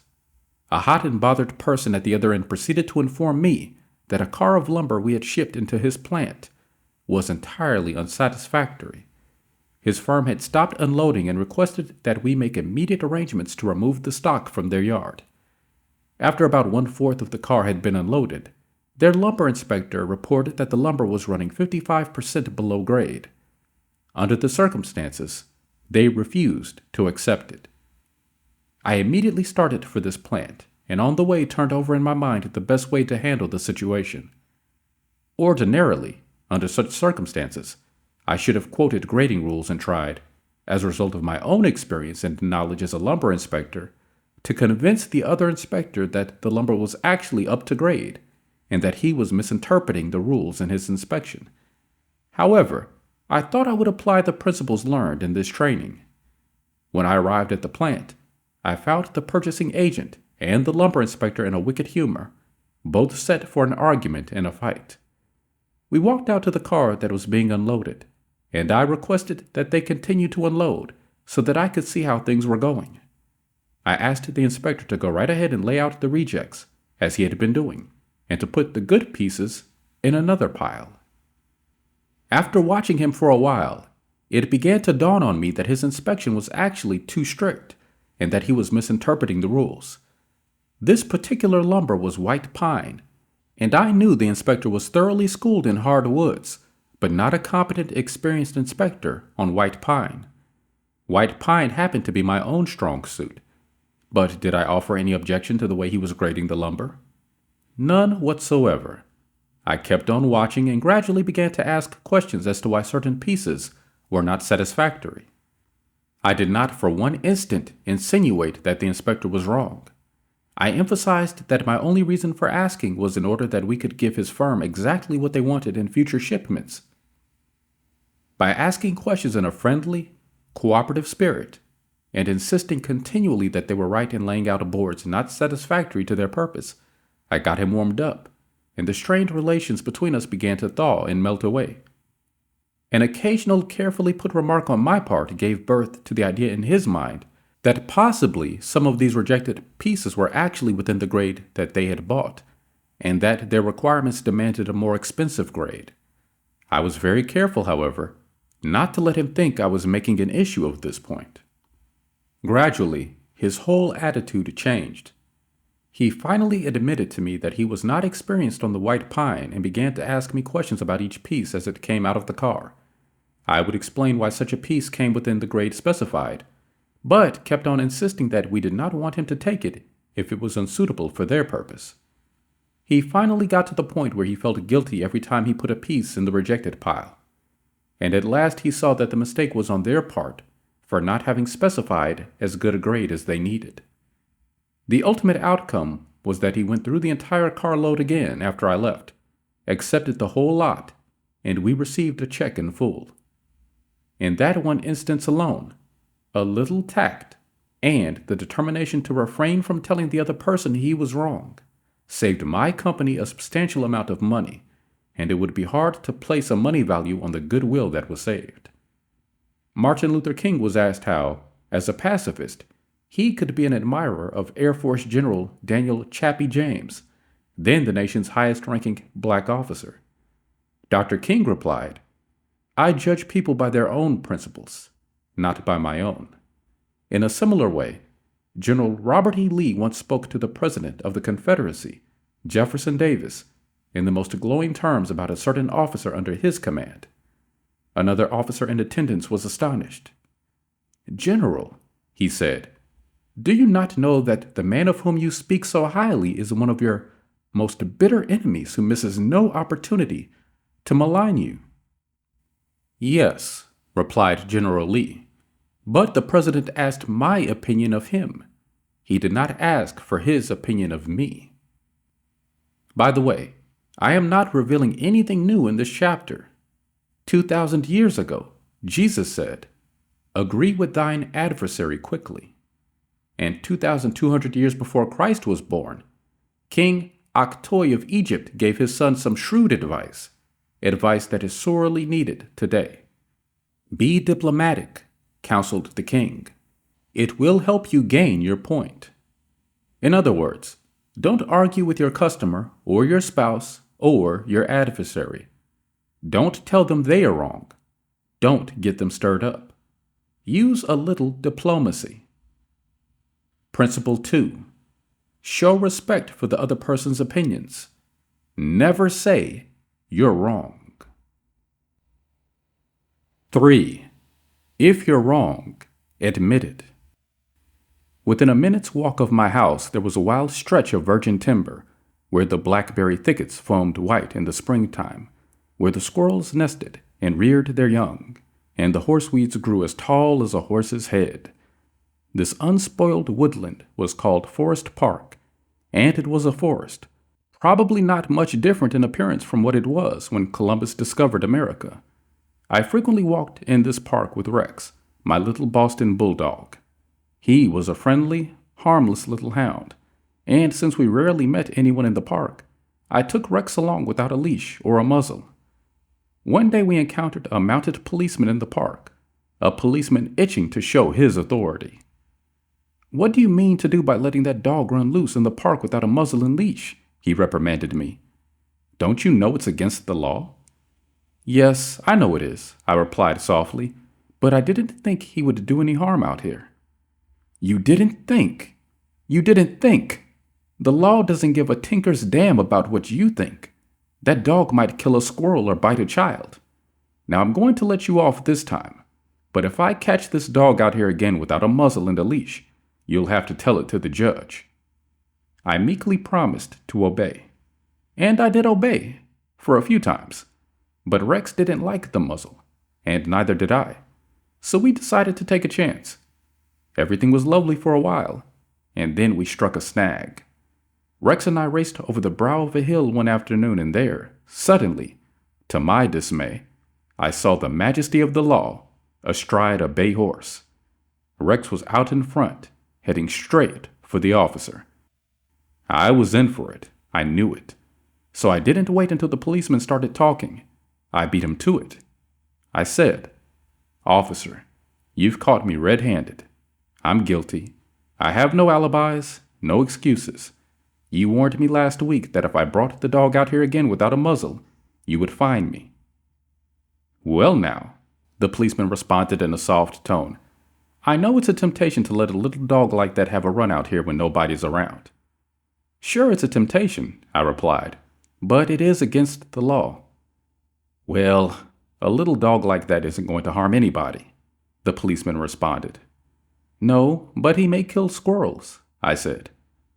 Well, now I think you're taking this a bit too seriously, he told me. I'll tell you what you do. You just let him run over the hill there where I can't see him, and we'll forget all about it.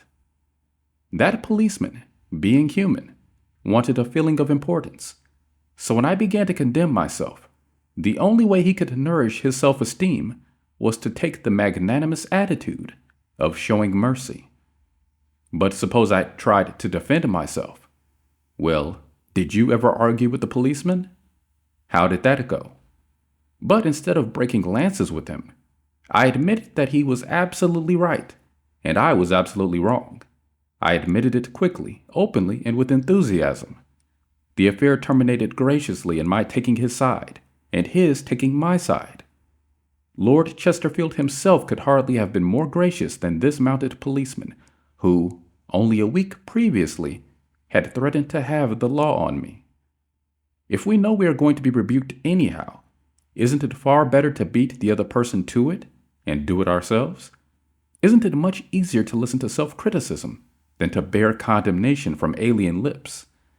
Say about yourself all the derogatory things you know the other person is thinking or wants to say, or intends to say, and say them before that person has a chance to say them.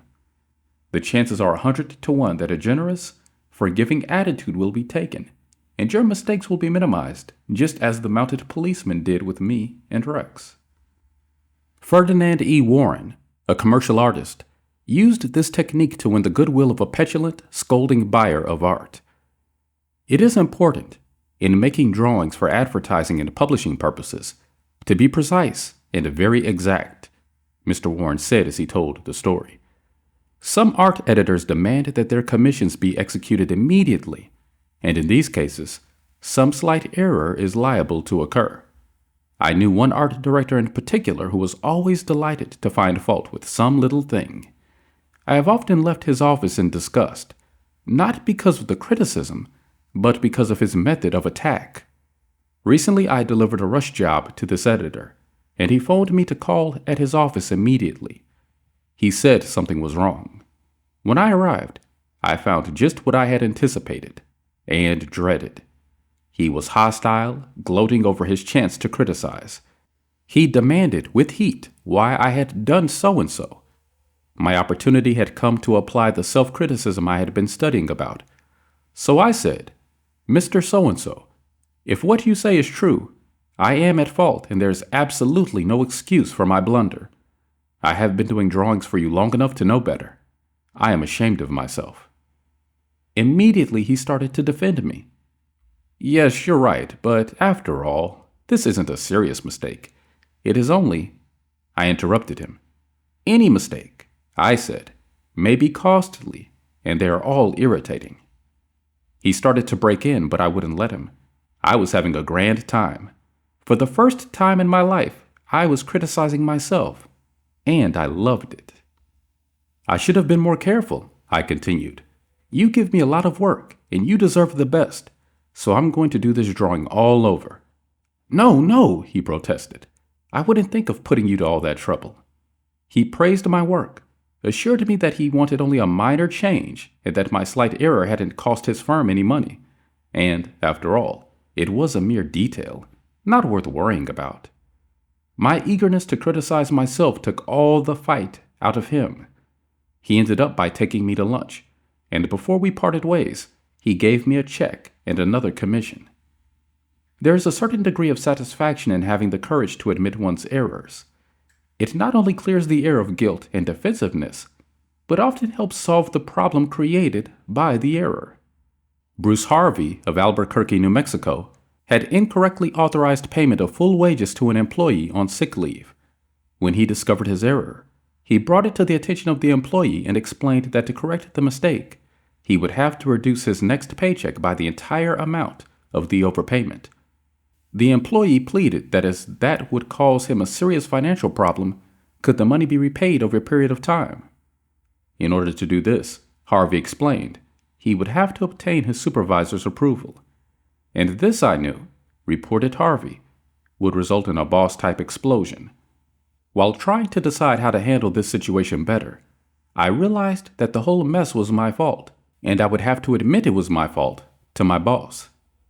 I walked into his office, told him that I had made a mistake, and then informed him of the complete facts. He replied in an explosive manner that it was the fault of the personnel department. I repeated that it was my fault. He exploded again about carelessness in the accounting department. Again, I explained it was my fault. He blamed 2 other people in the office, but each time I reiterated it was my fault.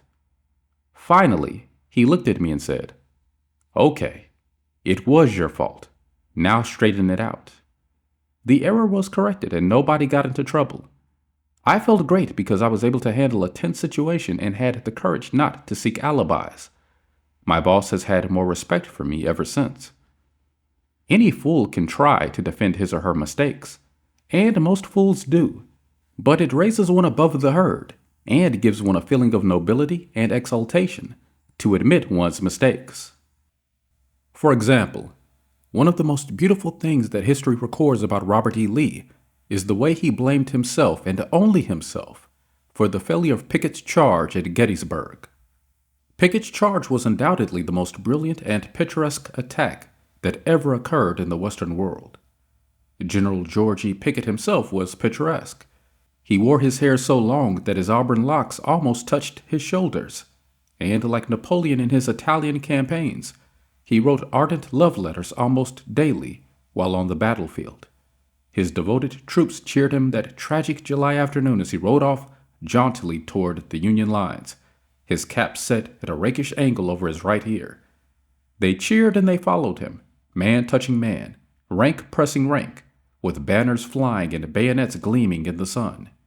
It was a gallant sight, daring, magnificent. A murmur of admiration ran through the Union lines as they beheld it. Pickett's troops swept forward at any easy trot, through orchard and cornfield, across a meadow and over a ravine. All the time, the enemy's cannon was tearing ghastly holes in their ranks, but on they pressed, grim, irresistible. Suddenly the Union infantry rose from behind the stone wall on Cemetery Ridge, where they had been hiding, and fired volley after volley into Pickett's onrushing troops. The crest of the hill was a sheet of flame, a slaughterhouse, a blazing volcano. In a few minutes, all of Pickett's brigade commanders except one were down, and 4/5 of his 5,000 men had fallen. General Lewis A. Armistead, leading the troops in the final plunge, ran forward, vaulted over the stone wall, and, waving his cap on the top of his sword, shouted, "Give 'em the steel, boys." They did. They leaped over the wall, bayoneted their enemies, smashed skulls with clubbed muskets, and planted the battle flags of the South on Cemetery Ridge. The banners waved there for only a moment, but that moment, brief as it was, recorded the high water mark of the Confederacy. Pickett's charge, brilliant, heroic, was nevertheless the beginning of the end. Lee had failed. He could not penetrate the North, and he knew it. The South was doomed. Lee was so saddened, so shocked, that he sent in his resignation and asked Jefferson Davis, the president of the Confederacy, to appoint a younger and abler man. If Lee had wanted to blame the disastrous failure of Pickett's charge on someone else, he could have found a score of alibis. Some of his division commanders had failed him. The cavalry hadn't arrived in time to support the infantry attack. This had gone wrong, and that had gone awry. But Lee was far too noble to blame others. As Pickett's beaten and bloody troops struggled back to the Confederate lines, Robert E. Lee rode out to meet them all alone and greeted them with a self-condemnation that was little short of sublime. "All this has been my fault," he confessed. "I and I alone have lost this battle." Few generals in all history have had the courage and character to admit that. Michael Chung, who teaches our course in Hong Kong, told of how the Chinese culture presents some special problems and how sometimes it is necessary to recognize that the benefit of applying a principle may be more advantageous than maintaining an old tradition. He had one middle-aged class member who had been estranged from his son for many years. The father had been an opium addict, but was now cured. In Chinese tradition, An older person cannot take the first step. The father felt that it was up to his son to take the initiative toward a reconciliation. In an early session, he told the class about the grandchildren he had never seen and how much he desired to be reunited with his son. His classmates, all Chinese, understood his conflict between his desire and long-established tradition. The father felt that young people should have respect for their elders and that he was right in not giving in to his desire, but to wait for his son to come to him. Toward the end of the course, the father again addressed his class. "I have pondered this problem," he said. "Dale Carnegie says, if you're wrong, admit it quickly and emphatically. It is too late for me to admit it quickly, but I can admit it emphatically. I wronged my son. He was right in not wanting to see me and to expel me from his life. I may lose face by asking a younger person's forgiveness, but I was at fault, and it is my responsibility to admit this." The class applauded and gave him their full support. At the next class, he told how he went to his son's house, asked for and received forgiveness, and was now embarking on a new relationship with his son, his daughter-in-law, and the grandchildren he had at last met. Elbert Hubbard was one of the most original authors who ever stirred up a nation, and his stinging sentences often aroused fierce resentment. But Hubbard, with his rare skill for handling people, frequently turned his enemies into friends. For example, when some irritated reader wrote in to say that he didn't agree with such and such an article, and ended by calling Hubbard this and that, Elbert Hubbard would answer like this: "Come to think it over, I don't entirely agree with it myself. Not everything I wrote yesterday appeals to me today. I am glad to learn what you think on the subject. The next time you are in the neighborhood, you must visit us, and we'll get this subject threshed out for all time. So here is a hand clasp over the miles, and I am, yours sincerely, Elbert Hubbard." What could you say to a man who treated you like that? When we are right, let's try to win people gently and tactfully to our way of thinking, and when we are wrong, and that will be surprisingly often if we are honest with ourselves, let's admit our mistakes quickly and with enthusiasm. Not only will that technique produce astonishing results, but, believe it or not, it is a lot more fun, under the circumstances, than trying to defend oneself. Remember the old proverb, "By fighting you never get enough, but by yielding you get more than you expected." Principle 3. If you are wrong, admit it quickly and emphatically. 4. A drop of honey. If your temper is aroused, and you tell him a thing or two, you will have a fine time unloading your feelings. But what about the other person? Will he or she share your pleasure? Will your belligerent tones, your hostile attitude, make it easy for them to agree with you? "If you come at me with your fists doubled," said Woodrow Wilson, "I think I can promise you that mine will double as fast as yours. But if you come to me and say, 'Let us sit down and take counsel together,' and, if we differ from each other, understand why it is that we differ, just what the points at issue are, we will presently find that we are not so far apart after all, that the points on which we differ are few, and the points on which we agree are many, and that, if we only have the patience and the candor and the desire to get together, we will get together." Nobody appreciated the truth of Woodrow Wilson's statement more than John D. Rockefeller Jr. Back in 1915, Rockefeller was the most fiercely despised man in Colorado. One of the bloodiest strikes in the history of American industry had been shocking the state for 2 terrible years. Irate, belligerent miners were demanding higher wages from the Colorado Fuel and Iron Company. Rockefeller controlled that company. Property had been destroyed. Troops had been called out. Blood had been shed.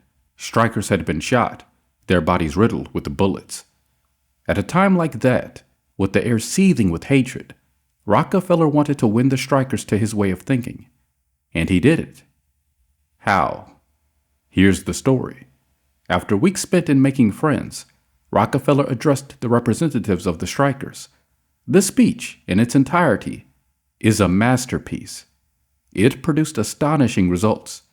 It calmed the tempestuous waves of hate that threatened to engulf Rockefeller. It won him a host of admirers. It presented facts in such a friendly manner that the strikers went back to work without saying another word about the increase in wages for which they had fought so violently. The opening of that remarkable speech follows. Note how it fairly glows with friendliness. Rockefeller, remember, was talking to men who, a few days previously, had wanted to hang him by the neck to a sour apple tree. Yet he couldn't have been more gracious, more friendly, if he had addressed a group of medical missionaries. His speech was radiant with such phrases as, "I am proud to be here, having visited in your homes, met many of your wives and children. We meet not here as strangers, but as friends. Spirit of mutual friendship. Our common interests. It is only by your courtesy that I am here." "This is a red-letter day in my life," Rockefeller began. "It is the first time I've ever had the good fortune to meet the representatives of the employees of this great company, its officers and superintendents, together, and I can assure you that I am proud to be here, and that I shall remember this gathering as long as I live. Had this meeting been held 2 weeks ago, I should have stood here a stranger to most of you, recognizing a few faces.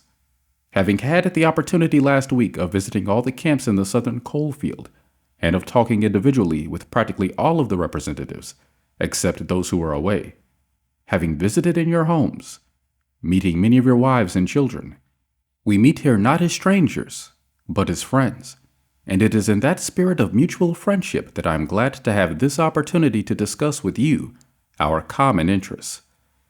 Since this is a meeting of the officers of the company and the reps of the employees, it is only by your courtesy that I am here, for I am not so fortunate as to be either one or the other.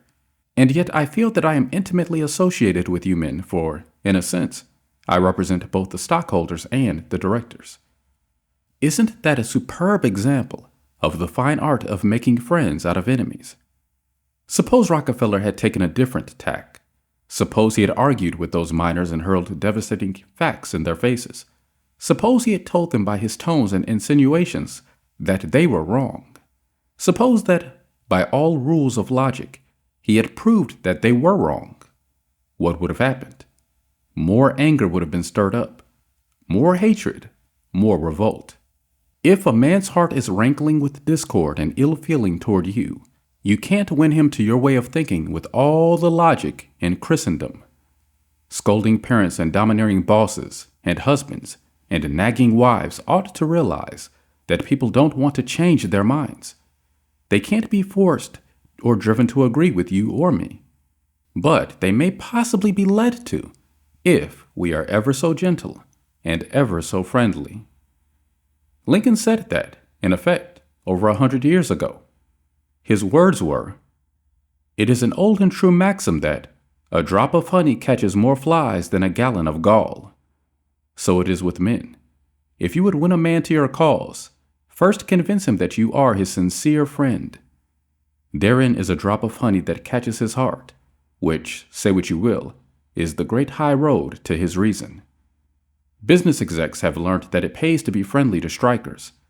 For example, when 2,500 employees in the White Motor Company's plant struck for higher wages in a union shop, Robert F. Black, then president of the company, did not lose his temper and condemn and threaten and talk of tyranny and communists. He actually praised the strikers. He published an ad in the Cleveland papers, complimenting them on the peaceful way in which they laid down their tools. Finding the strike pickets idle, he bought them a couple of dozen baseball bats and gloves and invited them to play ball on vacant lots.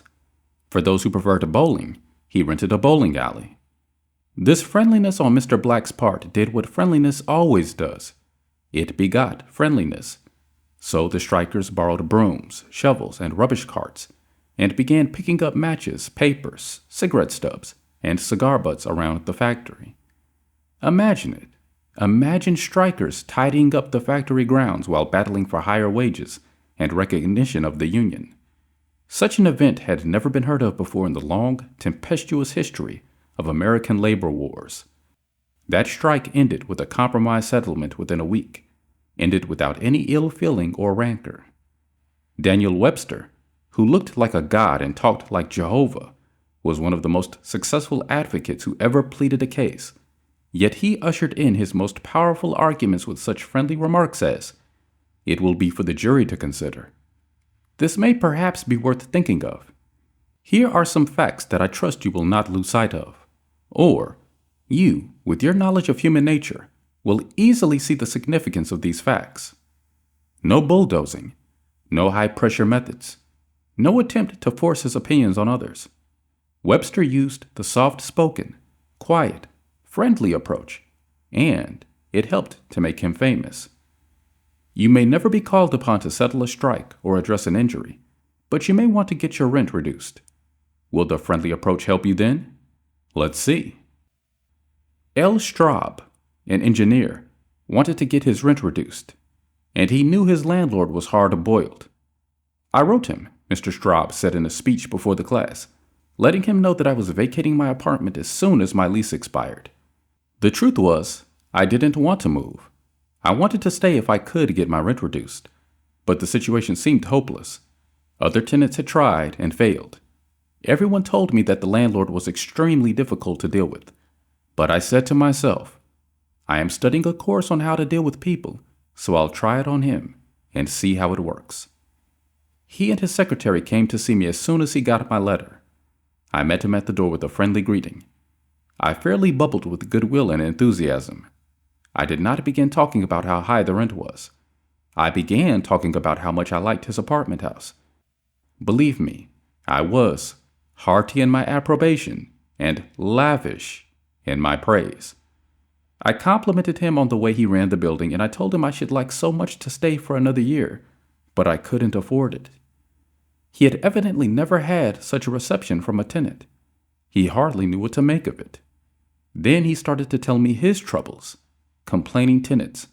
One had written him 14 letters, some of them positively insulting. Another threatened to break his lease unless the landlord kept the man on the floor above from snoring. "What relief it is," he said, "to have a satisfied tenant like you."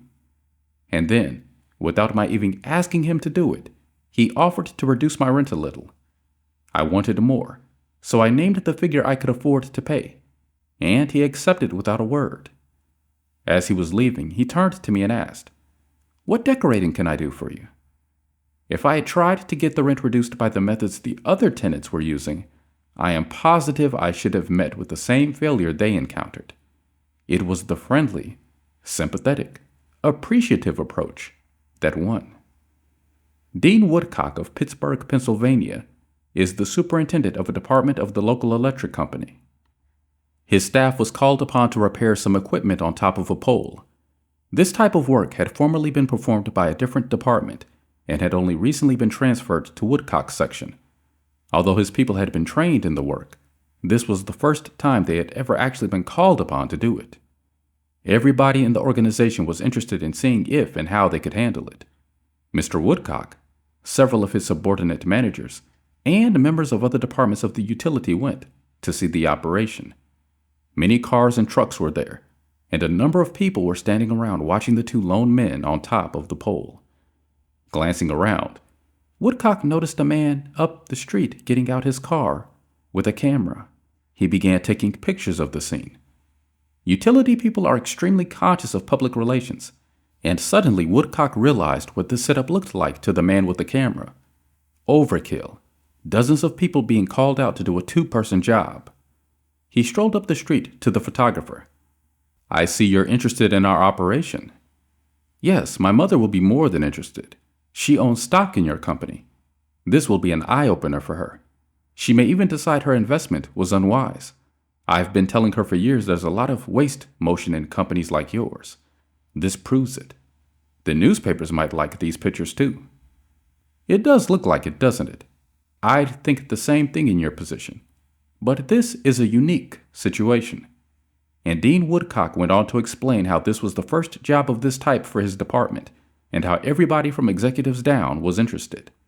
He assured the man that under normal conditions, two people could handle the job. The photographer put away his camera, shook Woodcock's hand, and thanked him for taking the time to explain the situation to him. Dean Woodcock's friendly approach saved his company much embarrassment and bad publicity. Another member of one of our classes, Gerald H. Wynn of Littleton, New Hampshire, reported how by using a friendly approach, he obtained a very satisfactory settlement on a damage claim. Early in the spring, he reported, before the ground had thawed from the winter freezing, there was an unusually heavy rainstorm, and the water, which normally would have run off to nearby ditches and storm drains along the road, took a new course onto a building lot where I had just built a new home. Not being able to run off, the water pressure built up around the foundation of the house. The water forced itself under the concrete basement floor, causing it to explode, and the basement filled with water. This ruined the furnace and the hot water heater. The cost to repair this damage was in excess of $2,000. I had no insurance to cover this type of damage. However, as soon as I found out that the owner of the subdivision had neglected to put in a storm drain near the house which could have prevented this problem, I made an appointment to see him. During the 25-mile trip to his office, I carefully reviewed the situation and, remembering the principles I learned in this course, I decided that showing my anger would not serve any worthwhile purpose. When I arrived, I kept very calm and started by talking about his recent vacation to the West Indies. Then, when I felt the timing was right, I mentioned the little problem of water damage. He quickly agreed to do his share in helping to correct the problem. A few days later, he called and said he would pay for the damage and also put in a storm drain to prevent the same thing from happening in the future.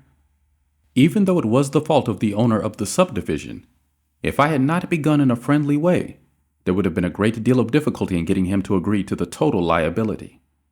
Years ago, when I was a barefooted boy walking through the woods to a country school out in northwest Missouri, I read a fable about the sun and the wind.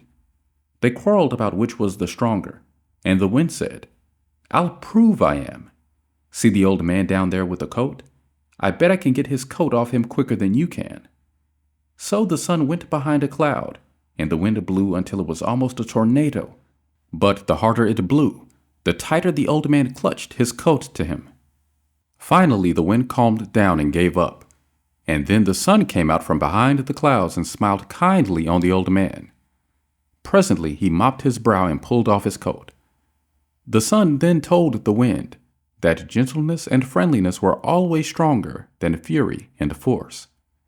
The use of gentleness and friendliness is demonstrated day after day by people who have learned that a drop of honey catches more flies than a gallon of gall.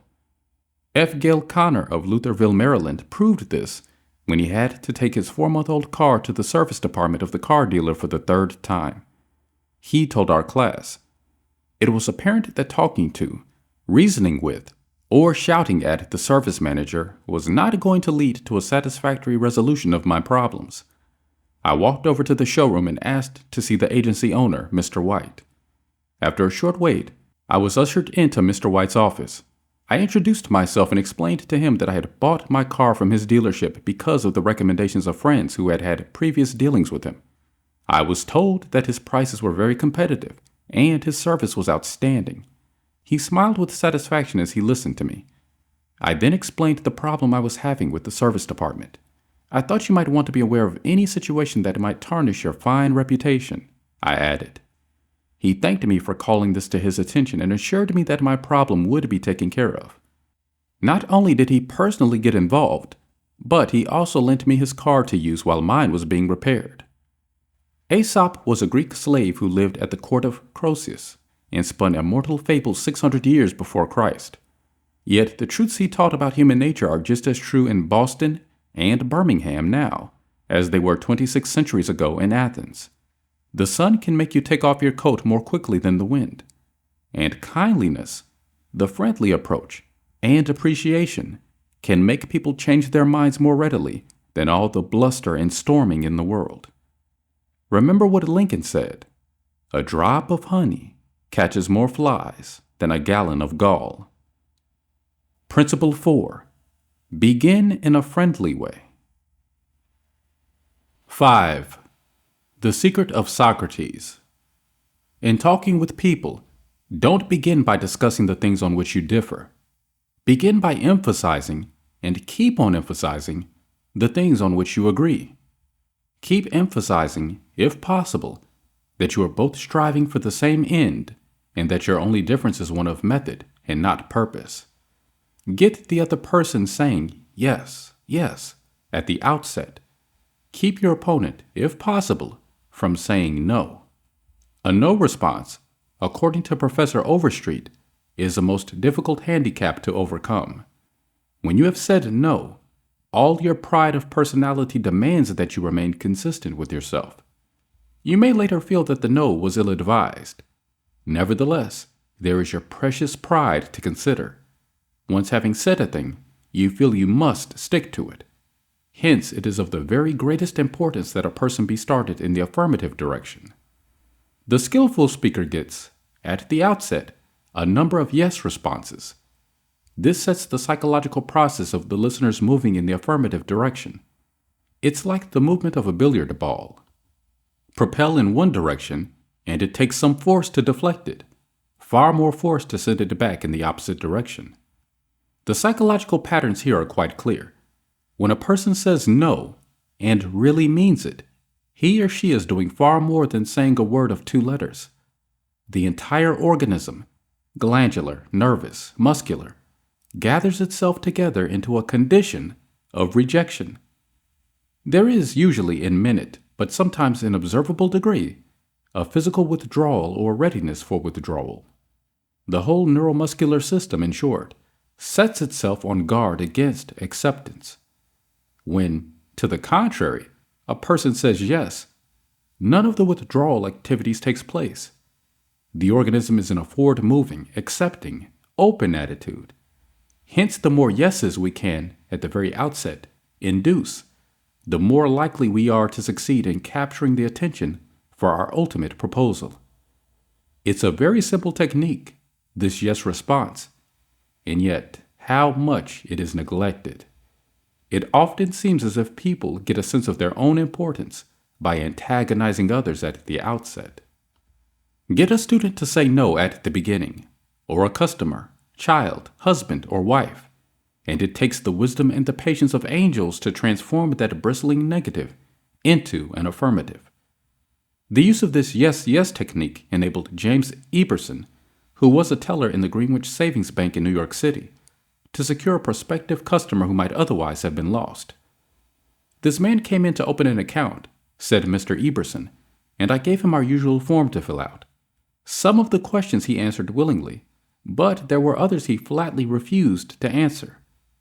Before I began the study of human relations, I would have told this prospective depositor that if he refused to give the bank this information, we should have to refuse to accept this account. I am ashamed that I have been guilty of doing that very thing in the past. Naturally, an ultimatum like that made me feel good. I had shown who was boss, that the bank's rules and regulations couldn't be flouted. But that sort of attitude certainly didn't give a feeling of welcome and importance to the man who had walked in to give us his patronage. I resolved this morning to use a little horse sense, what we call today common sense. I resolved not to talk about what the bank wanted, but about what the customer wanted. And above all else, I was determined to get him saying yes from the very start. So, I agreed with him. I told him the information he refused to give was not absolutely necessary. However, I said, suppose you have money in this bank at your death. Wouldn't you like to have the bank transferred to your next of kin, who is entitled to it according to law? Yes, of course, he replied. Don't you think, I continued, that it would be a good idea to give us the name of your next of kin so that, in the event of your death, we could carry out your wishes without error or delay? Again, he said, yes. The young man's attitude softened and changed when he realized that we weren't asking for this information for our sake, but for his sake. Before leaving the bank, this young man not only gave me complete information about himself, but he opened, at my suggestion, a trust account, naming his mother as the beneficiary for his account, and he gladly answered all the questions concerning his mother as well. I found that by getting him to say yes, from the outset, He forgot the issue at stake and was happy to do all the things I suggested. Joseph Allison, a sales rep for Westinghouse Electric Company, had this story to tell. There was a man in my territory that our company was most eager to sell to. My predecessor had called on him for 10 years without selling anything. When I took over the territory, I called steadily for 3 years without getting an order. Finally, after 13 years of calls and sales talk, we sold him a few motors. If these proved to be all right, an order for several hundred more would follow. Such was my expectation. Right? I knew they would be all right. So when I called 3 weeks later, I was in high spirits. The chief engineer greeted me with this shocking announcement. Allison, I cannot buy the remainder of the motors from you. Why? I asked in amazement. Why? Because your motors are too hot. I can't put my hand on them. I knew it wouldn't do any good to argue. I had tried that sort of thing too long. So I thought of getting the yes, yes response. Well, now look, Mr. Smith, I said. I agree with you 100%. If those motors are running too hot, you ought not to buy any more of them. You must have motors that won't run any hotter than standards set by the National Electrical Manufacturers Association. Isn't that so? He agreed it was. I had gotten my first yes. The Electrical Manufacturers Association regulations say that a properly designed motor may have a temperature of 72 degrees Fahrenheit above room temperature. Is that correct? Yes, he agreed. That's quite correct. But your motors are much hotter. I did not argue with him. I merely asked, how hot is the mill room? Oh, he said, about 75 degrees Fahrenheit. Well, I replied, if the mill room is 75 degrees and you add 72 to that makes a total of 147 degrees Fahrenheit. Wouldn't you scald your hand if you held it under a spigot of hot water at a temperature of 147 degrees Fahrenheit? Again, he had to say yes. Well, I suggested, wouldn't it be a good idea to keep your hands off those motors? Well, I guess you're right, he admitted. We continued to chat for a while. Then he called his secretary and lined up approximately $35,000 worth of business for the ensuing month.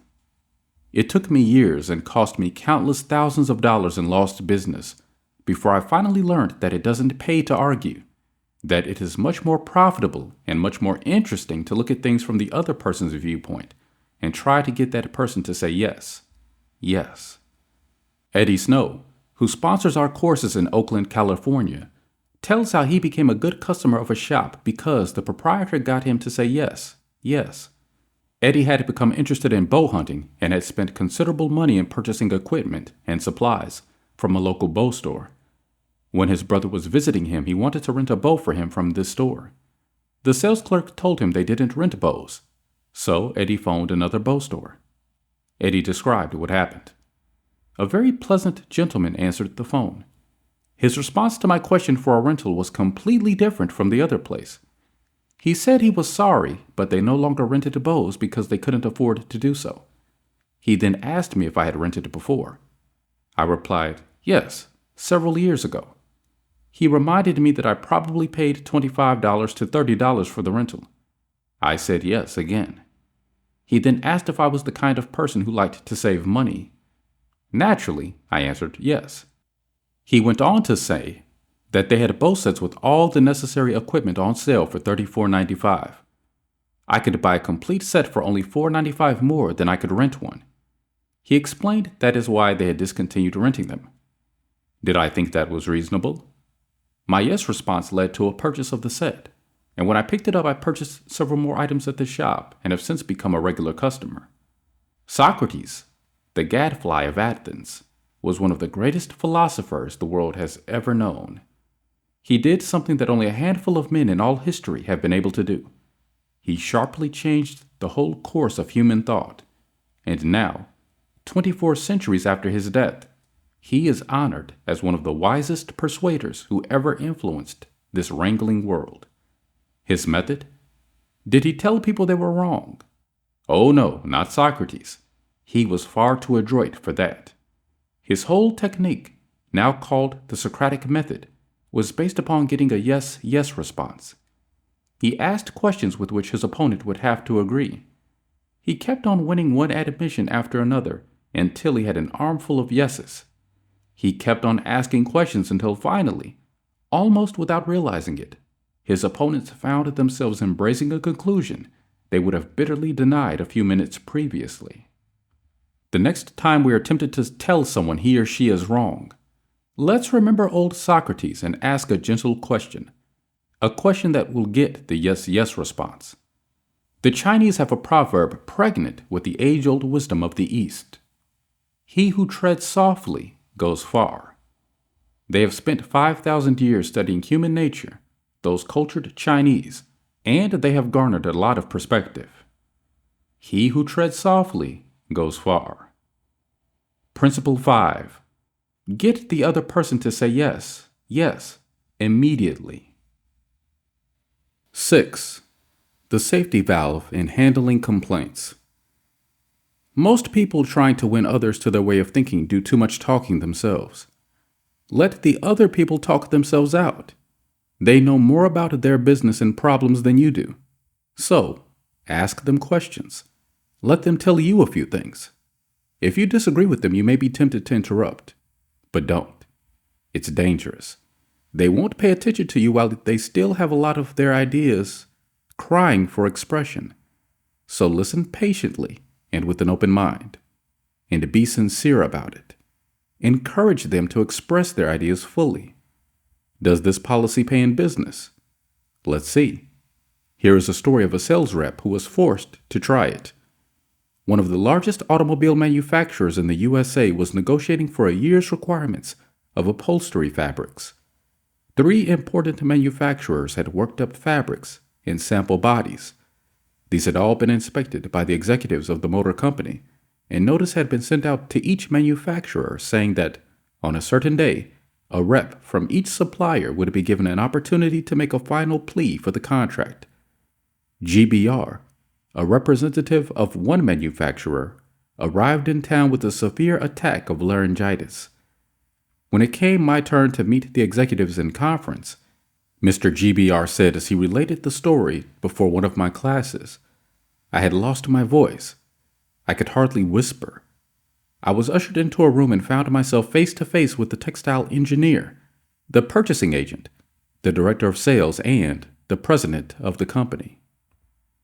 I stood up and made a valiant effort to speak, but I couldn't do anything more than a squeak. They were all seated around a table, so I wrote on a pad of paper, Gentlemen, I have lost my voice. I am speechless. I'll do the talking for you, the president said. He did. He exhibited my samples and praised their good points. A lively discussion arose about the merits of my goods, and the president, since he was talking for me, took the position I would have had during the discussion. My sole participation consisted of smiles, nods, and a few gestures. As a result of this unique conference, I was awarded the contract, which called for over 500,000 yards of upholstery fabrics at an aggregate value of $1,600,000, the biggest order I had ever received. I know I would have lost the contract if I hadn't lost my voice, because I had the wrong idea about the whole proposition. I discovered, quite by accident, how richly it sometimes pays to let the other person do the talking. Letting the other person do the talking helps in family situations as well as in business. Barbara Wilson's relationship with her daughter, Lori, was deteriorating rapidly. Lori, who had been a quiet, complacent child, had grown into an uncooperative, sometimes belligerent teenager. Mrs. Wilson lectured her, threatened her, and punished her, but all to no avail. One day, Mrs. Wilson told one of our classes, I just gave up. Lori had disobeyed me and had left the house to visit her girlfriend before she had completed her chores. When she returned, I was about to scream at her for the 10,000th time, but I just didn't have the strength to do it. I just looked at her and said sadly, Why, Lori? Why? Lori noted my condition and in a calm voice asked, Do you really want to know? I nodded, and Lori told me first hesitantly, and then it all flowed out. I had never listened to her. I was always telling her to do this or do that. When she wanted to tell me her thoughts, her feelings, her ideas, I interrupted with more orders. I began to realize that she needed me, not as a bossy mother, but as a confidant, an outlet for all her confusion about growing up. And all I had been doing was talking when I should have been listening. I never heard her. From that time on, I let her do all the talking she wanted. She tells me what is on her mind, and our relationship has improved immeasurably. She is again a cooperative person. A large ad appeared on the financial page of a New York newspaper, calling for a person with unusual ability and experience. Charles T. Cabellis answered the ad, sending his reply to a box number. A few days later, he was invited by letter to call for an interview. Before he called, he spent hours in Wall Street finding out everything possible about the person who had founded the business. During the interview, he remarked, "I should be mighty proud to be associated with an organization with a record like yours. I understand you started 28 years ago with nothing but desk room and one stenographer. Is that true?" Almost every successful person likes to reminisce about his early struggles. This man was no exception. He talked for a long time about how he had started with $450 in cash and an original idea. He told how he had fought against discouragement and battled against ridicule, working Sundays and holidays, 12 to 16 hours a day. How he had finally won against all odds. Until now, the most important executives on Wall Street were coming to him for information and guidance. He was proud of such a record. He had a right to be, and he had a splendid time telling about it. Finally, he questioned Mr. Cabellis briefly about his experience, then called in one of his vice presidents and said, "I think this is the person we are looking for." Mr. Cabellis had taken the trouble to find out about the accomplishments of his prospective employer. He showed an interest in the other person and his problems. He encouraged the other person to do most of the talking and made a favorable impression. Roy G. Bradley of Sacramento, California, had the opposite problem. He listened as a good prospect for a sales position talked himself into a job with Bradley's firm, Roy reported. Being a small brokerage firm, we had no fringe benefits such as hospitalization, medical insurance, and pensions. Every representative is an independent agent. We don't even provide leads for prospects, as we cannot advertise for them as our larger competitors do. Richard Pryor had the type of experience we wanted for this position, and he was interviewed first by my assistant, who told him about all the negatives related to this job. He seemed slightly discouraged when he came into my office. I mentioned the one benefit of being associated with my firm, that of being an independent contractor and therefore virtually being self-employed. As he talked about these advantages to me, he talked himself out of each negative thought he had when he came in for the interview. Several times it seemed as though he was talking to himself as he was thinking through each thought. At times I was tempted to add to his thoughts. However, as the interview came to a close, I felt he had convinced himself, very much on his own, that he would like to work for my firm. Because I had been a good listener and let him do most of the talking, he was able to weigh both sides fairly in his mind, and he came to the positive conclusion, which was a challenge he created for himself. We hired him, and he has been an outstanding representative for our firm.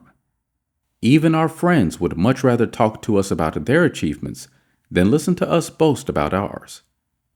La Rochefoucauld, the French philosopher, said, "If you want enemies, excel your friends, but if you want friends, let your friends excel you." Why is that true? Because when our friends excel us, they feel important. But when we excel them, they, or at least some of them, will feel inferior and envious. By far the best liked placement counselor in the Midtown Personal Agency in New York City was Henrietta G. It had not always been that way. During the first few months of her association with the agency, Henrietta didn't have a single friend among her colleagues. Why? Because every day she would brag about the placements she had made, the new accounts she had opened, and anything else she had accomplished. I was good at my work and proud of it, Henrietta told one of our classes. But instead of my colleagues sharing my triumphs, they seemed to resent them. I wanted to be liked by these people. I really wanted them to be my friends. After listening to some of the suggestions made in this course, I started to talk about myself less and listen more to my associates. They also had things to boast about and were more excited about telling me about their accomplishments than about listening to my boasting. Now, when we have some time to chat, I ask them to share their joys with me, and I only mention my achievements when they ask. Principle 6. Let the other person do a great deal of the talking. 7. How to get cooperation. Don't you have much more faith in ideas that you discover for yourself than in ideas that are handed to you on a silver platter? If so, isn't it a bad judgment to try to ram your opinions down the throats of other people? Isn't it wiser to make suggestions and let the other person think out the conclusion? Adolph Seltz of Philadelphia, sales manager in an automobile showroom and a student in one of my courses, suddenly found himself confronted with the necessity of injecting enthusiasm into a discouraged and disorganized group of automobile salespeople. Calling a sales meeting, he urged his people to tell him exactly what they expected from him. As they talked, he wrote their ideas on the blackboard. He then said, "I'll give you all these qualities you expect from me. Now I want you to tell me what I have a right to expect from you." The replies came quick and fast. Loyalty, honesty, initiative, optimism, teamwork, 8 hours a day of enthusiastic work. The meeting ended with a new courage, a new inspiration. One salesperson volunteered to work 14 hours a day, and Mr. Seltz reported to me that the increase of sales was phenomenal. The people had made a sort of moral bargain with me, said Mr. Seltz, and as long as I lived up to my part in it, they were determined to live up to theirs. Consulting them about their wishes and desires was just the shot in the arm they needed. No one likes to feel that he or she is being sold something or told to do a thing. We much prefer to feel that we are buying of our own accord or acting on our own ideas. We like to be consulted about our wishes, our wants, our thoughts. Take the case of Eugene Wesson. He lost countless thousands of dollars in commissions before he learned this truth. Mr. Wesson sold sketches for a studio that created designs for stylists and textile manufacturers. Mr. Wesson had called on one of the leading stylists in New York once a week, every week for 3 years. He never refused to see me, said Mr. Wesson, but he never bought. He always looked over my sketches very carefully and then said, "No, Wesson, I guess we don't get together today." After 150 failures, Wesson realized he must be in a mental rut, so he resolved to devote 1 evening a week to the study of influencing human behavior to help him develop new ideas and generate new enthusiasm. He decided on this new approach. With half a dozen unfinished artist sketches under his arm, he rushed over to the buyer's office. "I want you to do me a little favor, if you will," he said. "Here are some uncompleted sketches. Won't you please tell me how we could finish them up in such a way that you could use them?" The buyer looked at the sketches for a while without uttering a word. Finally, he said, "Leave these with me for a few days, Wesson, and then come back and see me." Wesson returned 3 days later, got his suggestions, took the sketches back to the studio, and had them finished according to the buyer's ideas. The result? All were accepted. After that, this buyer ordered scores of other sketches from Wesson, all drawn according to the buyer's ideas. "I realized why I had failed for years to sell him," said Mr. Wesson. "I had urged him to buy what I thought he ought to have. Then I changed my approach completely. I urged him to give me his ideas. This made him feel that he was creating the designs. And he was. I didn't have to sell him. He bought." Letting the other person feel that the idea is his or hers not only works in business and politics, but it works in family life as well. Paul M. Davis of Tulsa, Oklahoma, told his class how he applied this principle. My family and I enjoyed one of the most interesting sightseeing vacation trips we have ever taken. I had long dreamed of visiting such historic sites as the Civil War battlefield in Gettysburg, Independence Hall in Philadelphia, and our nation's capital. Valley Forge, Jamestown, and the restored colonial village of Williamsburg were high on the list of things I wanted to see. In March, my wife Nancy mentioned that she had ideas for our summer vacation, which included a tour of the western states, including points of interest in New Mexico, Arizona, California, and Nevada. She had wanted to make this trip for several years, but we couldn't obviously make both trips. Our daughter Anne had just completed a course in U.S. history in junior high school and had become very interested in the events that had shaped our country's growth. I asked her how she would like to visit the places she had learned about on our next vacation. She said she would love to. 2 evenings later, as we sat around the dinner table, Nancy announced that if we all agreed, the summer's vacation would be to the eastern states, that it would be a great trip for Anne and thrilling for all of us. We all concurred.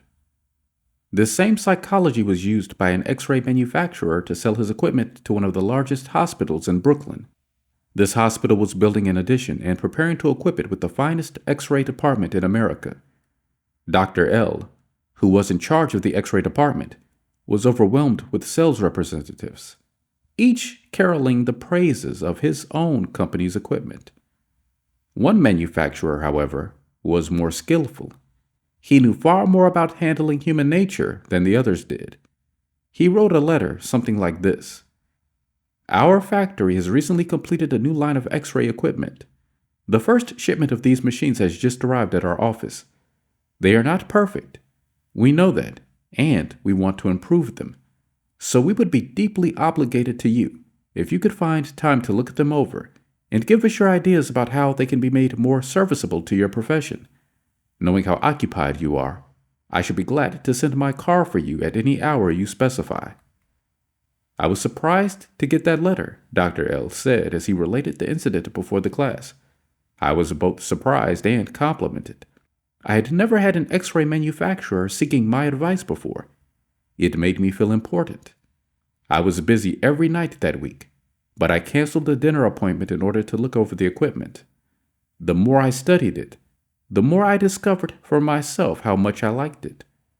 Nobody had tried to sell it to me. I felt that the idea of buying that equipment for the hospital was my own. I sold myself on its superior qualities and ordered it installed.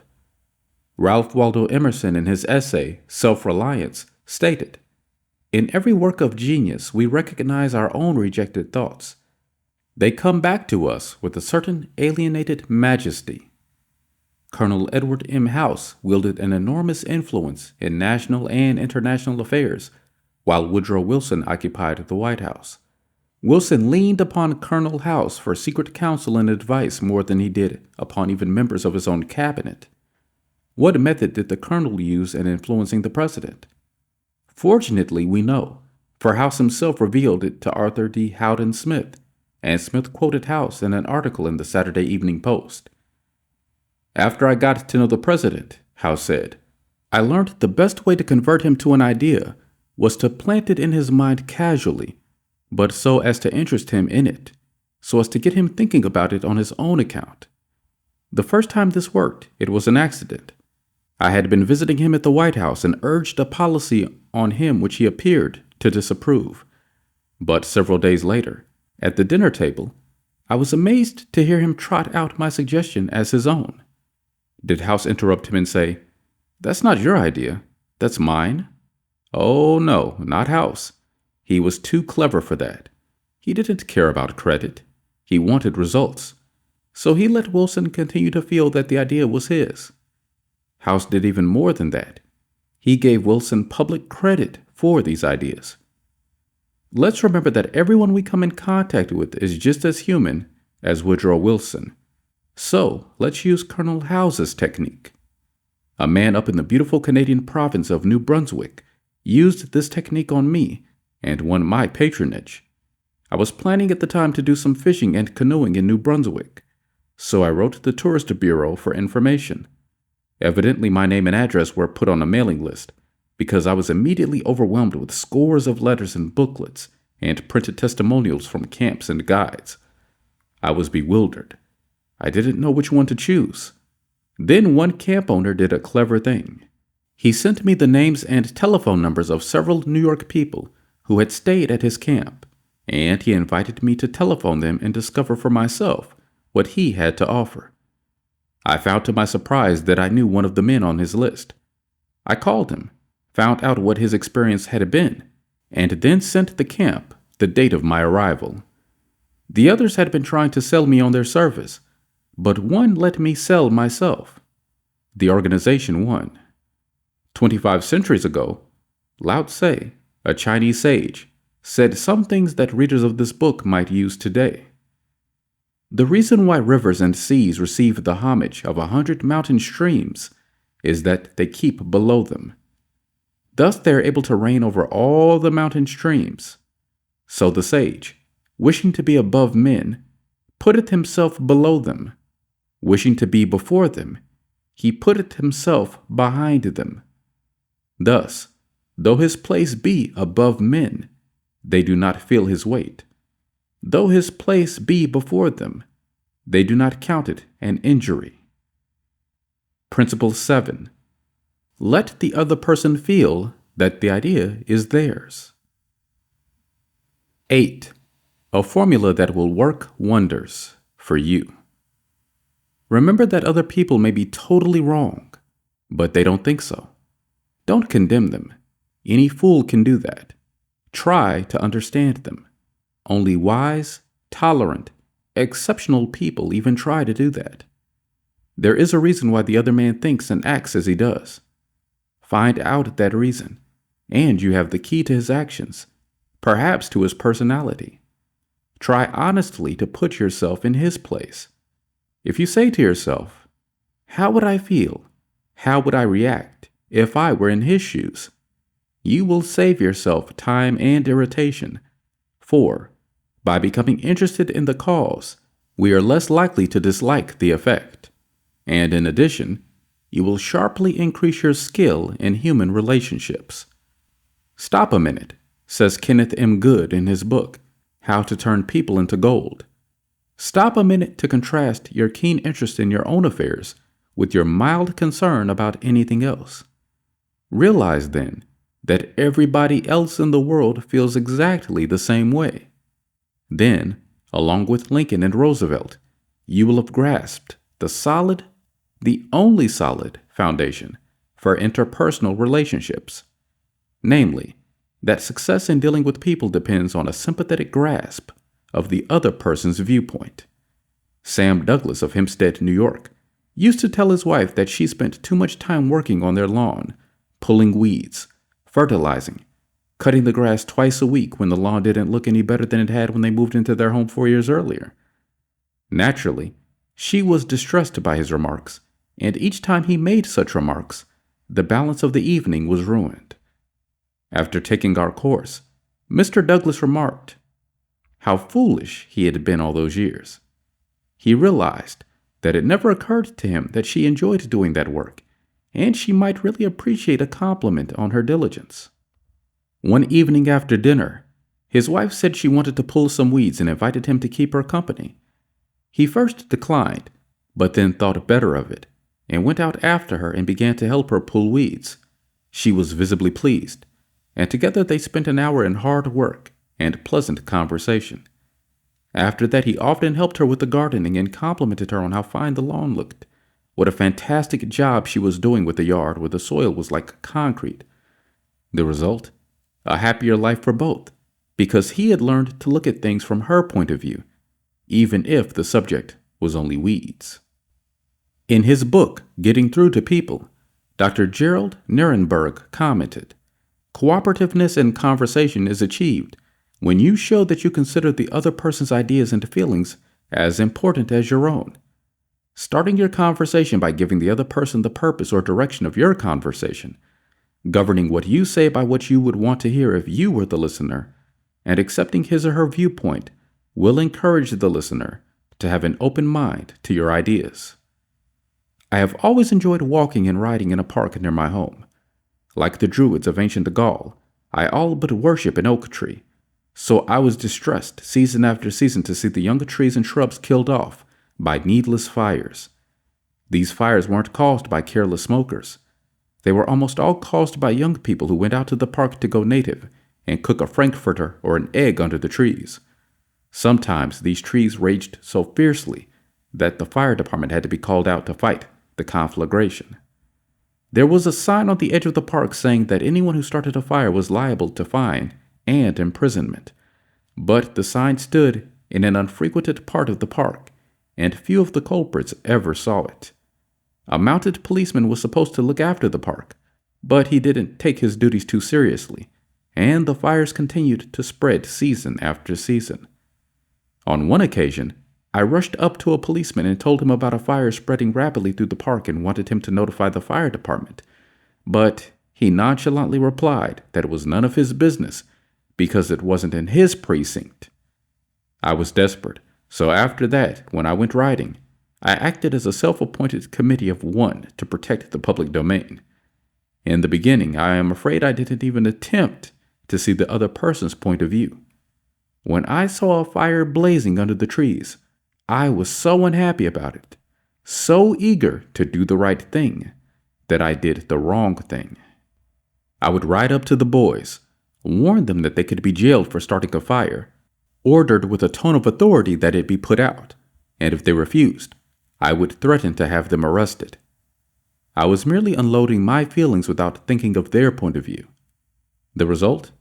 They obeyed sullenly and with resentment. After I rode on over the hill, they probably rebuilt the fire and longed to burn up the whole park. With the passing of the years, I acquired a trifle more knowledge of human relations, a little more tact, a somewhat greater tendency to see things from the other person's standpoint. Then, instead of giving orders, I would ride up to a blazing fire and begin something like this. Having a good time, guys? What are you going to cook for supper? I loved to build fires myself when I was a boy, and I still love to. But you know they are very dangerous here in the park. I know you boys don't mean to do any harm, but other boys aren't so careful. They come along and see that you have built a fire, so they build one and don't put it out when they go home, and it spreads among the dry leaves and kills the trees. We won't have any trees here at all if we aren't more careful. You could be put in jail for building this fire. But I don't want to be bossy and interfere with your pleasure. I like to see you enjoy yourselves. But won't you please rake all the leaves away from the fire right now? And you'll be careful to cover it with dirt. A lot of dirt. Before you leave, won't you? And the next time you want to have some fun, won't you please build your fire over the hill there in the sand pit? It can't do any harm there. Thanks so much, boys. Have a good time. What a difference that kind of talk made. It made the boys want to cooperate. No sullenness, no resentment. They hadn't been forced to obey orders. They had saved their faces. They felt better, and I felt better, because I had handled the situation with consideration for their point of view. Seeing things through another person's eyes may ease tensions when personal problems become overwhelming. Elizabeth Novak of New South Wales, Australia, was 6 weeks late with her car payment. On a Friday, she reported, I received a nasty phone call from the man who was handling my account, informing me if I did not come up with $122 by Monday morning, I could anticipate further action from the company.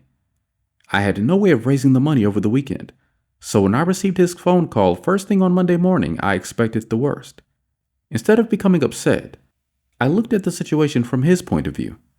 I apologized most sincerely for causing him so much inconvenience and remarked that I must be his most troublesome customer, as this was not the first time I was behind in my payments. His tone of voice changed completely, and he reassured me that I was far from being one of his really troublesome customers. He went on to tell me several examples of how rude his customers sometimes were, how they lied to him and often tried to avoid talking to him at all. I said nothing. I listened and let him pour out his troubles to me. Then, without any suggestion from me, He said it did not matter if I couldn't pay all the money immediately. It would be all right if I paid him $20 by the end of the month and made up the balance whenever it was convenient for me to do so. Tomorrow, before asking anyone to put out a fire or buy your product or contribute to your favorite charity, why not pause and close your eyes and try to think the whole thing through from another person's point of view? Ask yourself, why should he or she want to do it? True, this will take time, but it will avoid making enemies and will get you better results, and with less friction and less shoe leather. I would rather walk the sidewalk in front of a person's office for 2 hours before an interview, said Dean Donham of the Harvard Business School, than step into that office without a perfectly clear idea of what I was going to say and what that person, from my knowledge of his or her interests and motives, was likely to answer. That is so important that I'm going to repeat it in italics for the sake of emphasis. I would rather walk the sidewalk in front of a person's office for 2 hours before an interview than step into that office without a perfectly clear idea of what I was going to say and what that person, from my knowledge of his or her interests and motives, was likely to answer. If, as a result of reading this book, you get only one thing, an increased tendency to think always in terms of the other person's point of view and see things from that person's angle as well as your own. If you get only that one thing from this book, it may easily prove to be one of the stepping stones of your career. Principle 8. Try to honestly see things from the other person's point of view. 9. What everybody wants. Wouldn't you like to have a magic phrase that would stop arguments, eliminate ill feeling, create goodwill, and make the other person listen attentively? Yes? All right. Here it is. I don't blame you one bit for feeling the way you do. Without a doubt, if I were you, I would feel just the way you do. An answer like that will soften the most cantankerous old cuss alive. And you can say that and be 100% sincere, because if you were the other person, you, of course, would feel just as they do. Take Al Capone, for example. Suppose you had inherited the same body and temperament and mind that Al Capone had. Suppose you had had his environment and experiences. You would then be precisely what he was and where he was. For it is those things, and only those things, that made him what he was. The only reason, for example, that you are not a rattlesnake is that your mother and father were not rattlesnakes. You deserve every little credit for being what you are. And remember, the people who come to you irritated, bigoted, unreasoning, deserve very little discredit for being what they are. Feel sorry for the poor devils. Pity them. Sympathize with them. Say to yourself, "There, but for the grace of God, go I." 3/4 of the people you will ever meet are hungering and thirsting for sympathy. Give it to them, and they will love you. I once gave a broadcast about the author of Little Women, Louisa May Alcott. Naturally, I knew she had lived and written her immortal books in Concord, Massachusetts. But, without thinking what I was saying, I spoke of visiting her old home in Concord, New Hampshire. If I had said New Hampshire only once, it might have been forgiven. But alas, I said it twice. I was deluged with letters and telegrams, stinging messages that swirled around my defenseless head like a swarm of hornets. Many were indignant, a few insulting. One colonial dame, who had been reared in Concord, Massachusetts, and who was then living in Philadelphia, vented her scorching wrath upon me. She couldn't have been much more bitter if I had accused Miss Alcott of being a cannibal from New Guinea. As I read the letter, I said to myself, "Thank God I am not married to that woman." I felt like writing and telling her that although I had made a mistake in geography, she had made a far greater mistake in common courtesy. That was just to be my opening sentence. Then I was going to roll up my sleeves and tell her what I really thought. But I didn't. I controlled myself. I realized that any hot-headed fool could do that. and that most fools would do just that. I wanted to be above fools, so I resolved to try to turn her hostility into friendliness. It would be a challenge, a sort of game I could play. I said to myself, after all, if I were her, I would probably feel just as she does. So I determined to sympathize with her viewpoint. The next time I was in Philadelphia, I called her on the phone. The conversation went something like this. Me. Mrs. So-and-so, you wrote me a letter a few weeks ago, and I want to thank you for it. She, in incisive, cultured, well-bred tones, to whom have I the honor of speaking? I am a stranger to you. My name is Dale Carnegie. You listened to a broadcast I gave about Louisa May Alcott a few Sundays ago, and I made the unforgivable blunder of saying that she lived in Concord, New Hampshire. It was a stupid blunder, and I want to apologize for it. It was so nice of you to take the time to write me.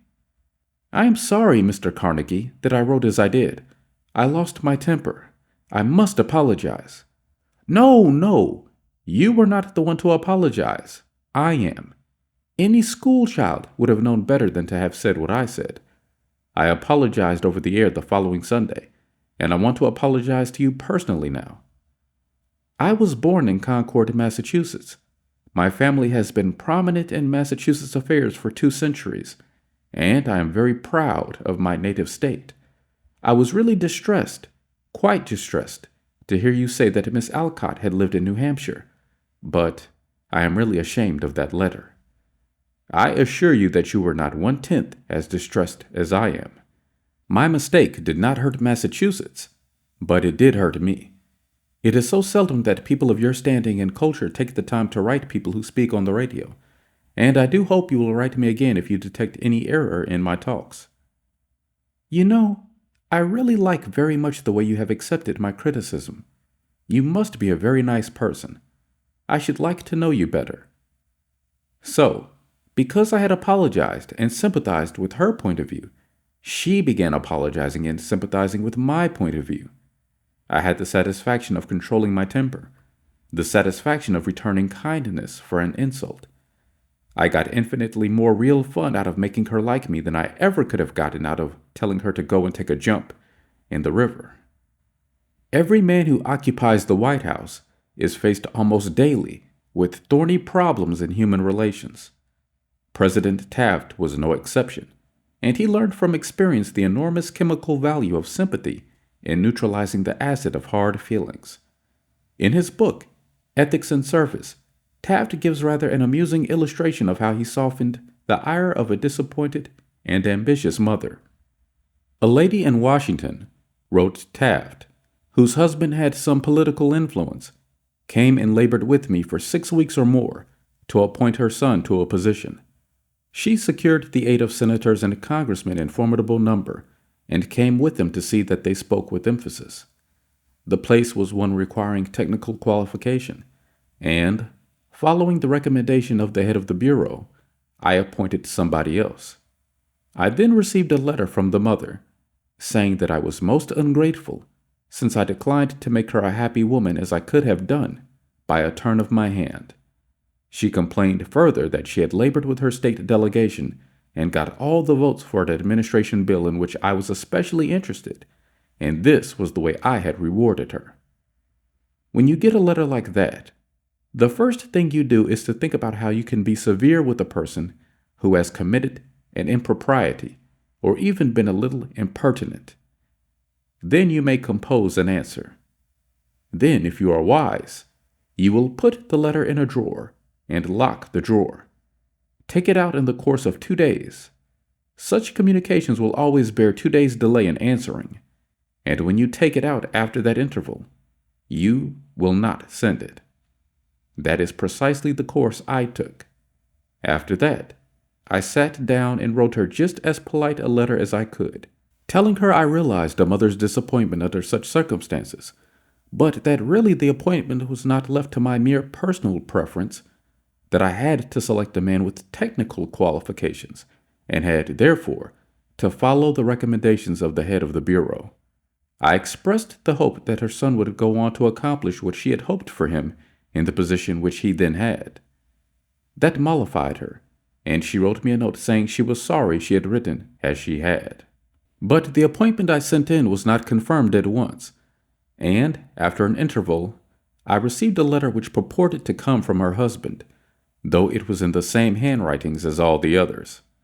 I was therein advised that, due to the nervous prostration that had followed her disappointment in this case, she had to take to her bed and had developed a most serious case of cancer of the stomach. Would I not restore her to health by withdrawing the first name and replacing it by her son's? I had to write another letter, this one to the husband, to say that I hoped the diagnosis would prove to be inaccurate, that I sympathized with him in the sorrow he must have in the serious illness of his wife, but that it was impossible to withdraw the name sent in. The man whom I appointed was confirmed, and within 2 days after I received that letter, we threw an event at the White House. The first 2 people to greet Mrs. Taft and me were this husband and wife, though the wife had so recently been in articulo mortis. J. Mangum represented an elevator-escalator maintenance company in Tulsa, Oklahoma, which had the maintenance contract for the escalators in one of Tulsa's leading hotels. The hotel manager did not want to shut down the escalator for more than 2 hours at a time because he did not want to inconvenience the hotel's guests. The repair that had to be made would take at least 8 hours, and his company did not always have a specially qualified mechanic available at the convenience of the hotel. When Mr. Mangum was able to schedule a top-flight mechanic for this job, he telephoned the hotel manager, and instead of arguing with him to give him the necessary time, he said, "Rick, I know your hotel is quite busy, and you would like to keep the escalator shutdown time to a minimum. I understand your concern about this, and we want to do everything possible to accommodate you. However, our diagnosis of the situation shows that if we not do a complete job now, your escalator may suffer more serious damage, and that would cause a much longer shutdown. I know you would not want to inconvenience your guests for several days." The manager had to agree that an 8-hour shutdown was more desirable than several days. By sympathizing with the manager's desire to keep his patrons happy, Mr. Mangum was able to win the hotel manager to his way of thinking easily and without rancor. Joyce Norris, a piano teacher in St. Louis, Missouri, told of how she had handled a problem piano teachers often have with teenage girls. Babette had exceptionally long fingernails. This is a serious handicap to anyone who wants to develop proper piano playing habits. Mrs. Norris reported, "I knew her long fingernails would be a barrier for her in her desire to play well. During our discussions prior to her starting her lessons with me, I did not mention anything to her about her nails. I did not want to discourage her from taking lessons, and I also knew she would not want to lose that which she took so much pride in and such great care to make attractive. After her first lesson, when I felt the time was right, I said, 'Babette, you have attractive hands and beautiful fingernails. If you want to play the piano as well as you are capable of, and as well as you would like to, you would be surprised how much quicker and easier it would be for you if you would trim your nails shorter. Just think about it, okay?' She made a face which was definitely negative. I also talked to her mother about this situation, again mentioning how lovely her nails were. Another negative reaction. It was obvious that Babette's beautifully manicured nails were important to her. The following week, Babette returned for her second lesson. Much to my surprise, the fingernails had been trimmed. I complimented her and praised her for making such a sacrifice. I also thanked her mother for influencing Babette to cut her nails. Her reply was, "Oh, I had nothing to do with it. Babette decided to do it on her own, and this is the first time she has ever trimmed her nails for anyone." Did Mrs. Norris threaten Babette? Did she say she would refuse to teach a student with long fingernails? No, she did not. She let Babette know that her fingernails were a thing of beauty, and it would be a sacrifice to cut them. She implied, "I sympathize with you. I know it won't be easy, but it will pay off in your better musical development."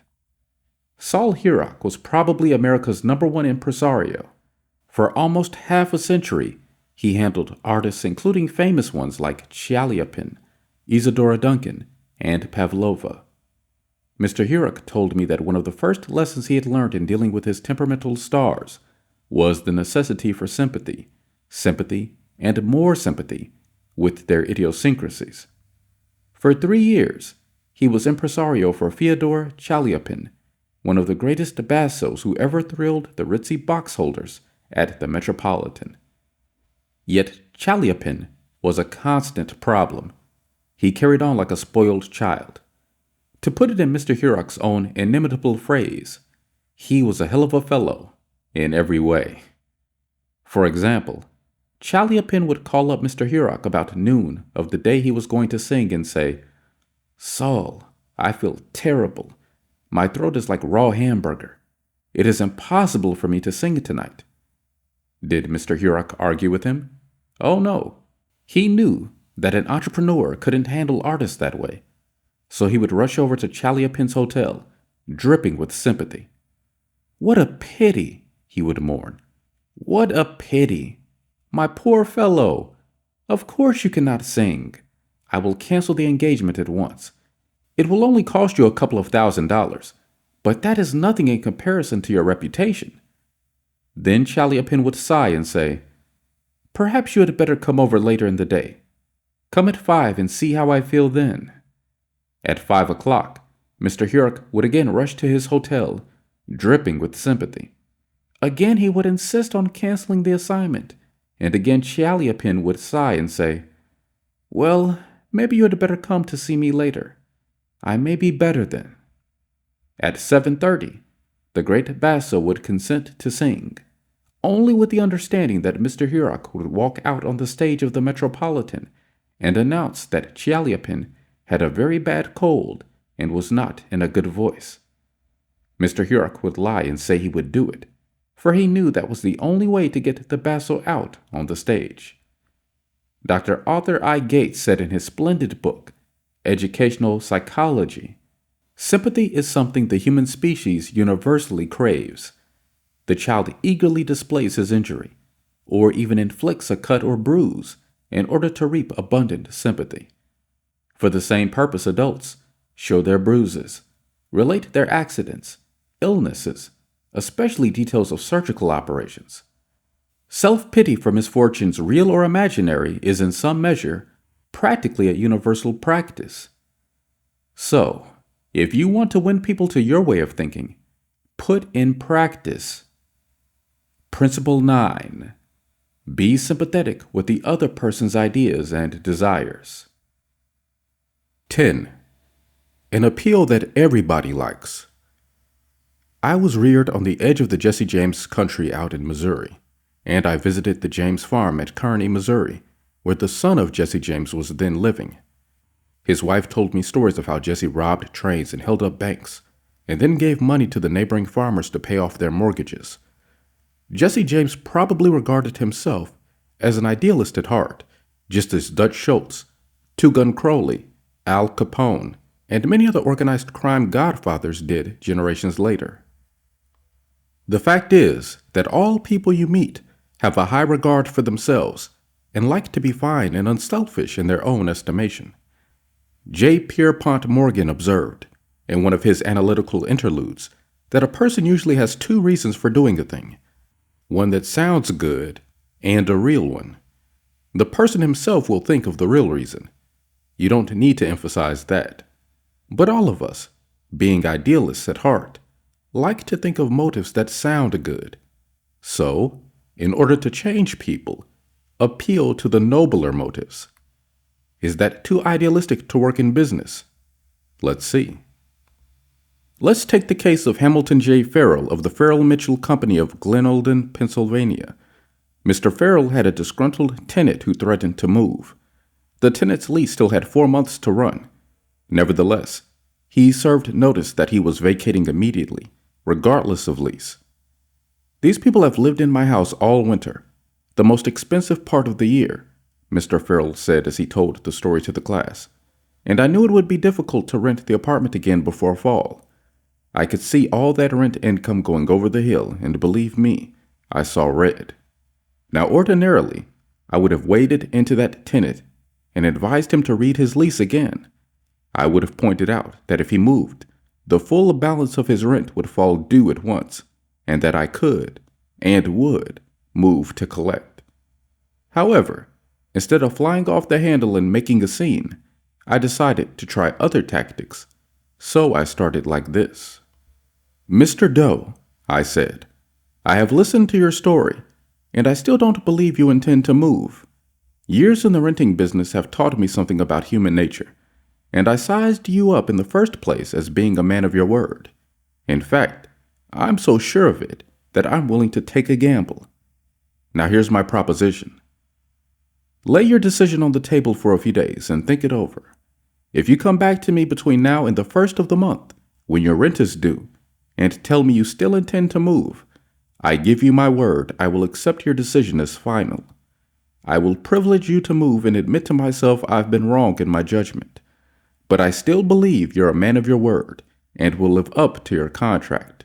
For after all, we are either men or monkeys, and the choice usually lies with ourselves."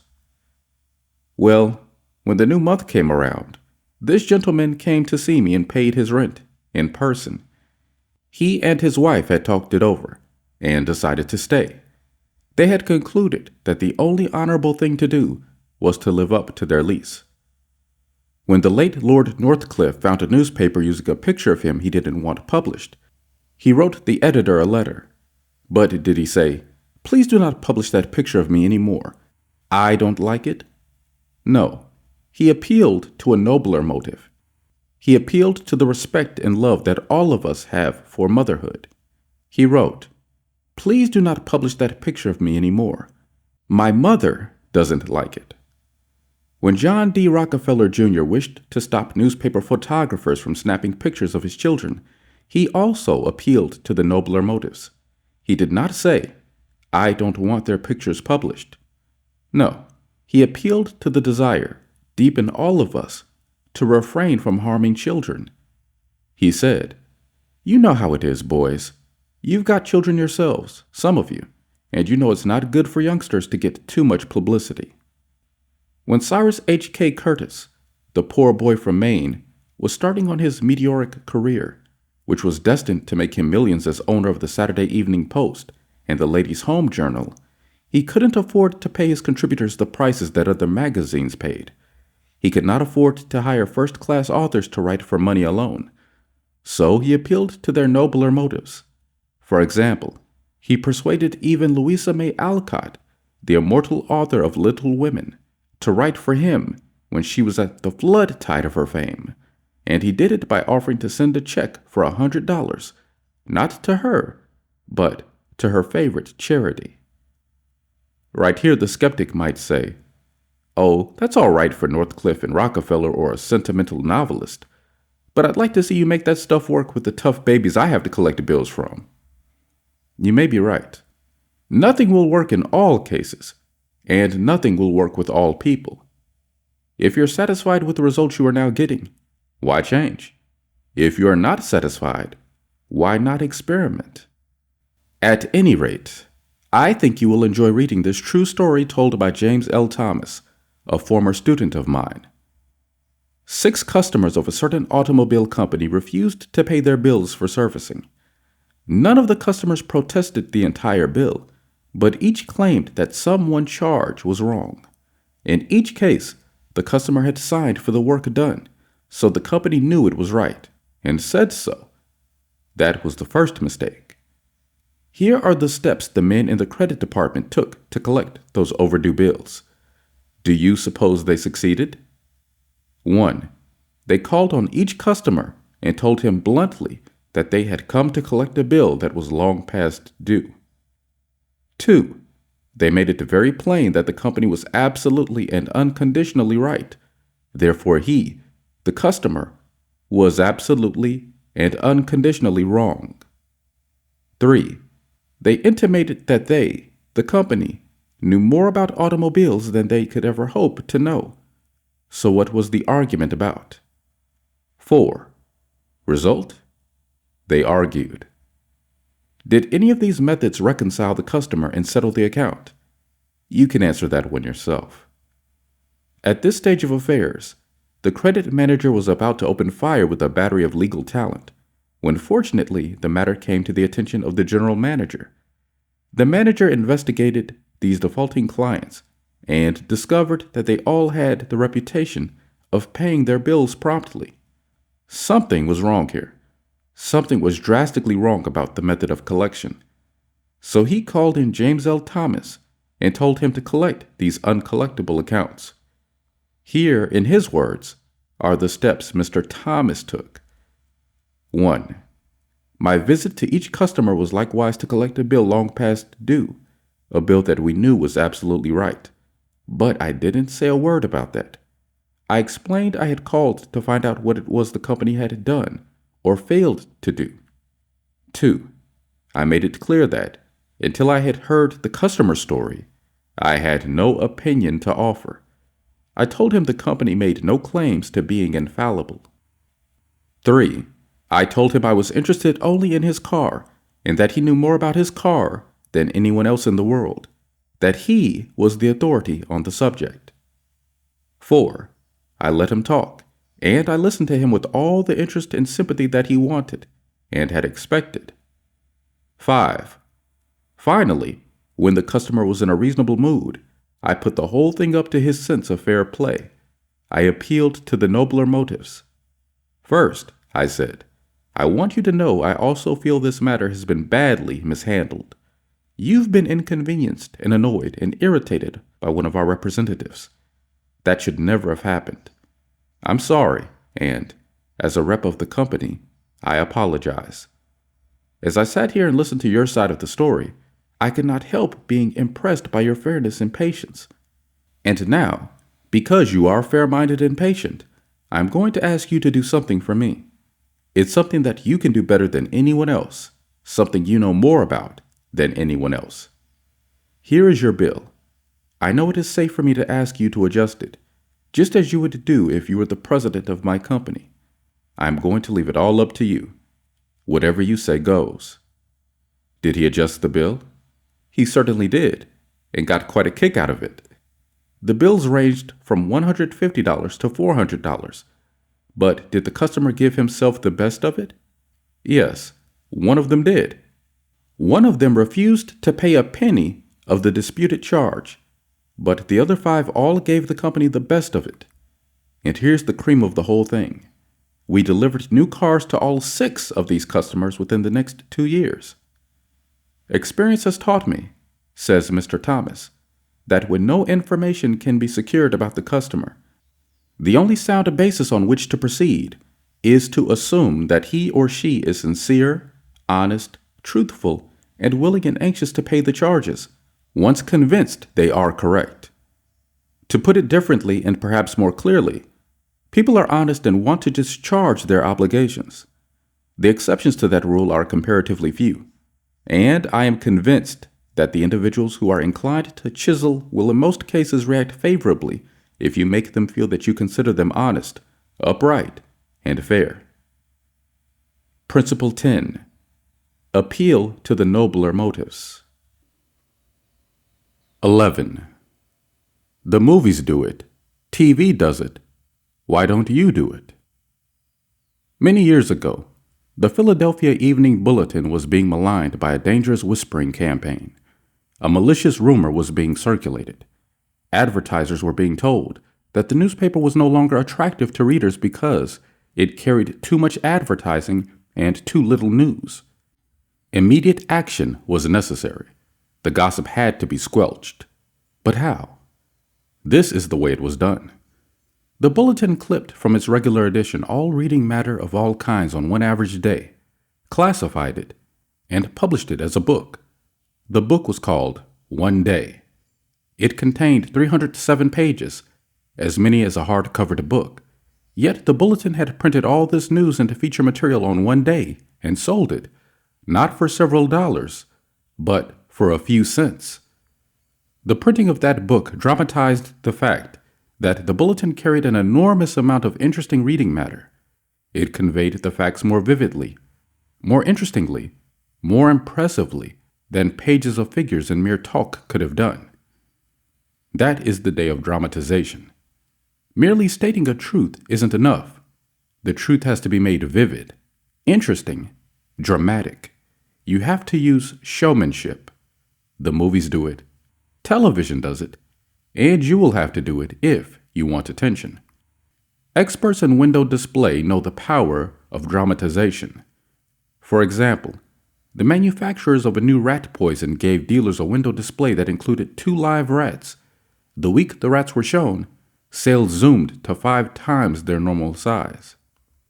Television commercials abound with examples of the use of dramatic techniques in selling products.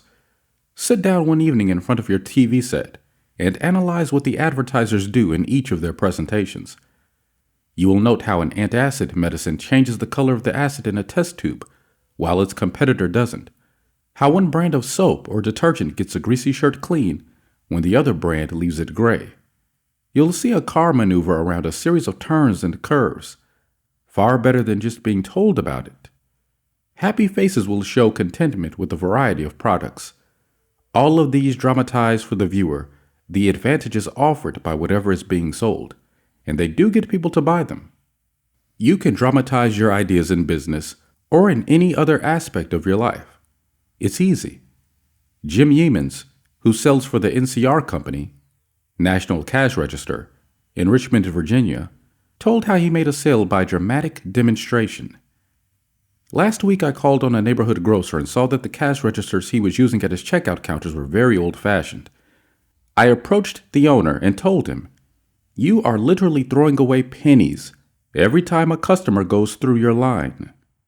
With that, I threw a handful of pennies on the floor. He quickly became more attentive. The mere words should have been of interest to him, but the sound of pennies hitting the floor really stopped him. I was able to get an order from him to replace all of his old machines. It works in home life as well. When the old-time lover proposed to his sweetheart, did he just use words of love? No, he went down on his knees. That really showed he meant what he said. We don't propose on our knees anymore, all the time, but many suitors still set up a romantic atmosphere before they pop the question. Dramatizing what you want works with children as well. Joe B. Fant, Jr. of Birmingham, Alabama, was having difficulty getting his 5-year-old boy and 3-year-old daughter to pick up their toys, so he invented a train. Joey was the engineer, Captain Casey Jones, on his tricycle. Janet's wagon was attached, and in the evening she loaded all the coal on the caboose, her wagon, and then jumped in while her brother drove her around the room. The coal was the toys, of course. In this way, the room was cleaned up without lectures, arguments, or threats. Mary Catherine Wolfe of Mishawaka, Indiana, was having some problems at work and decided that she had to discuss them with the boss. On Monday morning, she requested an appointment with him, but was told he was very busy and she should arrange with his secretary for an appointment later in the week. The secretary indicated that his schedule was very tight, but she would try to fit her in. Miss Wolfe described what happened. I did not get a reply from her all week long. Whenever I questioned her, she would give me a reason why the boss could not see me. Friday morning came and I heard nothing definite. I really wanted to see him and discuss my problems before the weekend, so I asked myself how I could get him to see me. What I finally did was this. I wrote him a formal letter. I indicated in the letter that I fully understood how extremely busy he was all week, but it was important that I speak with him. I enclosed a form letter and a self-addressed envelope and asked him to please fill it out or ask his secretary to do it and return it to me. The form letter read as follows. Miss Wolfe, I will be able to see you on blank at blank AM/PM. I will give you blank minutes of my time. I put this letter in his in-basket at 11 a.m.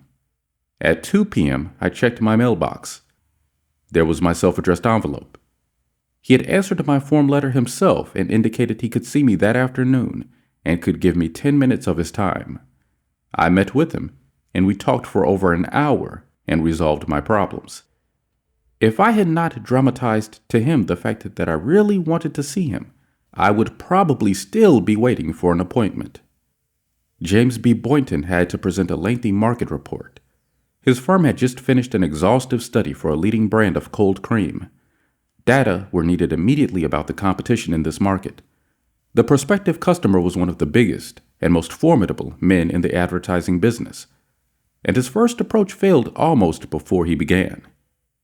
"The first time I went in," Mr. Boynton explains, "I found myself sidetracked into a futile discussion of the methods used in the investigation. He argued and I argued. He told me I was wrong, and I tried to prove that I was right. I finally won my point, to my own satisfaction, but my time was up. The interview was over, and I still hadn't produced results. The second time, I didn't bother with tabulations of figures and data. I went to see this man. I dramatized my facts." As I entered his office, he was busy on the phone. While he finished his conversation, I opened a suitcase and dumped 32 jars of cold cream on top of his desk. All products he knew, all competitors of his cream. On each jar, I had a tag itemizing the results of the trade investigation, and each tag told its story briefly, dramatically. What happened? There was no longer an argument. Here was something new, something different. He picked up first one and then another of the jars of cold cream and read the information on the tag. A friendly conversation developed. He asked additional questions. He was intensely interested. He had originally given me only 10 minutes to present my facts, but 10 minutes passed, 20 minutes, 40 minutes, and at the end of an hour, we were still talking. I was presenting the same facts this time that I had presented previously, but this time I was using dramatization, showmanship, and what a difference it made. Principle 11. Dramatize your ideas. 12. When nothing else works, try this. Charles Schwab had a mill manager whose people weren't producing their quota of work. "How is it," Schwab asked him, "that a manager as capable as you can't make this mill turn out what it should?" "I don't know," the manager replied. "I've coaxed them in. I've pushed them. I've sworn and cussed. I've threatened them with damnation and being fired.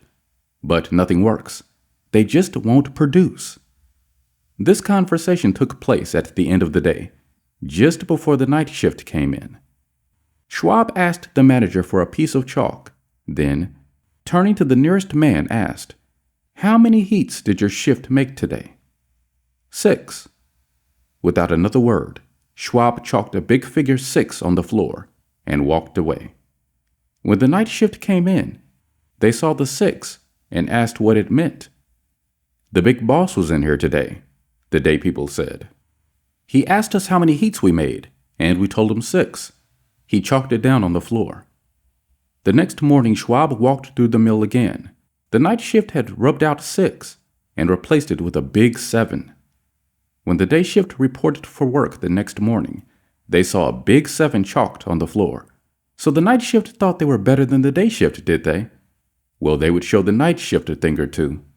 The crew pitched in with enthusiasm, and when they quit that night, they left behind them an enormous, swaggering 10. Things were stepping up.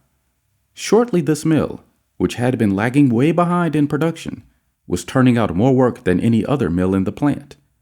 The principle? Let Charles Schwab say it in his own words. The way to get things done, according to him, is to stimulate competition. I do not mean in a sordid, money-getting way, but in the desire to excel. The desire to excel, the challenge, throwing down the gauntlet, an infallible way of appealing to people of spirit. Without a challenge, Theodore Roosevelt would never have been president of the United States. The Rough Rider, just back from Cuba, was picked for governor of New York State. The opposition discovered he was no longer a legal resident of the state, and Roosevelt, frightened, wished to withdraw. Then Thomas Collier Platt, then U.S. Senator from New York, threw down the challenge. Turning suddenly on Theodore Roosevelt, he cried in a ringing voice, "Is the hero of San Juan Hill a coward?" So Roosevelt stayed in the fight, and the rest is history. A challenge not only changed his life, it had a real effect upon the future of his nation. All men have fears, but the brave put down their fears and go forward, sometimes to death, but always to victory, was the motto of the King's Guard in ancient Greece. What greater challenge can be offered than the opportunity to overcome those fears? When Al Smith was governor of New York, he was up against it. Sing Sing, at the time the most notorious penitentiary west of Devil's Island, was without a warden. Scandals had been sweeping through the pristine walls, scandals and ugly rumors. Smith needed a strong man to rule Sing Sing, an Iron Man. But who? He sent for Lewis E. Laws of New Hampton. "How about going up to take charge of Sing Sing?" he said jovially when Laws stood before him. "They need a man up there with experience." Laws was flabbergasted. He knew the dangers of Sing Sing. It was a political appointment, subject to the vagaries of political whims. Wardens had come and gone. One had lasted only 3 weeks. He had a career to consider. Was it worth the risk? Then Smith, who saw his hesitation, leaned back in his chair and smiled. "Young fellow," he said, "I don't blame you for being scared. It's a tough spot. It'll take a big person to go up there and stay." So Smith was throwing down a challenge, was he? Laws liked the idea of attempting a job that called for someone big. So he went. And he stayed. He stayed to become the most famous warden of his time. His book, 20,000 Years in Sing Sing, sold into the hundreds of thousands of copies. His broadcasts on the air and his stories of prison life have inspired dozens of movies.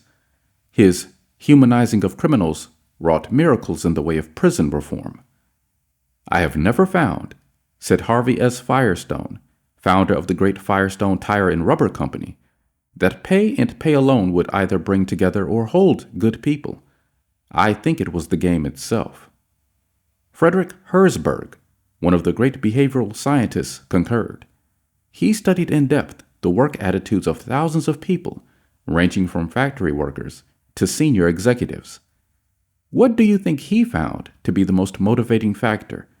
The one facet of the jobs that was most stimulating? Money? Good working conditions? Fringe benefits? No, none of those. The one major factor that motivated people was the work itself. If the work was exciting and interesting, the worker looked forward to doing it and was motivated to doing a good job. That is what every successful person loves: the game, the chance for self-expression, the chance to prove his or her worth, to excel, to win. That is what makes foot races and hog calling and pie eating contests.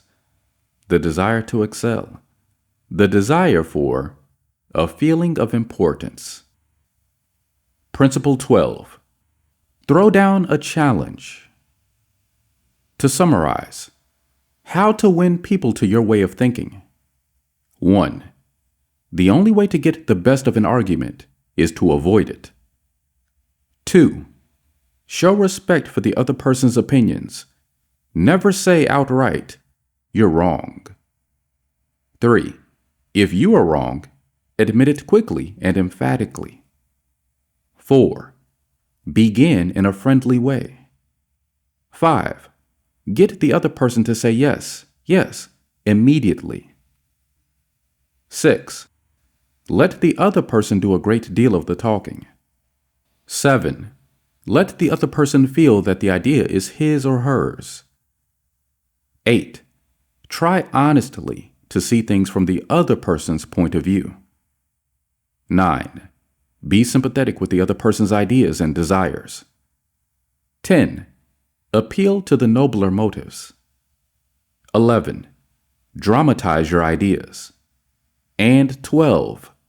Throw down a challenge. Part 4. Be a leader. How to change people without giving offense or arousing resentment. 1. If you must find fault, this is the way to begin. A friend of mine was a guest at the White House for a weekend during the administration of Calvin Coolidge. Drifting into the president's private office, he heard Coolidge say to one of his secretaries, "That's a pretty dress you are wearing this morning, and you are a very attractive young woman." That was probably the most effusive praise Silent Cal had ever bestowed upon a secretary in his life. It was so unusual, so unexpected, that the secretary blushed in confusion. Then Coolidge said, "Now, don't get stuck up. I just said that to make you feel good. From now on, I wish you would be a little bit more careful with your punctuation." His method was probably a bit obvious, but the psychology was superb. It is always easier to listen to unpleasant things after we have heard some praise of our good points. A barber lathers a man before he shaves him, and that is precisely what McKinley did back in 1896 when he was running for president. One of the prominent Republicans of that day had written a campaign speech that he felt was a trifle better than Cicero and Patrick Henry and Daniel Webster all rolled into one. With great glee, this chap read his immortal speech aloud to McKinley. The speech had its fine points, but it wasn't quite sufficient. It would have raised a tornado of criticism. McKinley didn't want to hurt the man's feelings. He did not want to end the man's enthusiasm, but he had to say no. Listen to how cleverly he did it. "My friend, that is a splendid speech, a magnificent speech," McKinley said. "No one could have prepared a better one. There are many occasions on which it would be precisely the right thing to say. But is it suitable for this particular occasion?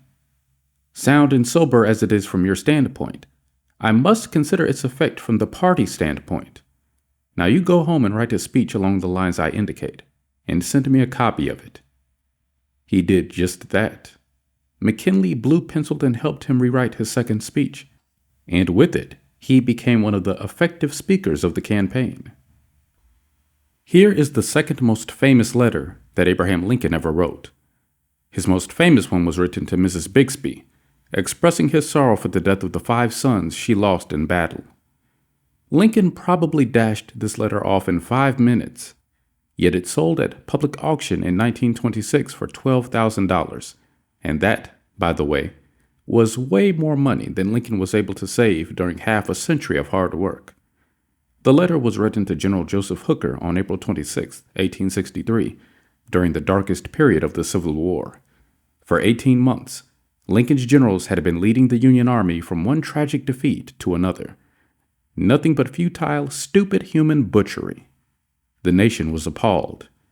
Thousands of soldiers had deserted from the army, and even the Republican members of the Senate had revolted and wanted to force Lincoln out of the White House. "We are now on the brink of destruction," Lincoln said. "It appears to me that even the Almighty is against us. I can hardly see a ray of hope."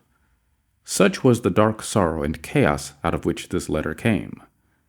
I am printing the letter here because it shows how Lincoln tried to change an obstreperous general when the very fate of the nation could have depended upon the general's action. This is perhaps the sharpest letter Abe Lincoln wrote after he became president. Yet you will note that he praised General Hooker before he spoke of his grave faults. Yes, there were faults, but Lincoln didn't call them that. Lincoln was more conservative, more diplomatic. Lincoln wrote, "There are some things in regard to which I am not quite satisfied with you. Talk about tact and diplomacy." Here is that letter that was addressed to General Hooker. "I have placed you at the head of the Army of the Potomac. Of course, I have done this upon what appears to me to be sufficient reasons, and yet I think it best for you to know that there are some things in regard to which I am not quite satisfied with you. I believe you to be a brave and skillful soldier, which, of course, I like. I also believe you do not mix politics with your profession, in which you are right. You have confidence in yourself, which is a valuable, if not an indispensable, quality. You are ambitious, which, within reasonable bounds, does good rather than harm. But I think that during General Burnside's command of the army, you have taken counsel of your ambition and thwarted him as much as you could, in which you did a great wrong to the country and to a most meritorious and honorable brother officer. I have heard, in such a way as to believe it, of your recently saying that both the army and the government needed a dictator. Of course, it was not for this, but in spite of it, that I have given you command. Only those generals who gain successes can set up as dictators. What I now ask of you is military success, and I will risk the dictatorship. The government will support you to the utmost of its ability, which is neither more nor less than it has done and will do for all commanders. I much fear that the spirit which you have aided to infuse into the army, of criticizing their commander and withholding confidence from him, will now turn upon you. I shall assist you, as far as I can, to put it down. Neither you nor Napoleon, if he were alive again, could get any good out of an army while such spirit prevails in it. And now, beware of rashness. Beware of rashness, but with energy and sleepless vigilance, go forward and give us victories. You are not a Coolidge, a McKinley, or a Lincoln. You want to know whether this philosophy will operate for you in everyday business contacts? Will it? Let's see. Let's take the case of W.P. Gaw of the Wark Company, Philadelphia. The Wark Company had contracted to build and complete a large office building in Philadelphia by a certain specified date. Everything was going along well. The building was almost finished, when suddenly the subcontractor making the ornamental bronze work to go on the exterior of the building declared that he couldn't make delivery on schedule. An entire building was held up. Heavy penalties, distressing losses, all because of one man. Long-distance telephone calls, arguments, heated conversations, all in vain. Then Mr. Gaw was sent to New York. Do you know you're the only person in Brooklyn with your name? Mr. Gaw asked the president of the subcontracting firm shortly after they were introduced. The president was surprised. No, I did not know that. Well, said Mr. Gaw, when I got off the train this morning, I looked in the telephone book to get your address, and you're the only person in the Brooklyn phone book with your name. I never knew that, the subcontractor said. He checked the phone book with interest. Well, it's an unusual name, he said proudly. My family came from Holland and settled in New York almost 200 years ago. He continued to talk about his family and his ancestors for several minutes. When he finished, Mr. Gaw complimented him on how large a plant he had and compared it favorably with a number of similar plants he had visited. It is one of the cleanest and neatest Bronx factories I ever saw, said Gaw. I've spent a lifetime building up this business, the subcontractor said, and I am rather proud of it. Would you like to take a look around the factory? During this tour of inspection, Mr. Gaw complimented the other man on his system of fabrication and told him how and why it seemed superior to those of some of his competitors. Gaw commented on some unusual machines, and the subcontractor announced that he himself had invented those machines. He spent considerable time showing Gaw how they operated and the superior work they turned out. He insisted on taking his visitor to lunch. So far, mind you, not a word had been said about the real purpose of Gaw's visit. After lunch, the subcontractor said, Now, to get down to business. Naturally, I know why you're here. I did not expect that our meeting would be so enjoyable. You can go back to Philadelphia with my promise that your material will be fabricated and shipped, even if other orders have to be delayed. Mr. Gaw got everything that he wanted without even asking for it. The material arrived on time, and the building was completed on the day the completion contract specified. Would this have happened had Mr. Gaw used the hammer and dynamite method generally employed on such occasions? Dorothy Wroblewski, a branch manager of the Fort Monmouth, New Jersey Federal Credit Union, reported to one of our classes how she was able to help one of her employees become more productive. We recently hired a young lady as a teller trainee. Her contact with our customers was very good. She was accurate and efficient in handling individual interactions and transactions. The problem developed at the end of the day when it was time to balance out. The head teller came to me and strongly suggested that I fire this woman. She is holding up everyone else because she is so slow in balancing out. I've shown her over and over, but she can't get it. She's got to go." The next day I observed her working quickly and accurately when handling the normal everyday transactions, and she was very pleasant with our customers. It did not take long to discover why she had trouble balancing out. After the office closed, I went over to talk with her. She was obviously nervous and upset. I praised her for being so friendly and outgoing with the customers, and complimented her for the accuracy and speed used in that work. I then suggested we review the procedure we use in balancing the cash drawer. Once she realized I had confidence in her, she easily followed my suggestions and soon mastered this function. We have had no problems with her since then. Beginning with praise is like the dentist who begins his work with Novocaine. The patient still gets a drilling, but the Novocaine is pain-killing. Principle 1. Begin with praise and honest appreciation. 2. How to criticize and not be hated for it. Charles Schwab was passing through one of his steel mills one day at noon when he came across some of his employees smoking. Immediately above their heads was a sign that said, "No smoking." Did Schwab point to the sign and say, "Can't you read?" Oh no, not Schwab. He walked over to the men, handed each one a cigar, and said, "I'll appreciate it, boys, if you will smoke these on the outside." They knew that they had broken a rule, and they admired him because he said nothing about it and gave them a little present and made them feel important. Couldn't keep from loving a man like that, could you? John Wanamaker used the same technique. Wanamaker used to make a tour of his great store in Philadelphia every day. Once he saw a customer waiting at a counter. No one was paying the slightest attention to her. The salespeople? Oh, they were in a huddle at the far end of the counter laughing and talking among themselves. Wanamaker didn't say a word. Quietly slipping behind the counter, he waited on the woman himself and then handed the purchase to the salespeople to be wrapped as he went on his way. Public officials are often criticized for not being accessible to their constituents. They are busy people, and the fault sometimes lies in overprotective assistants who don't want to overburden their bosses with too many visitors. Carl Langford, who has been mayor of Orlando, Florida, the home of Disney World, for many years, frequently admonished his staff to allow people to see him. They claimed he had an open-door policy, yet the citizens of his community were blocked by secretaries and administrators when they called. Finally, the mayor found the solution. He removed the door from his office. His aides got the message, and the mayor has had a truly open administration since the day his door was symbolically thrown away. Simply changing one three-letter word can often spell the difference between failure and success in changing people without giving offense or arousing resentment.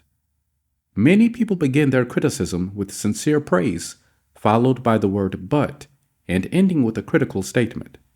For example, in trying to change a child's careless attitude towards studies, we might say, "We're really proud of you, Johnny, for raising your grades this term. But if you had worked harder on your algebra, the results would have been better." In this case, Johnny might feel encouraged until he heard the word "but." He might then question the sincerity of the original praise. To him, the praise seemed only to be a contrived lead-in to a critical inference of failure. Credibility would be strained, and we probably would not achieve our objectives of changing Johnny's attitude toward his studies. This could be easily overcome by changing the word "but" to "and." We're really proud of you, Johnny, for raising your grades this term. And by continuing the same conscientious efforts next term, your algebra grade can be up with all the others. Now, Johnny will accept the praise because there was no follow-up of an inference of failure. We have called his attention to the behavior we wished to change indirectly, and the chances are he will try to live up to our expectations. Calling attention to one's mistakes indirectly works wonders with sensitive people who may resent bitterly any direct criticism. Marge Jacob of Woonsocket, Rhode Island, told one of our classes how she convinced some sloppy construction workers to clean up after themselves when they were building additions to her house. For the first few days of the work, when Mrs. Jacob returned from her job, She noticed that the yard was strewn with the cut ends of lumber. She did not want to antagonize the builders because they did excellent work. So after the workers had gone home, she and her children picked up and neatly piled all the lumber debris in a corner. The following morning, she called the foreman to one side and said, "I'm really pleased with the way the front lawn was left last night. It is nice and clean and does not offend the neighbors." From that day forward, the workers picked up and piled the debris to one side, and the foreman came in each day seeking approval of the condition the lawn was left in after a day's work. One of the major areas of controversy between members of the Army Reserves and their regular Army trainers is haircuts. The reservists consider themselves civilians, which they are most of the time, and resent having to cut their hair short. Master Sergeant Harley Kaiser of the 542nd USAR School addressed himself to this problem when he was working with a group of reserve non-commissioned officers. As an old-time regular Army Master Sergeant, he might have been expected to yell at his troops and threaten them. Instead, he chose to make his point indirectly. "Gentlemen," he started, "you are leaders. You will be most effective when you lead by example. You must be the example for your men to follow. You know what the Army regulations say about haircuts. I am going to get my hair cut today, although it is still much shorter than some of yours. You look at yourself in the mirror, and if you feel you need a haircut to be a good example, we'll arrange time for you to visit the post barber shop." The result was predictable.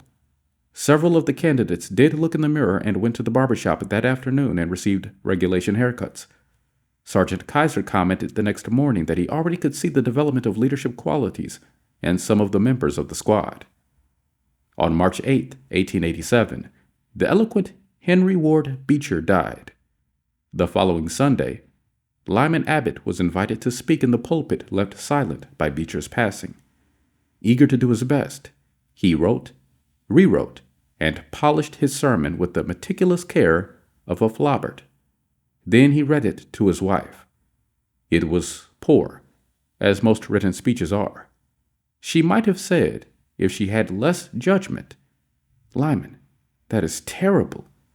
That'll never do. You'll put people to sleep. It reads like an encyclopedia. You ought to know better than that after all the years you have been preaching. For heaven's sake, why don't you talk like a human being? Why don't you act natural? You'll disgrace yourself if you ever read that stuff." That's what she might have said. And if she had, you know what would have happened. And she knew too. So, she merely remarked that it would make an excellent article for the North American Review. In other words, she praised it, and at the same time subtly suggested that it wouldn't do as a speech. Abbott got the point, tore up his carefully prepared manuscript, and preached without even using notes. An effective way to correct others' mistakes is Principle 2. Call attention to people's mistakes indirectly. 3. Talk about your own mistakes first. My niece, Josephine Carnegie, had come to New York to be my secretary. She was 19, had graduated from high school 3 years previously, and her business experience was trifle more than zero. She became one of the most proficient secretaries west of Suez, but in the beginning she was, well, susceptible to improvement. One day when I started to criticize her, I said to myself, "Just a minute, Dale, just a minute. You are twice as old as Josephine. You have had 10,000 times as much business experience. How can you possibly expect her to have your viewpoint, your judgment, your initiative, mediocre though they may be? And just a minute as well. What were you doing at 19? Remember the asinine mistakes and blunders you made? Remember the time you did this? And what about that?" After thinking the matter over, honestly and impartially, I concluded that Josephine's batting average at 19 was better than mine had been, and that, I'm sorry to confess, isn't paying Josephine much of a compliment. So after that, when I wanted to call Josephine's attention to a mistake, I used to begin by saying, "You have made a mistake, Josephine, but the Lord knows it's no worse than many I have made. You were not born with judgment. That comes only with experience, and you are better than I was at your age. I have been guilty of so many stupid, silly things myself. I have very little inclination to criticize you or anyone. But don't you think it would have been wiser if you had done so and so? It isn't nearly so difficult to listen to a recital of your faults if the person criticizing begins by humbly admitting that he or she is far from impeccable. E.G. Dillistone, an engineer in Brandon, Manitoba, Canada, was having problems with his new secretary. Letters he dictated were coming to his desk for signature with 2 or 3 spelling mistakes per page. Mr. Dillistone reported how he handled this. Like many engineers, I have not been noted for my excellent English or spelling. For years I have kept a little black thumb, index book for words I had trouble spelling. When it became apparent that merely pointing out the errors was not going to cause my secretary to do more proofreading and dictionary work, I resolved to take another approach. When the next letter came to my attention that had errors in it, I sat down with the typist and said, "Somehow this word doesn't look right. It's one of the words I always have had trouble with. That's the reason I started this spelling book of mine." I opened the book to the appropriate page. Ah, here it is. I'm very conscious of my spelling now because people do judge us by our letters, and misspellings make us look less professional. I don't know whether she copied my system or not, but since that conversation, her frequency of spelling errors has been significantly reduced. The polished Prince Bernhard von Bülow learned the sharp necessity of doing this back in 1908. Von Bülow was then the Imperial Chancellor of Germany, and on the throne sat Wilhelm II Wilhelm, the haughty, Wilhelm the arrogant, Wilhelm the last of the German Kaisers, building an army and navy that he boasted could whip their weight in wildcats. Then an astonishing thing happened. The Kaiser said things, incredible things, things that rocked the continent and started a series of explosions heard around the world. To make matters infinitely worse, the Kaiser made silly, egotistical, absurd announcements in public. He made them while he was a guest in England, and he gave his royal permission to have them printed in the Daily Telegraph. For example, he declared that he was the only German who felt friendly toward the English, that he was constructing a navy against the menace of Japan, that he and he alone had saved England from being humbled in the dust by Russia and France, that it had been his campaign plan that enabled England's Lord Roberts to defeat the Boers in South Africa, and so on and on. No other such amazing words had ever fallen from the lips of a European king in peacetime within 100 years. The entire continent buzzed with the fury of a hornet's nest. England was incensed. German statesmen were aghast. And in the midst of all this consternation, the Kaiser became panicky and suggested to Prince von Bülow, the Imperial Chancellor, that he take the blame. Yes, he wanted von Bülow to announce that it was all his responsibility, that he had advised his monarch to say these incredible things. "But, Your Majesty," von Bülow protested, "it seems to me utterly impossible that anybody either in Germany or England could suppose me capable of having advised Your Majesty to say any such thing." The moment those words were out of von Bülow's mouth, he realized he had made a grave mistake. The Kaiser blew up. "You consider me a donkey," he shouted, "capable of blunders you yourself could never have committed?" Von Bülow knew that he ought to have praised before he condemned, but since that was too late, he did the next best thing. He praised after he had criticized, and it worked a miracle. "I'm far from suggesting that," he answered respectfully. "Your Majesty surpasses me in many respects, not only, of course, in naval and military knowledge, but above all, in natural science. I have often listened in admiration when Your Majesty explained the barometer, or wireless telegraphy, or other such wonders. I am shamefully ignorant of all branches of natural science, have no notion of chemistry or physics, and am quite incapable of explaining the simplest of natural phenomena. But," von Bülow continued, "in compensation, I possess some historical knowledge and perhaps certain qualities useful in politics, especially in diplomacy." The Kaiser beamed. Von Bülow had praised him. Von Bülow had exalted him and humbled himself. The Kaiser could forgive anything after that. "Haven't I always told you," he exclaimed with enthusiasm, "that we complete one another famously? We should stick together, and we will." He shook hands with von Bülow, not once, but several times, and later in the day he waxed so enthusiastic that he exclaimed with doubled fists, "If anyone says anything to me against Prince von Bülow, I shall punch him in the nose." Von Bülow saved himself in time, but, clever diplomat that he was, he nevertheless had made one error. He should have begun by talking about his own shortcomings and Wilhelm's superiority, not by intimating that the Kaiser was a half-wit in need of a guardian. If a few sentences humbling oneself and praising the other party can turn a haughty, insulted Kaiser into a staunch friend, imagine what humility and praise can do for you and me in our daily contacts. Rightfully used, they will work veritable miracles in human relations. Admitting one's own mistakes, even when one hasn't corrected them, can help convince somebody to change his behavior. This was illustrated more recently by Clarence Zerhusen of Timonium, Maryland, when he discovered his 15-year-old son was experimenting with cigarettes. "Naturally, I didn't want David to smoke," he said, "but his mother and I smoked cigarettes. We were giving him a bad example the whole time. I explained to Dave how I started smoking at about his age, and how the nicotine had gotten the best of me, and now it was nearly impossible for me to stop. I reminded him how irritating my cough was, and how he had been after me to give up cigarettes not many years before. I did not exhort him to stop or make threats or warn him about the dangers. All I did was point out how I was hooked on cigarettes and what it had meant to me." He thought about it for a while and decided he wouldn't smoke until he had graduated from high school. As the years went by, David never did start smoking and had no intention of ever doing so. As a result of that conversation, I made the decision to stop smoking cigarettes myself, and with the support of my family, I have succeeded.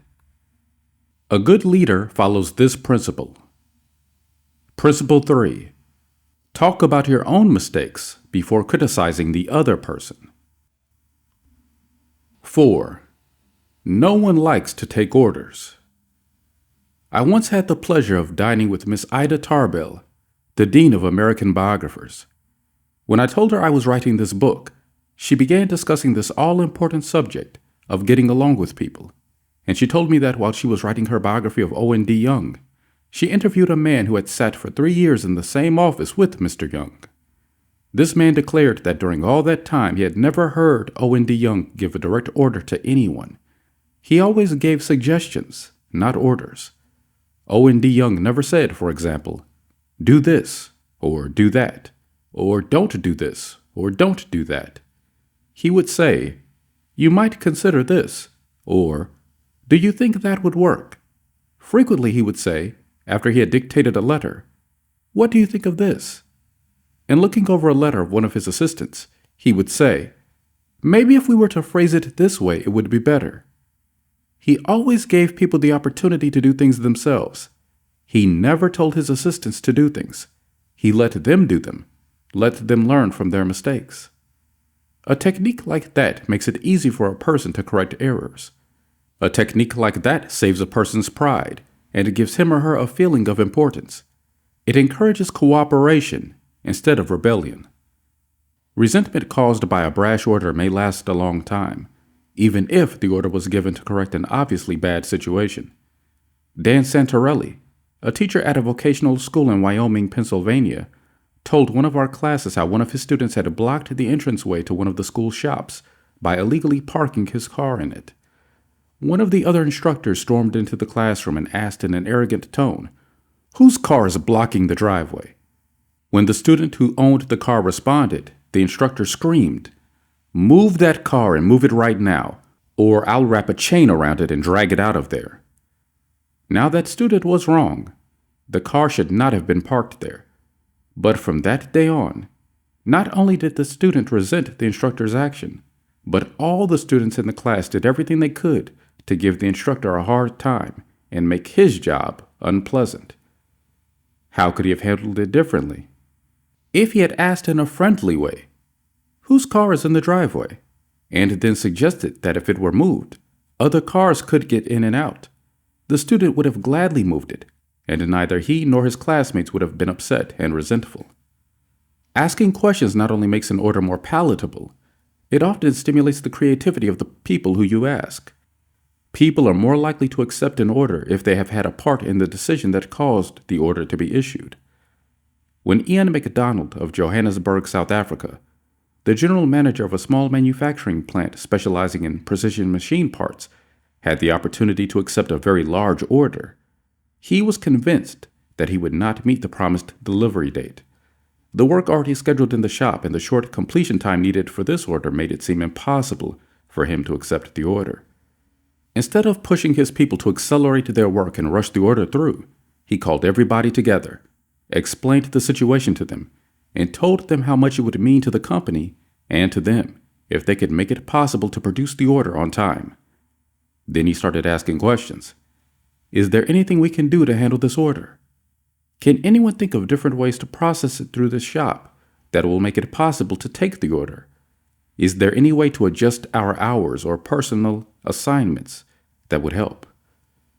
The employees came up with many ideas and insisted that he take the order.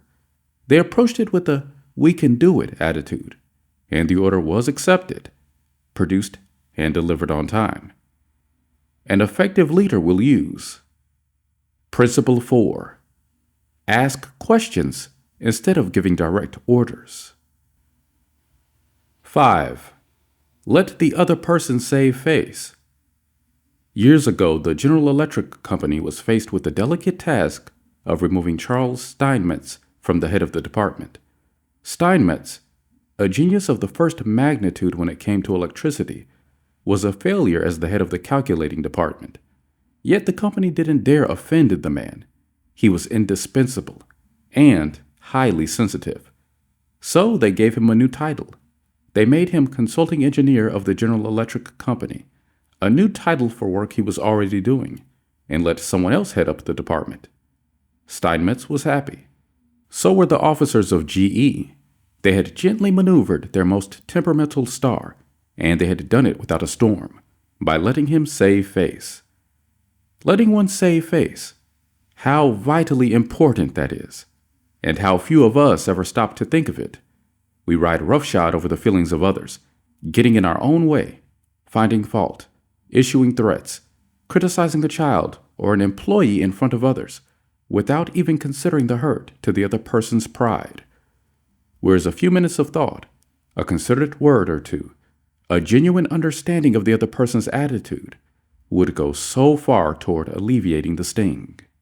Let's remember that the next time we are faced with the distasteful necessity of discharging or reprimanding an employee. Here I quote from a letter written by Marshall A. Granger, a certified public accountant. Firing employees is not much fun. Getting fired is even less fun. Our business is mostly seasonal.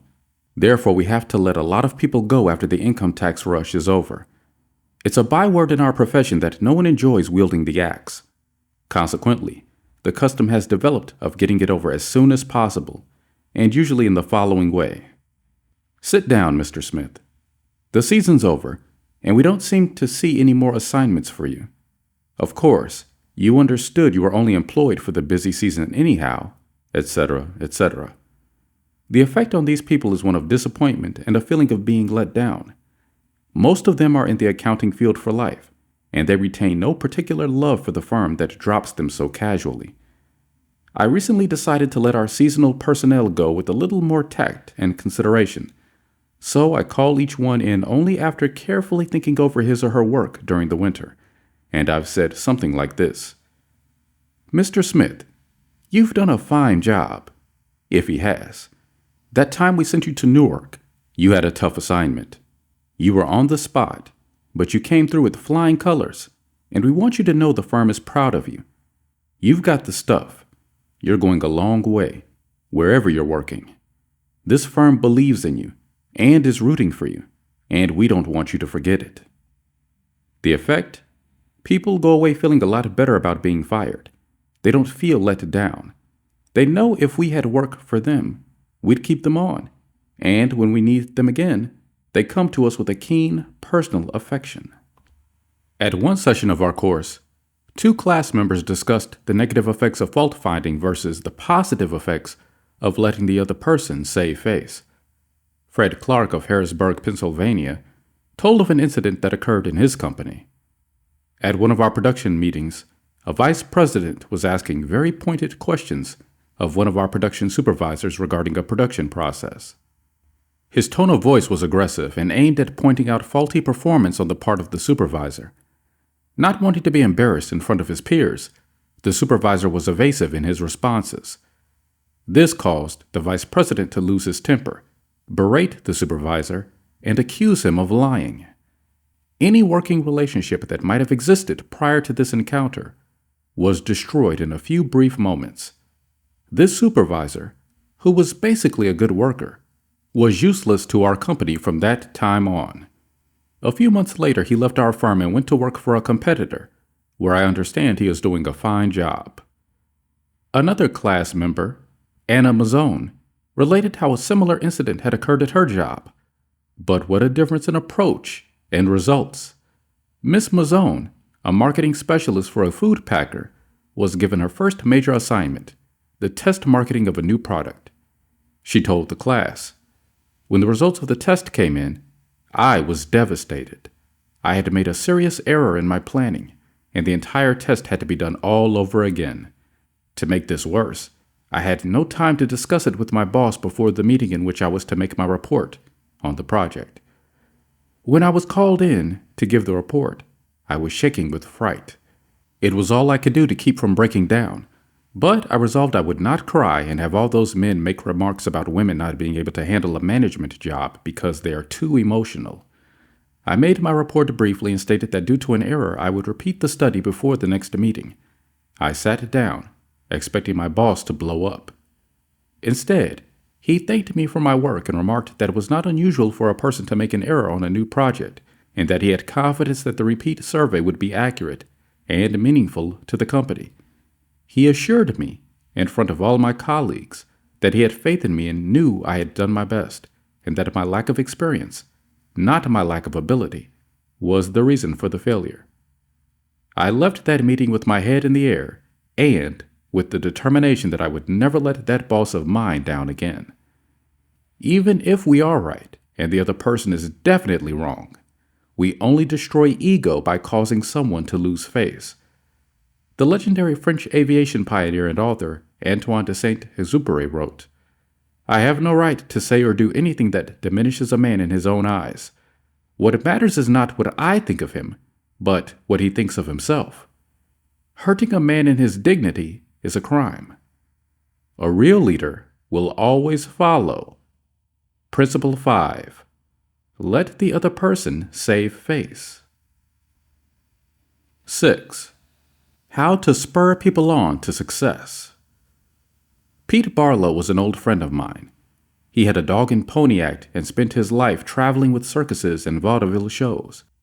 I loved to watch Pete train new dogs for his act.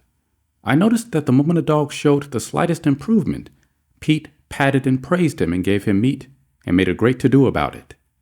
That's nothing new. Animal trainers have been using that same technique for centuries. Why, I wonder, don't we use the same common sense when trying to change people that we use when trying to change dogs? Why don't we use meat instead of a whip?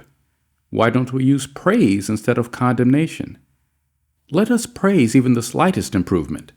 That inspires the other person to keep on improving. In his book, I Ain't Much, Baby, But I'm All I Got, the psychologist Jess Lair comments, "Praise is like sunlight to the warm human spirit. We cannot flower and grow without it. And yet, while most of us are only too ready to apply to others the cold wind of criticism, we are somehow reluctant to give our fellow the warm sunshine of praise. I can look back at my own life and see where a few words of praise have sharply changed my entire future. Can't you say the same thing about your life? History is replete with striking illustrations of the sheer witchery of praise. For example, many years ago, a boy of 10 was working in a factory in Naples. He wished to be a singer, but his first teacher discouraged him. "You can't sing," he said. "You don't have any voice at all. It sounds like the wind in the shutters." But his mother, a poor peasant woman, put her arms around him and praised him and told him she knew he could sing. She could already see an improvement, and she went barefoot in order to save money to pay for his music lessons. That peasant mother's praise and encouragement changed that boy's life. His name was Enrico Caruso, and he became the greatest and most famous opera singer of his time. In the early 19th century, a young man in London aspired to be a writer, but everything seemed to be against him. He had never been able to attend school more than 4 years. His father had been flung in jail because he couldn't pay his debts, and this young man often knew the pangs of hunger. Finally, he got a job pasting labels on bottles in a rat-infested warehouse, and he slept at night in a dismal attic room with 2 other boys, gutter snipes from the slums of London. He had so little confidence in his ability to write that he sneaked and mailed out his first manuscript in the dead of night so nobody would laugh at him. Story after story was refused. Finally, the great day came when one was accepted. True, he wasn't paid a single shilling for it, but one editor had praised him. One editor had given him recognition. He was so thrilled that he wandered aimlessly around the streets with tears rolling down his cheeks. The praise, the recognition that he received through getting one story in print changed his whole life, for if it hadn't been for that encouragement, he might have spent his entire life working in rat-infested factories. You may have heard of that boy. His name was Charles Dickens. Another boy in London made his living as a clerk in a dry goods store. He had to get up at 5 o'clock, sweep out the store, and slave for 14 hours a day. It was sheer drudgery, and he despised it. After 2 years, he could stand it no more, so he got up one morning and, without waiting for breakfast, trampled 15 miles to talk to his mother, who was working as a housekeeper. He was frantic. He pleaded with her. He wept. He swore he would kill himself if he had to remain in the shop any longer. Then he wrote a long, pathetic letter to his old schoolmaster, declaring that he was heartbroken, that he no longer wanted to live. His old schoolmaster gave him a little praise and assured him that he really was very intelligent and fitted for finer things, and offered him a job as a teacher. That praise changed the future of that boy and made a lasting impression on the history of English literature. For that boy went on to write innumerable best-selling books and made over $1 million with his pen. You may have heard of him as well. His name? H.G. Wells. Use of praise instead of criticism is the basic concept of B.F. Skinner's teachings. This great contemporary psychologist has shown by experiments with animals and with humans that when criticism is minimized and praise emphasized, the good things people do will be reinforced, and the poorer things will atrophy for lack of attention. John Ringlespaugh of Rocky Mount, North Carolina, used this in dealing with his children. It seemed that, as in so many families, mother and dad's chief form of communication with the children was yelling at them. And, as in so many cases, the children became a little worse rather than better after each such session, and so did the parents. There seemed to be no end in sight for this problem. John determined to use some of the principles he was learning in our course to solve this situation. He reported, "We decided to try praise instead of harping on their faults. It wasn't easy when all we could see were the negative things they were doing. It was really tough to find things to praise. We managed to find something, and within the first day or two, some of the really upsetting things they were doing quit happening. Then some of their other faults began to disappear. They began capitalizing on the praise we were giving them. They even began going out of their way to do things right. Neither one of us could believe it. Of course, it didn't last forever, but the norm reached after things leveled off was so much better. It was no longer necessary to react the way we used to. The children were doing far more right things than wrong ones. All of this was a result of praising the slightest improvement in the children rather than condemning everything they did wrong. This works on the job, too. Keith Roper of Woodland Hills, California, applied this principle to a situation in his company. Some material came to him in his print shop which was of exceptionally high quality. The printer who had done this job was a new employee who had been having difficulty adjusting to the job. His supervisor was upset about what he considered a negative attitude and was seriously thinking of terminating his services. When Mr. Roper was informed of this situation, he personally went over to the print shop and had a talk with the young man. He told him how pleased he was with the work he had just received and pointed out it was the best work he had seen produced in that shop for some time. He pointed out exactly why it was superior and how important the young man's contribution was to the company. Do you think this affected that young printer's attitude towards the company? Within days, there was a complete turnabout. He told several of his coworkers about the conversation and how someone in the company really appreciated good work. And from that day on, he was a loyal and dedicated worker. What Mr. Roper did was not just flatter the young printer and say you're good. He specifically pointed out how his work was superior. Because he had singled out a specific accomplishment, rather than just making general flattering remarks, his praise became much more meaningful to the person to whom it was given. Everybody likes to be praised, but when praise is specific, it comes across as sincere, not something the other person may be saying just to make you feel good. Remember, we all crave appreciation and recognition, and will do almost anything to get it. But nobody wants insincerity. Nobody wants flattery. Remember, the principles taught in this book will work only when they come from the heart. I am not advocating a bag of tricks. I am not talking about malevolent manipulation. I am talking about a new way of life. Talk about changing people.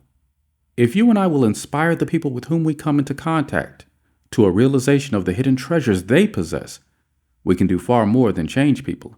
We can literally transform them. Exaggeration? Then listen to these sage words from William James, one of the most distinguished psychologists and philosophers America has ever produced.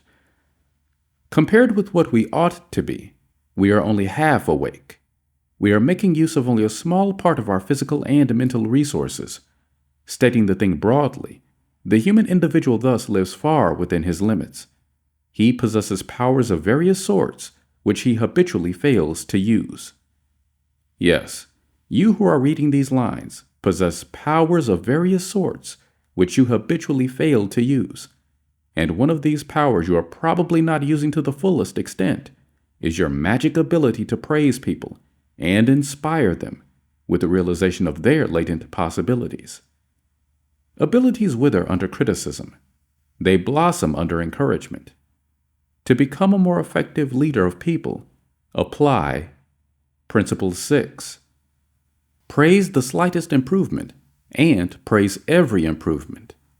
Be hearty in your approbation and lavish in your praise. 7. Give a dog a good name. What do you do when a person who has been a good worker begins to turn in shoddy work? You can fire him or her, but that really doesn't solve anything. You can berate the worker, but this usually causes resentment. Henry Hinck, a service manager for a large truck dealership in Lowell, Indiana, had a mechanic whose work had become less than satisfactory. Instead of bawling him out or threatening him, Henry called him into his office and had a heart-to-heart with him. "Bill," he said, "you are a fine mechanic. You have been in this line of work for a good number of years. You have repaired many vehicles to the customer's satisfaction. In fact, we've had a number of compliments about the good work you've done. Yet, as of late, the time you take to complete each job has been increasing, and your work has not been up to your own old standards. Because you have been such an outstanding mechanic in the past, I felt sure you would want to know that I am not happy with the situation, and perhaps jointly we could find some way to correct the problem." Bill responded that he did not realize he had been falling down in his duties, and assured his boss that the work he was getting was not out of his range of expertise, and he would try to improve in the future. Did he do it? You can be sure he did. He once again became a fast and thorough mechanic. With that reputation Henry had given him to live up to, how could he do anything else but turn out work comparable to that which he had done in the past? The average person, said the president of the Baldwin Locomotive Works, can be led readily if you have his or her respect, and if you show that you respect that person for some kind of ability. In short, if you want to improve a person in a certain aspect, act as though that particular trait were already one of his or her outstanding characteristics. Shakespeare said, "Assume a virtue, if you have it not." And it might be well to assume and state openly that other people have the virtue you want them to develop. Give them a fine reputation to live up to, and they will make prodigious efforts rather than see you disillusioned. In her book Souvenirs, My Life with Maeterlinck, Georgette Leblanc describes the startling transformation of a humble Belgian Cinderella. "A servant girl from a neighboring hotel brought my meals," she wrote. She was called Marie the dishwasher because she had started her career as a scullery assistant. She was a kind of monster, cross-eyed, bandy-legged, poor in flesh and spirit.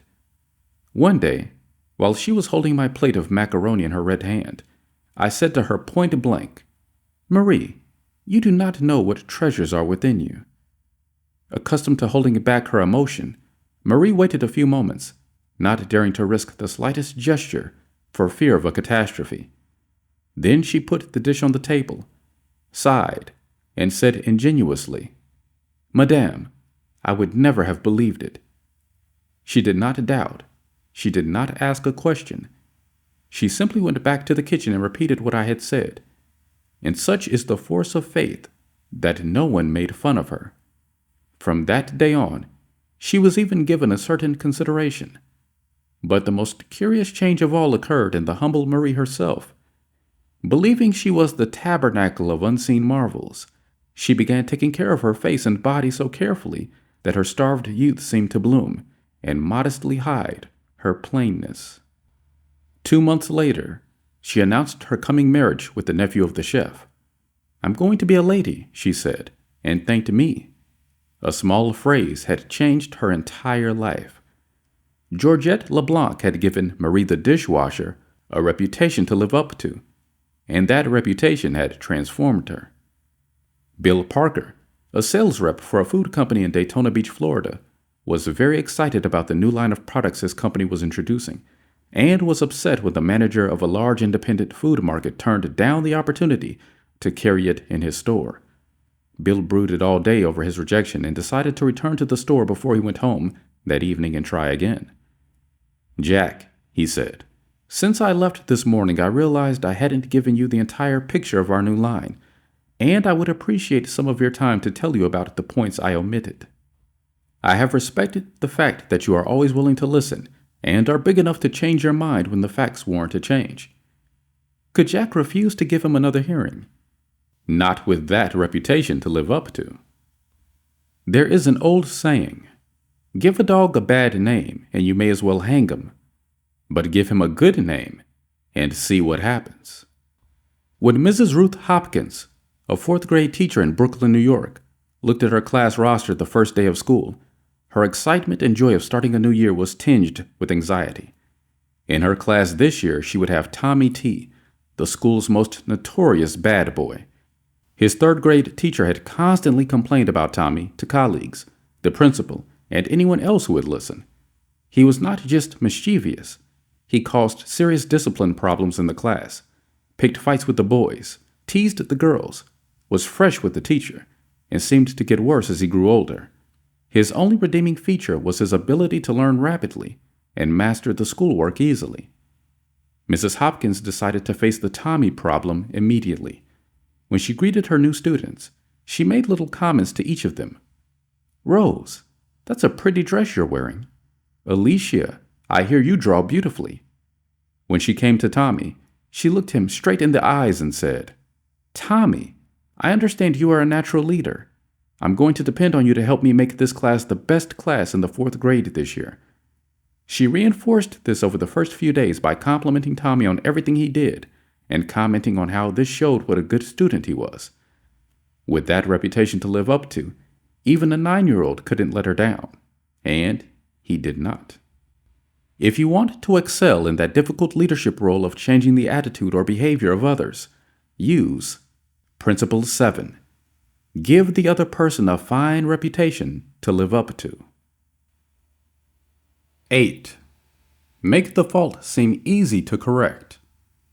A bachelor friend of mine, about 40 years old, became engaged, and his fiancée persuaded him to take some belated dancing lessons. "The Lord knows I needed dancing lessons," he confessed as he told the story, "for I danced just as I did when I first started 20 years ago. The first teacher I engaged probably told me the truth. She said I was all wrong. I would just have to forget everything and begin all over again. But that took the heart out of me. I had no incentive to go on, so I quit with her. The next teacher may have been lying, but I liked it. She said nonchalantly that my dancing was a bit old-fashioned, perhaps, but the fundamentals were all right, and she assured me I wouldn't have any trouble learning a few new steps.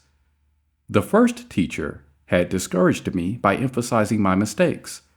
This new teacher did the opposite. She kept praising the things I did right and minimizing my errors. "You have a natural sense of rhythm," she assured me. "You really are a natural-born dancer." Now, my common sense tells me that I always have been and always will be a fourth-rate dancer. But deep in my heart, I still like to think that maybe she meant it.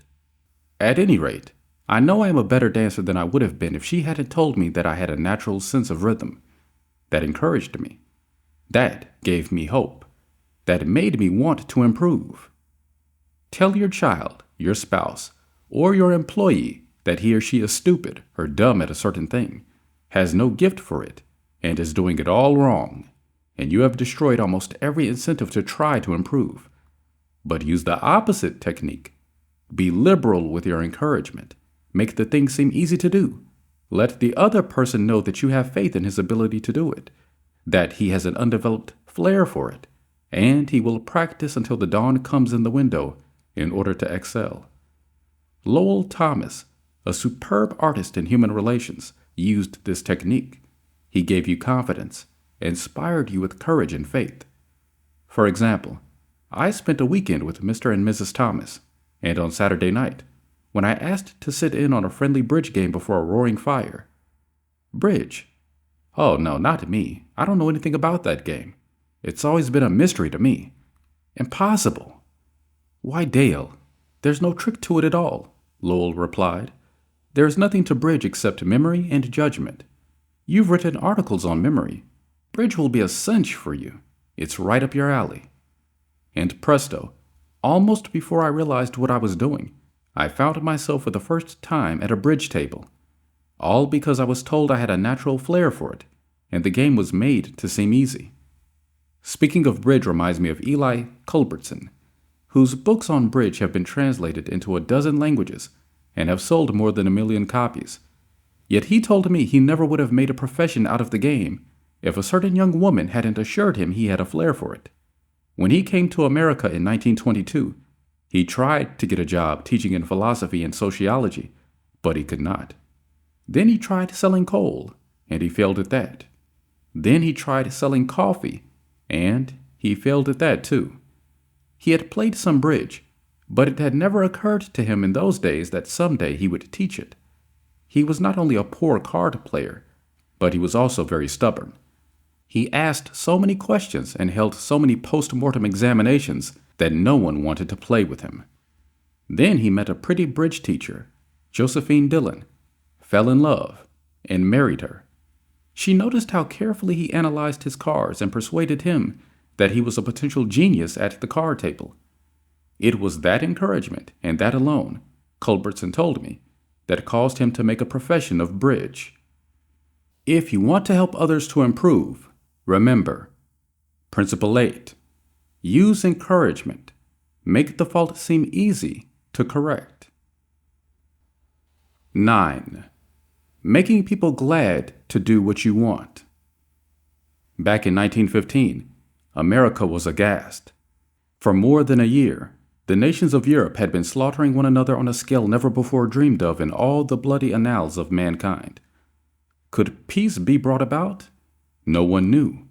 But Woodrow Wilson was determined to try. He would send a personal representative, a peace emissary, to counsel with the warlords of Europe. William Jennings Bryan, Secretary of State Bryan, the peace advocate, longed to go. He saw a chance to perform a great service and make his name immortal. But Wilson appointed another man, his intimate friend and advisor, Colonel Edward M. House, and it was House's thorny task to break the unwelcome news to Bryan without giving him offense. Bryan was distinctly disappointed when he heard I was to go to Europe as a peace emissary, Colonel House records in his diary. He said he had planned to do this himself. I replied that the president thought it would be unwise for anyone to do this officially, and that his going would attract a great deal of attention, and people would wonder why he was there. You see the intimation? House practically told Bryan that he was too important for the job, and Bryan was satisfied. Colonel House, clever as he was, experienced in the ways of the world, was following one of the important rules of human relations. Always make the other person happy about doing the thing you suggest. Woodrow Wilson followed that policy even when inviting William Gibbs McAdoo to become a member of his cabinet. That was the highest honor he could confer upon anyone, and yet Wilson extended the invitation in such a way as to make McAdoo feel doubly important. Here is the story in McAdoo's own words. Wilson said that he was making up his cabinet and that he would be very glad if I would accept a place in it as a Secretary of the Treasury. He had a delightful way of putting things. He created the impression that by accepting this great honor, I would be doing him a favor. Unfortunately, Wilson didn't always employ such tact. If he had, history might have been different. For example, Wilson didn't make the Senate and the Republican Party happy by entering the United States in the League of Nations. Wilson refused to take such prominent Republican leaders as Elihu Root or Charles Evans Hughes or Henry Cabot Lodge to the peace conference with him. Instead, he took along unknown men from his own party. He snubbed the Republicans, refused to let them feel that the League was their idea as well as his, refused to let them have a finger in the pie, and, as a result of his crude handling of human relations, wrecked his own career, ruined his health, shortened his life, caused America to stay out of the League, and altered the history of the world. Statesmen and diplomats aren't the only ones who use this make a person happy to do things you want them to do approach. Dale Ferrier of Fort Wayne, Indiana, told how he encouraged one of his young children to willingly do the chore he was assigned. One of Jeff's chores was to pick up pears from under the pear tree, so the person who was mowing underneath wouldn't have to stop to pick them up. He did not like this chore, and frequently it was either not done at all, or it was done so poorly that the mower had to stop and pick up several pears that he had missed. Rather than have an eyeball-to-eyeball confrontation about it, one day I said to him, "Jeff, I'll make a deal with you. For every bushel basket full of pears you pick up, I'll pay you $1. But after you're finished, for every pear I find left in the field, I'll take away $1. How does that sound?" As you would expect, he not only picked up all of the pears, but I had to keep an eye on him to see that he didn't pull off a few from the trees to fill up some of the baskets. I knew a man who had to refuse many invitations to speak, invitations extended by friends, invitations coming from people to whom he was obligated, and yet he did so cleverly and smoothly that the other person was at least contented with the refusal. How did he do it? Not by merely talking about the fact that he was too busy to do this and that. No. After expressing his appreciation of the invitation and regretting his inability to accept it, he suggested a substitute speaker. In other words, he didn't give the other person any time to feel unhappy about the refusal. He immediately changed the other person's thoughts to some other speaker who could accept the invitation. Gunter Schmidt, who took our course in West Germany, told of an employee in the food store he managed who was negligent about putting the proper price tags on the shelves where the items were displayed. This caused confusion and customer complaints. Reminders, admonitions, confrontations with her about this did not do much good. Finally, Mr. Schmidt called her into his office and told her he was appointing her supervisor of price tag posting for the entire store, and she would be responsible for keeping all of the shelves properly tagged. This new responsibility and title changed her attitude completely, and she fulfilled her duties satisfactorily from then on, Childish? Perhaps. But that is what they said to Napoleon when he created the Legion of Honor and distributed 15,000 crosses to his soldiers and made 18 of his generals marshals of France and called his troops the Grand Army. Napoleon was criticized for giving toys to war-hardened veterans, and Napoleon replied, "Men are ruled by toys."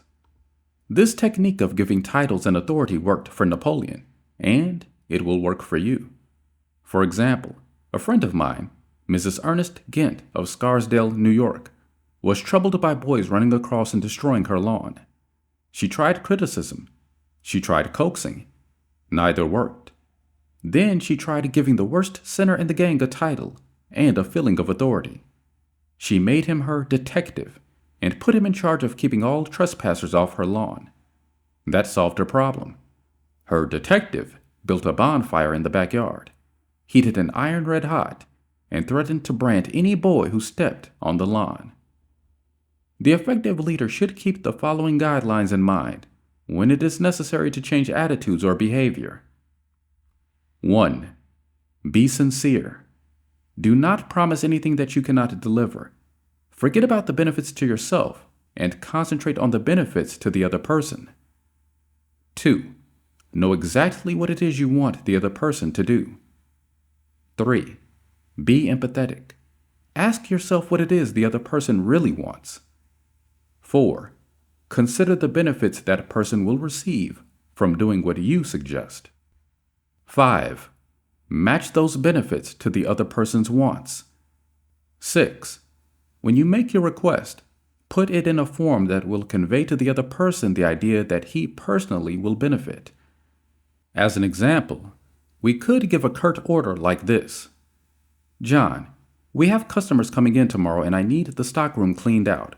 So sweep it out, put the stock in neat piles on the shelves, and polish the counter." Or we could express the same idea by showing John the benefits he will get from doing the task. "John, we have a job that should be completed right away.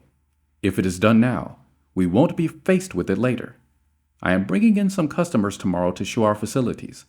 I would like to show them the stockroom, but it is in poor shape. If you could sweep it out, put the stock in neat piles on the shelves, and polish the counter, it would make us look efficient, and you will have done your part to provide a good company image." Will John be happy about doing what you suggest? Probably not very happy, but happier than if you had not pointed out the benefits. Assuming you know that John has pride in the way his stockroom looks and is interested in contributing to the company image, he will be more likely to be cooperative. It will also have been pointed out to John that the job would have to be done eventually, and by doing it now, he won't have to deal with it later.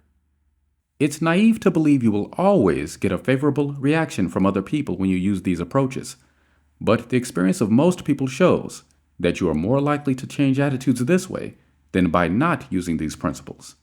And if you increase your successes by even a mere 10%, you have become 10% more effective as a leader than you were before, and that is only to your benefit. People are more likely to do what you would like them to do when you use Principle 9. Make the other person happy about doing the thing you suggest. In summary, to being a leader. A leader's job often includes changing your people's attitudes and behavior. Some suggestions to accomplish this are: 1. Begin with praise and honest appreciation. 2. Call attention to people's mistakes indirectly. 3. Talk about your own mistakes before criticizing the other person. 4. Ask questions instead of giving direct orders. 5. Let the other person save face. 6. Praise the slightest improvement and praise every improvement. Be hearty in your approbation and lavish in your praise. 7. Give the other person a fine reputation to live up to. 8. Use encouragement. Make the fault seem easy to correct. And 9. Make the other person happy about doing the thing you suggest. The end. Thank you for listening to How to Win Friends and Influence People. First written by Dale Carnegie. Read here by ALIO Voices. All the best.